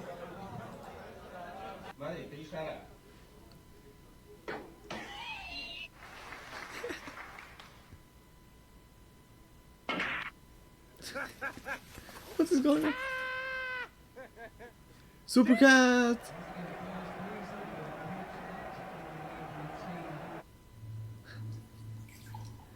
What? It didn't work. My dog stepped on a bee. Objection relevance. 2, 1, let it quit.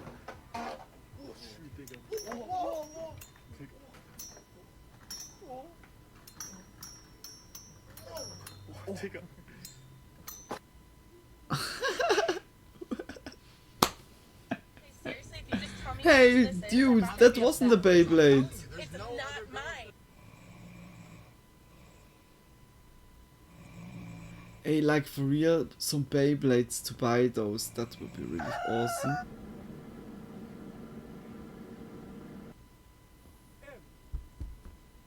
Oh fuck.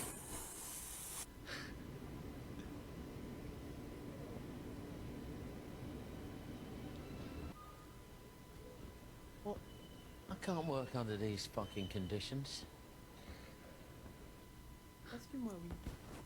No, Beyblades is the key, in the key. Hey, Beyblades, I had like back then even, and I think they're still like a thing. I hope so. It was really cool.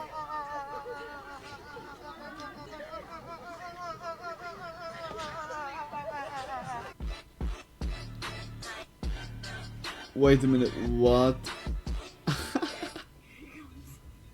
No shot! Man's driving a shed on the M25. The actual fuck? A shed? A house Get me one on fucking wheels. Mercedes. What the fuck is that? Is that even allowed on the street? My dog back then was also laying always like this.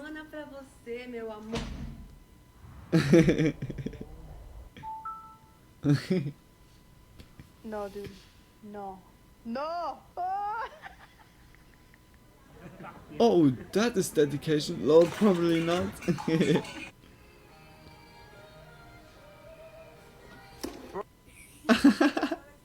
Colgando del techo, así de literal.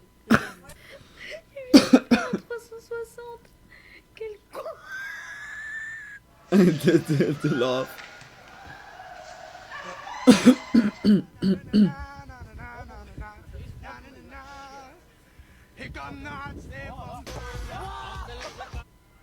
I hope that the Beyblades are existing still. I looked the next time in the store. Perhaps there is still some stuff of that. So my personal philosophy of rehabilitation.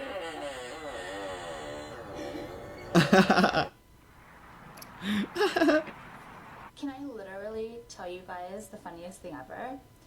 It's actually not funny at all. I get. Oh, I'm sure they are somewhere. Yeah, like when I would spot them in the shop, I'm gonna buy one, just a nicely one. Then we can make a Beyblade pack opening. Oh no, don't be like this.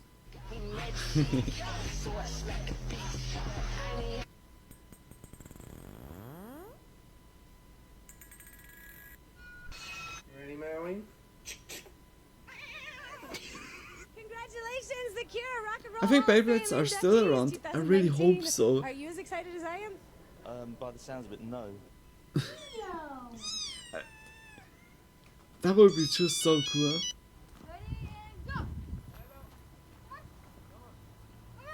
Vamos! Oh no, doggo.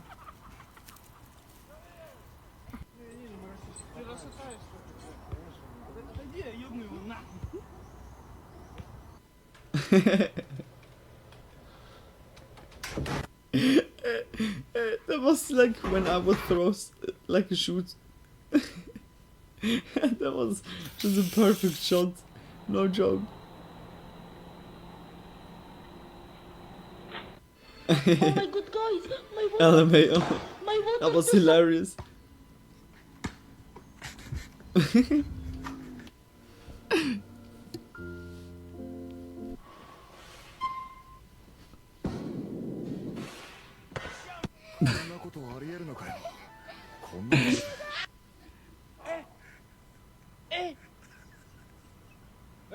Aujourd'hui aussi, c'est un autre jour. Là, il est là. Le monde part en couille. Non. Oh my gosh, completely full with food.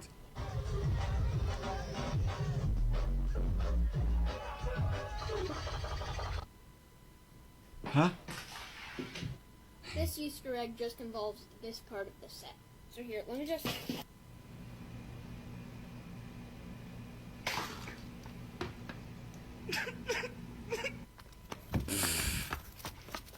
He's trying to escape. This is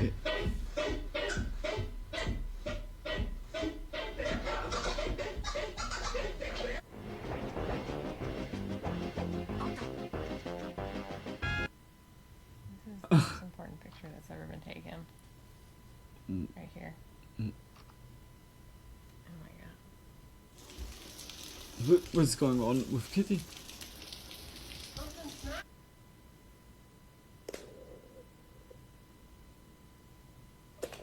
Olha que merda que No! você falou. Nossa, ó, João. Que desgraça que é isso? The heat coming off of that Stiff map. as fuck.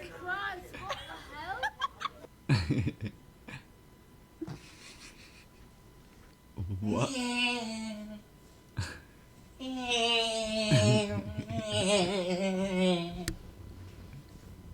So true. So true.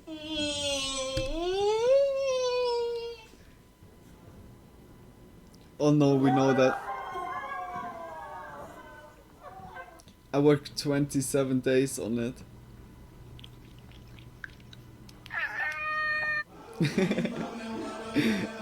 What the fuck?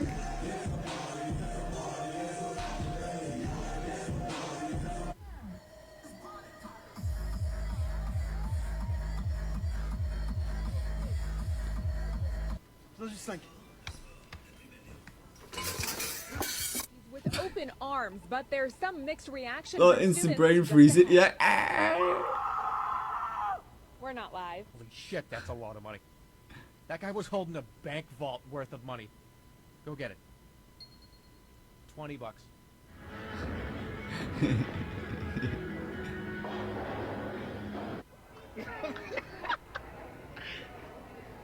Wait a minute, what? Oh, I think he was like swimming too much into the No. That is also so cute.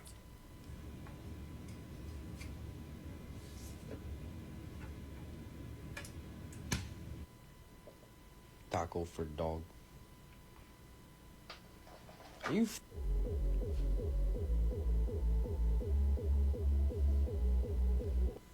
Hi. What the fuck? Oh shit. No! Oh my god! She wanted the food. It's hot. Морти! Морти!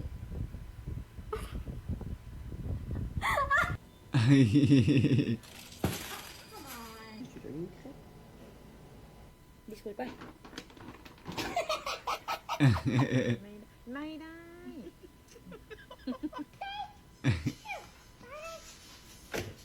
Oh my god, you dumbass.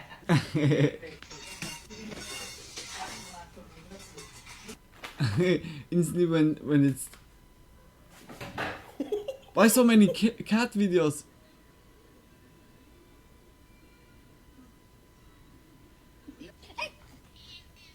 No! No! We can't have him! Oh my god! Motherfucker, what is it? Where the Oh, Tony is missing out, yeah. You laughing, girl? He's surely gonna rewatch like the meme part. Hope my mom won't notice. What's he whipping out? Oh. He's whipping out a G-Dog, I think. Oh, it's a G-Dog. Oh. Fuck. Yes. ¿A dónde vamos, Malvado? Vamos, vamos. Dude. El perrito se fue de casa. Oh shit. They're all on there's two at the end of that hallway. Holy moly, with this controller. I can't.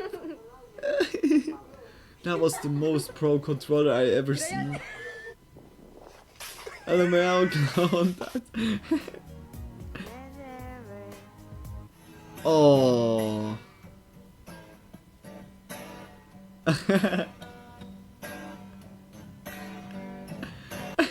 Real kids. Nice. Aí tá dando problema de vazamento em todos os apartamentos. A gente vai ter que fazer toda a tubulação de No way. Qual que é de qual aqui? Olha isso. Pegou a saída de emergência e usou para essa marmota.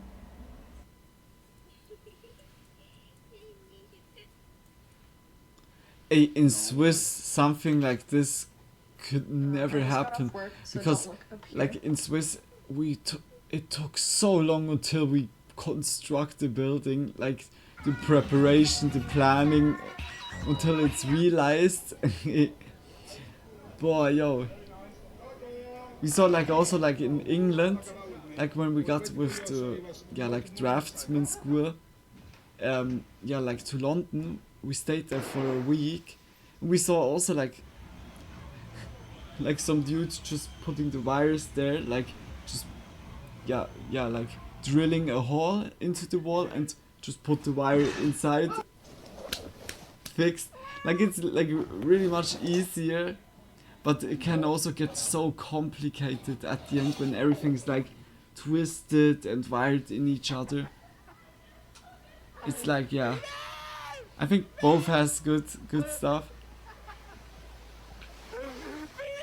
Oh no. I was just... He stopped. No! Next one. Let's go. Let's go. I think I like this little life. This little life. What? No shot.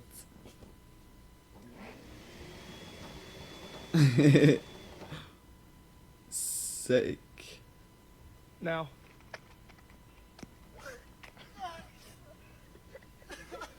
Hold on, Oh man. no. Damn. Hold on, man. What the hell? Cioè, da mano del...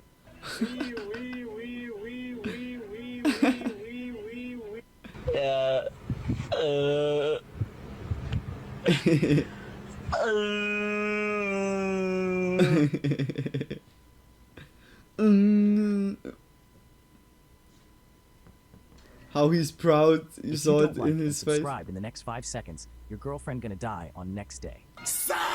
Everyone knows you don't have a girlfriend.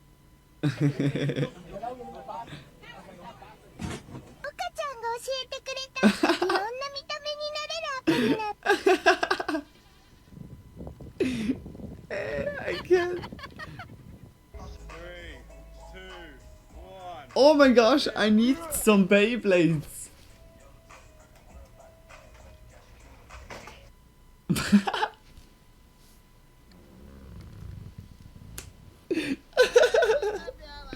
Hey, I want also to have such a night. Pokemon music.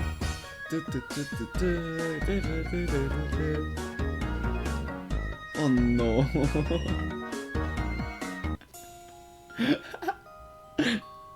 I can't. Oh.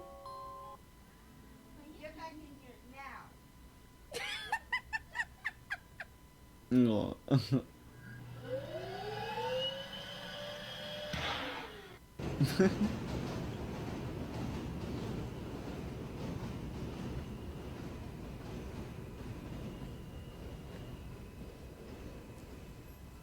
Lol. Why are you asking me for the answer number one?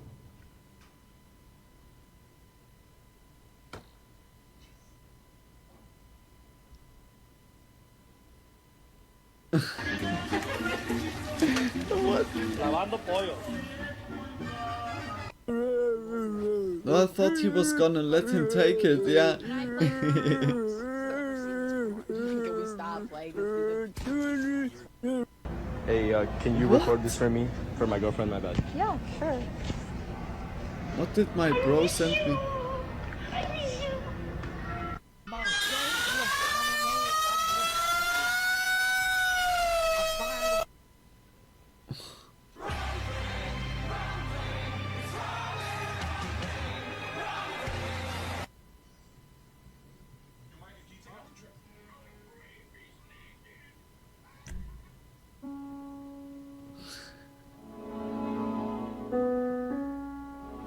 Oh yeah, I was also like the same. Presentation? Oh no, I was always...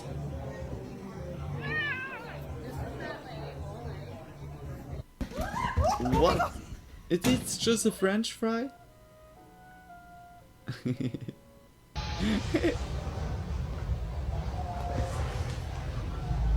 Oh no.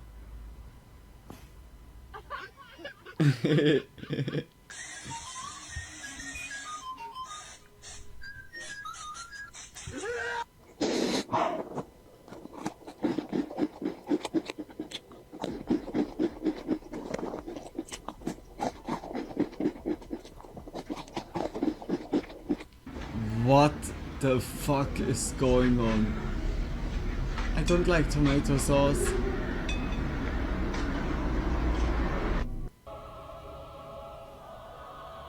Are you serious?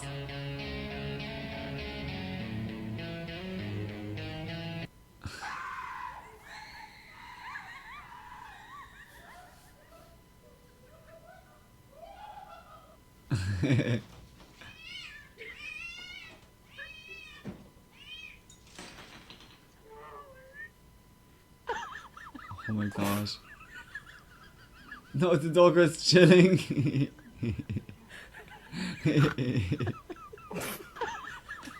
He's really chilling out.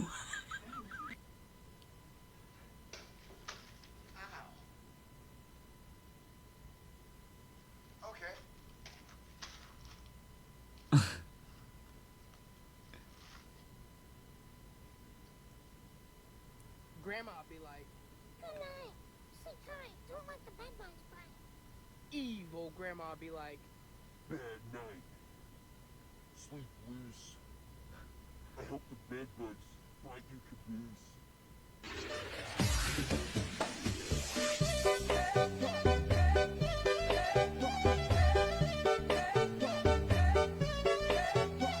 No shot.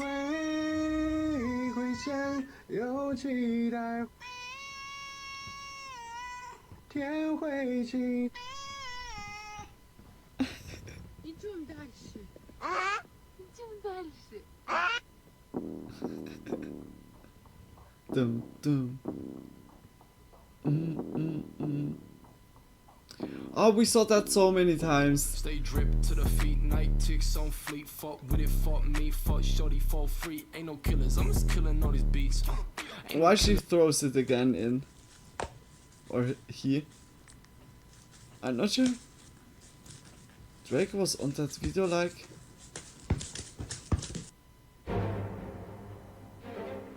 Scary music. Oh no. It's also the music when you're entering a fight. Oh my gosh.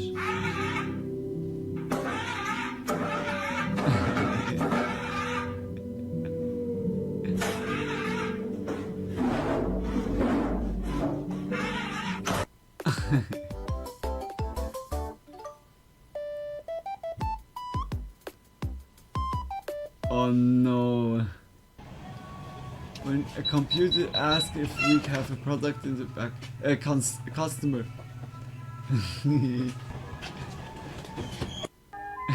Hey! Hey! Who the fuck sent me this? Bakey, nigga. Let's get this fucking money. Whoa.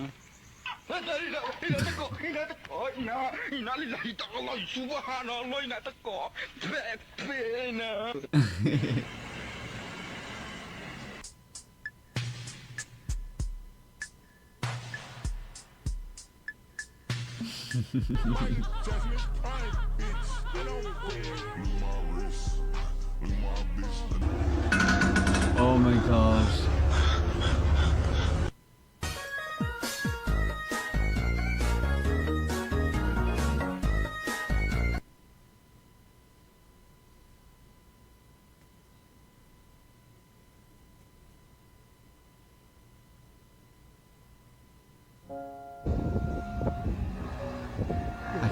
stupid. Why you hit?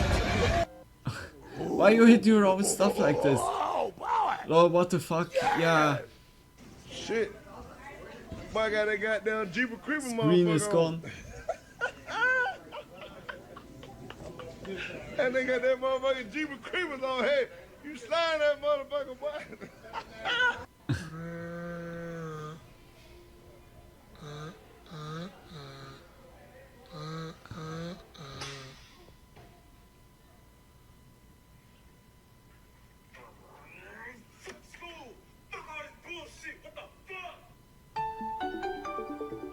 Bro just ruined my ability walk and is now playing Fortnite. I'm okay. I'm fine. Kinshana. Kinshana. Ding, ding, ding, ding, ding. What is this steering? Rasa sakit. Rasa sakit. Oh shit. Oh. Who built these? Oh. No shit. Bless you. Thank you so much. Dude really just said they knew a spot. What is this shit? But this is like the most mid fucking view I've ever seen. Oh, where the fuck did he go? Oh, I have schizophrenia. I forgot about that anyway. So, where the fuck did I? What? My bro thinks he's gonna start playing.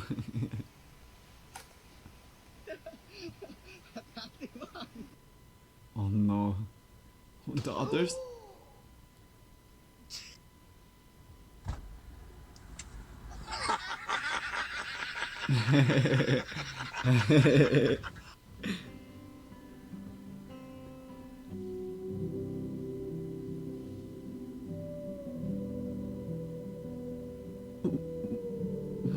What is happening?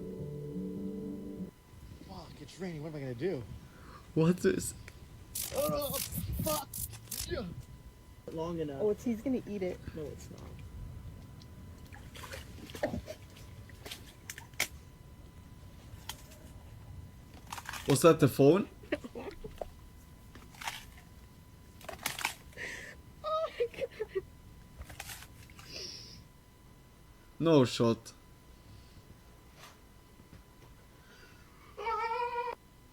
Ô,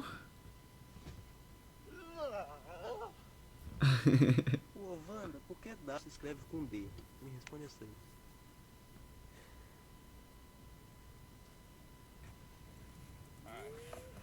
Good one, bro. Justice, got the framing right? Gotcha, bro. Alright. Last one. Love you, boys. Oh, I can't. This meme always when he's just like launching himself downward. Baby, back up. You got to say, oh. Babe, do not get out this car. Do not get out this car. He is finna leave. Pretty positive this guy. What is going on with the dude? Oh shit. Oh no! Oh no! You don't even know! There goes the rotor! Oh! No. Oh, nice car. Let me just park right on top of it, you stupid. So what I'm gonna do now is I'm just gonna take some regular old black pepper. Oh, no. A little bit.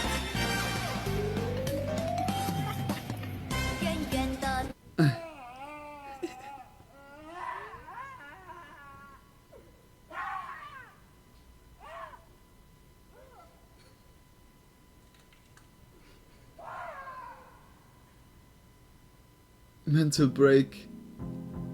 Yeah, when you're just like saved up a lot of money and something like this happens, then it's always really bad.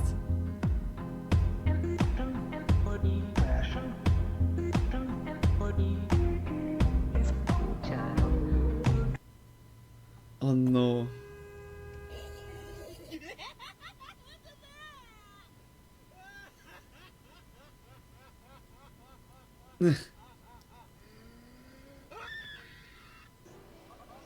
Excuse me? Yeah. Can you spot me real quick? Yeah. Okay, give me one second.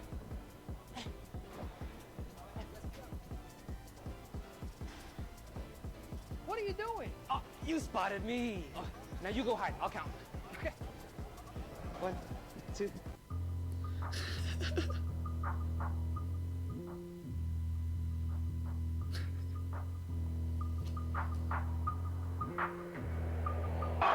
I've been doing good, baby. I've been doing great. Money in my pockets got me walking with a. Romantic kisses in the morning. I'm the cake and you're the frosting.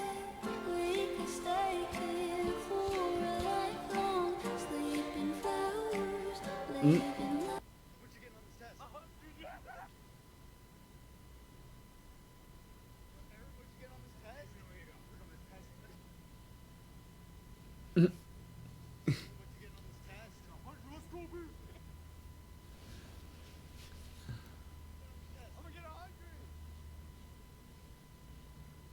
I just saw a tweet that said, why do we have to raise our hand to knock on the door, right? Why can't we just underhand knock like that?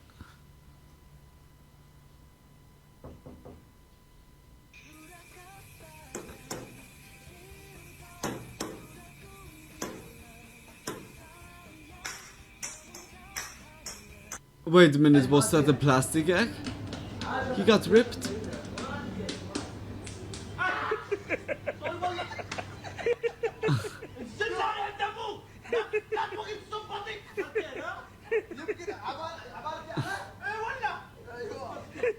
Oh man. Lol. What?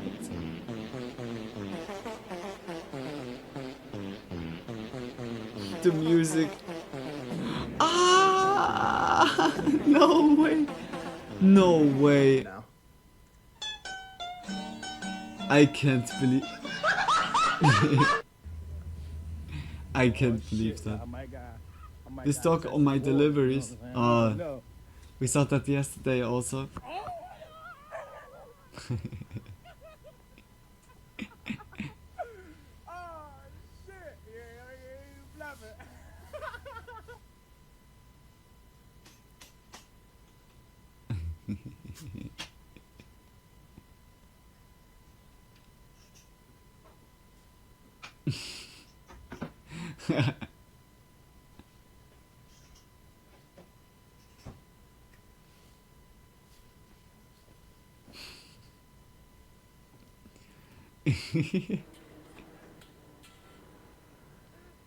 When a customer comes in, 1 minute until closing time.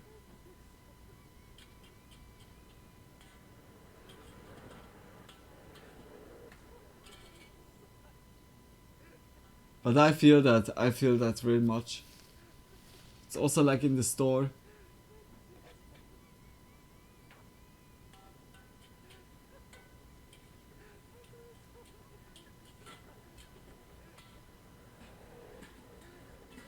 I said, can I get 2 McDoubles, no pickle, no onion? No, yeah, I got you. I got you.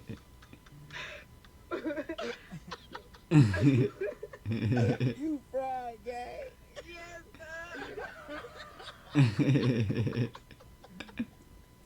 But that feeling, lol, I used to cook in restaurants for a long time, lol, 100% accurate. Yeah, like you cleaned everything and then it needs to get, it's so shitty. It's so shitty always overtime, alright. Always trying to run against Tyrone. That motherfucker always writing music. You don't know what the hell he be talking about. And he always trying to go to the studio. He always shooting dice. The motherfucker play the game on the phone for money and win all the money and give it back. And he always buy a PlayStation and sell that motherfucker 3 days later. And he want to use the car, and then the police be behind him. Then he come in and get your charger, and the motherfucker don't work no more. Then he had money one day, and the next day it flew away. Then he be walking around here with no money and had a gun on his side. Then he want to lay all over your couch, and now he talking about he need a new bed and a TV and some new keys. Peace, T-Berry. What the fuck? What the fuck? I don't know. That looks more like a grill.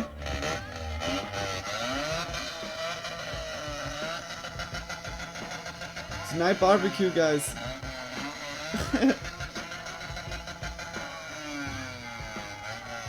that was a really like, so like I really enjoyed the Spooky Monday today. Also the Pokemon MMO part. Oh my gosh, looks like a trash can on there. Yeah, that has also something. a chimney straight implemented from out of the car. Oh man. Hey guys, I smoke surely like 1 cigarette, but I need to also slowly to go. It's 9:30. I surely like go to sleep after this, and then tomorrow we have then a nice continuing for Whiplash, and also Pokemon MMO. Like the grind is on. We got it today, like at the end still 400k. Now we work every day on it and look out that we get perhaps soon the million, that we can get a nice Pikachu or a nice other Pokemon. You let the sunrise catch you again. Yeah, like you guys see it already. Perhaps I go also quickly to the to the gas station, that I have like energy drinks already. Always. Oopsie. Okay guys, 1 cigarette and then I'm leaving. But that was really awesome, like a lot of good videos. A lot of really good videos. That was fucking great. A lot of spooky and creepy stories. And like really also disturbing, insane.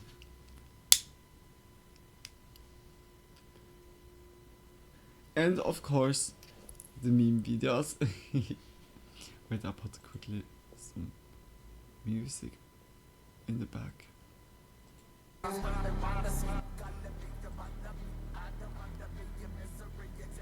I think like this is good.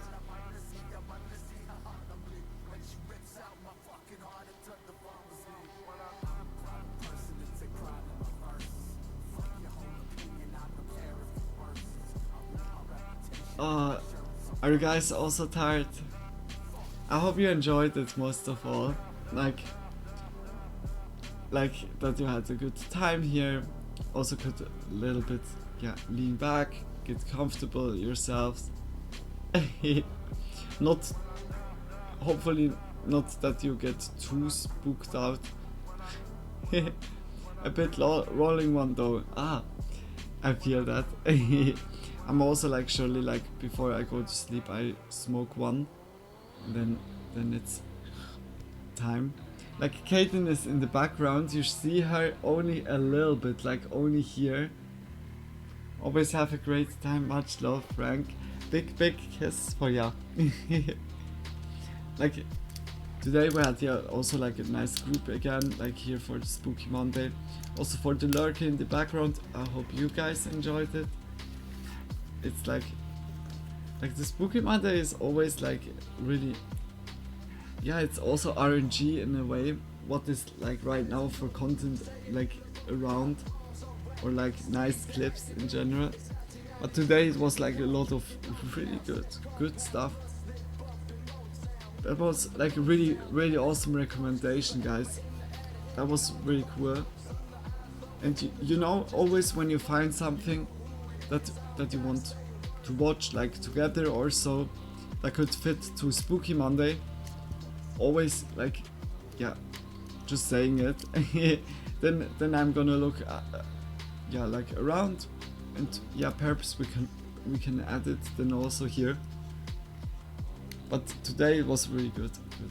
I think I'm going to have some gummy beers and watch a movie or some anime. That's also great. Like just some snacks. I've also like somewhere with the cookies, or also still chips. Oh, that would be also good. I find surely something. Or perhaps I make also myself still something warm. Like the raviolis have been so good, but it was still not enough. I could eat like another yeah, another can of raviolis. It was, yeah, like I had not the cheese which I always use. Like I use always the Parmesan cheese or like a kind of Parmesan, like that you can just use as a topic. But I didn't have it. I need to use the cheese like for in this sandwich maker that is like a square. Just also like where you can use for burgers. I just ripped it apart and just put it on top, and it was still good, but more cheese. I need more cheese. Snack time. Snack time. We need, like for real, we need to do also a setup. Like we have here Gengar, and we have here like this team. We have this team, but we don't have the third generation. The third generation needs to be done also. No, whatever works. Yeah, like improvised. Like the third generation team is like also like already fixed. Whether it will be Gardevoir at the end or it will be Metagross. But Metagross is like a starter Pokemon also, because the starter Pokemon has 15, 15, 15 and Metagross will be the same. I'm not sure. I'm really not sure.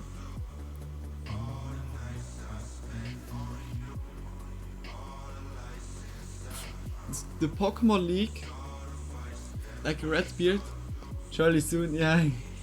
Like that, you know, like what the Pokemon League is like from the typing, that you can already like think about, because we are 3 gyms away from it. That's also insane. We rushed it really through, but it's like going a little bit longer in between of the gyms. There's like certain, whether it's like a long way or it's like like story elements in between. Like it's by the Pokemon League, it's Dark firstly, then it's Bug and Fighting good, then Ice is coming, like Ice and Water. No, I think it's more about Ice, but Ice Water is also heavily tied on it. That means like Fighting, Fire or Electric is good. I would choose mostly like Electric and Fighting, but I like Fire is also good, like Fire move or so. The third one is Ghost, like just Psychic and Ghost, and Dark is good. And the last one is Dragon. It's before the champion, it's Dragon. Yeah. And the champ is purely water. This is also like a really interesting way, but really annoying water. Like just be sure that you have a grass type attack. That is the only important thing, because I don't know if they changed a little bit, but what I see, perhaps he is using a Swampert. That you have just a grass type attack. Okay, good to know. Yeah, it's just, like this gym was like, this Pokemon League was also like really, like, could get really hard. Yeah, like, it's always good to know already the typing that you can put, also your attacks for it. Like, Gardevoir would be perfectly for Ghost. Blaziken would be perfectly for the Dark type. And also like for Ice, but there's like so. I think main Electric will be like for the Ice one really good, and also for the Ghost with Bite or so. Like it's really good. Like the Ghost one is at least not really that bad. I have Gardevoir evolved also, that's fucking good. Yeah, then it's the perfect help, Redbeard. Like, then you have already like good chances against it. And ice. I need an ice attack. I think Swampert needs to learn a good ice one by me. Like ice and also dragon. Yeah. Viper would be using... Okay. Havia also a dragon Pokemon. That is also cool. But it's like already looking really good. Like I have grass, I have electric, that is like mostly already like good for those. I have fire, that is also good for the ice, fighting. Bug, but Bug could be signal beam or so. Now Bug, I don't have that in this generation.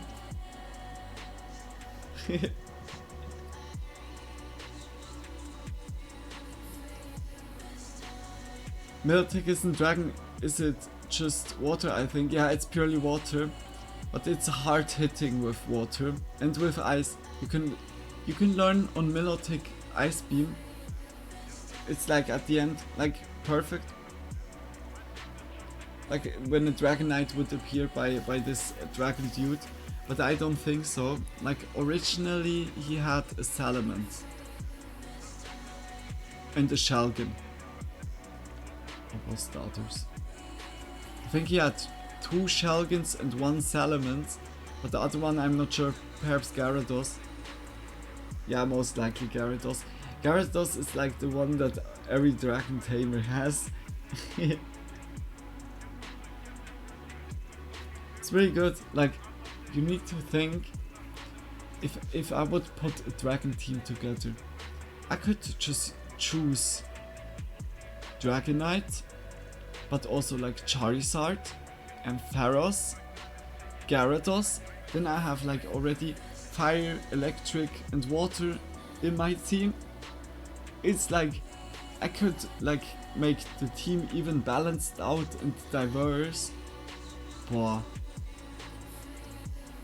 And even Sceptile, like the last evolution state of the grass type Pokemon, is kinda, yeah, related with dragon Pokemon. Oh, he's stable, yeah.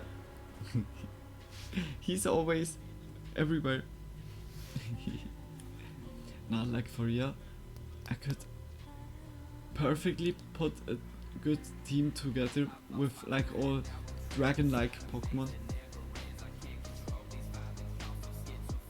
Just like pure dragon type Pokemon, but also like some others that I could choose. Yeah, like depending on what is like happening.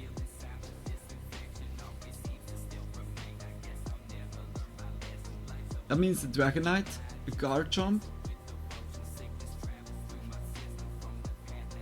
and a Hydreigon. Because Salamence and Dragonite are like kinda similar.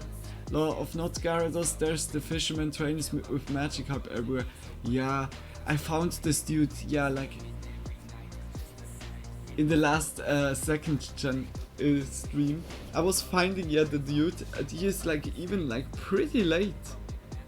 But he's such a torture. The Magikarp always splash, one shot, next Magikarp on repeat. I can't. Yeah guys, I'm finished. And I'm really happy. That was a huge enjoyment today. Thank you so much guys for making it, yeah, like such an awesome vibe again here. Such an awesome time. Just thank you so much. And yeah, I'm looking really forward for tomorrow. Just like I said, we gonna continue Whiplash and also the grind run. Just normally. I hope really we find like good Pichu or a good Dragonite, even a good Dratini, I don't know. Would be awesome. I'm looking very forward to it. And yeah guys, like just big kisses for everyone that has been here watching, lurking, chatting, enjoying. I really hope you enjoyed it. Just big kisses. And also for the people on YouTube, if you watched it until now, I really appreciate it also from you guys. I wish everyone a good night, sleep well, sweet dreams, or if you have day at the moment, I wish you a great day. Stay healthy, take care of yourselves, and we definitely gonna see each other tomorrow again. Tomorrow is like normal day, and I'm also daily online, just like for those people that don't know. Tomorrow is normal day, that means between 8 and 10 p.m. is the starting time here on my Twitch stream, and then I'm streaming until midnight, around midnight, and +1 UTC is the time zone, just in case, yeah, that you want to know the exact time. Big kisses. Have a wonderful night, Luna and Frank. We'll see you both surely tomorrow. Looking forward to more Whiplash. Much love. Much love. Big kisses for you, Redbeard. Thank you so much for joining and for like chatting with us, enjoying here. And yeah, like I wish you also a wonderful night. Sleep well, sweet dreams when you get there. See you tomorrow. Have a wonderful start tomorrow, like both of you, Frank and Redbeard, and like just big kisses. Much love, Luna. Have a good night, sweet dreams, and see you tomorrow. See you surely tomorrow, Frank, and I wish you also like a wonderful night, sweet dreams when you get there, and much love back to you. Have a good night and see you tomorrow as well, Redbeard. No, much love for both of you. Just big kisses for both of you. Thank you so much for spreading always nice love and vibes here. Big kisses.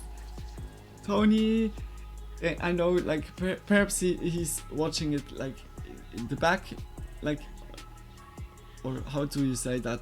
Like perhaps he watches in the other days, in the next days or so. Just big kisses again, Tony, for being here. Much love. Hey, like guys, see you tomorrow. See you in the next stream. Thank you so much. Thank you. Bye guys. Like I'm always saying goodbye, but I'm not even ready. Like it's always so typical. No, heart for you all. Bye. Oh, that was really awesome. But also like the videos hugely disturbing. Holy shit. Thank you so much for spending the time with me, and see you all in the next stream. Bye.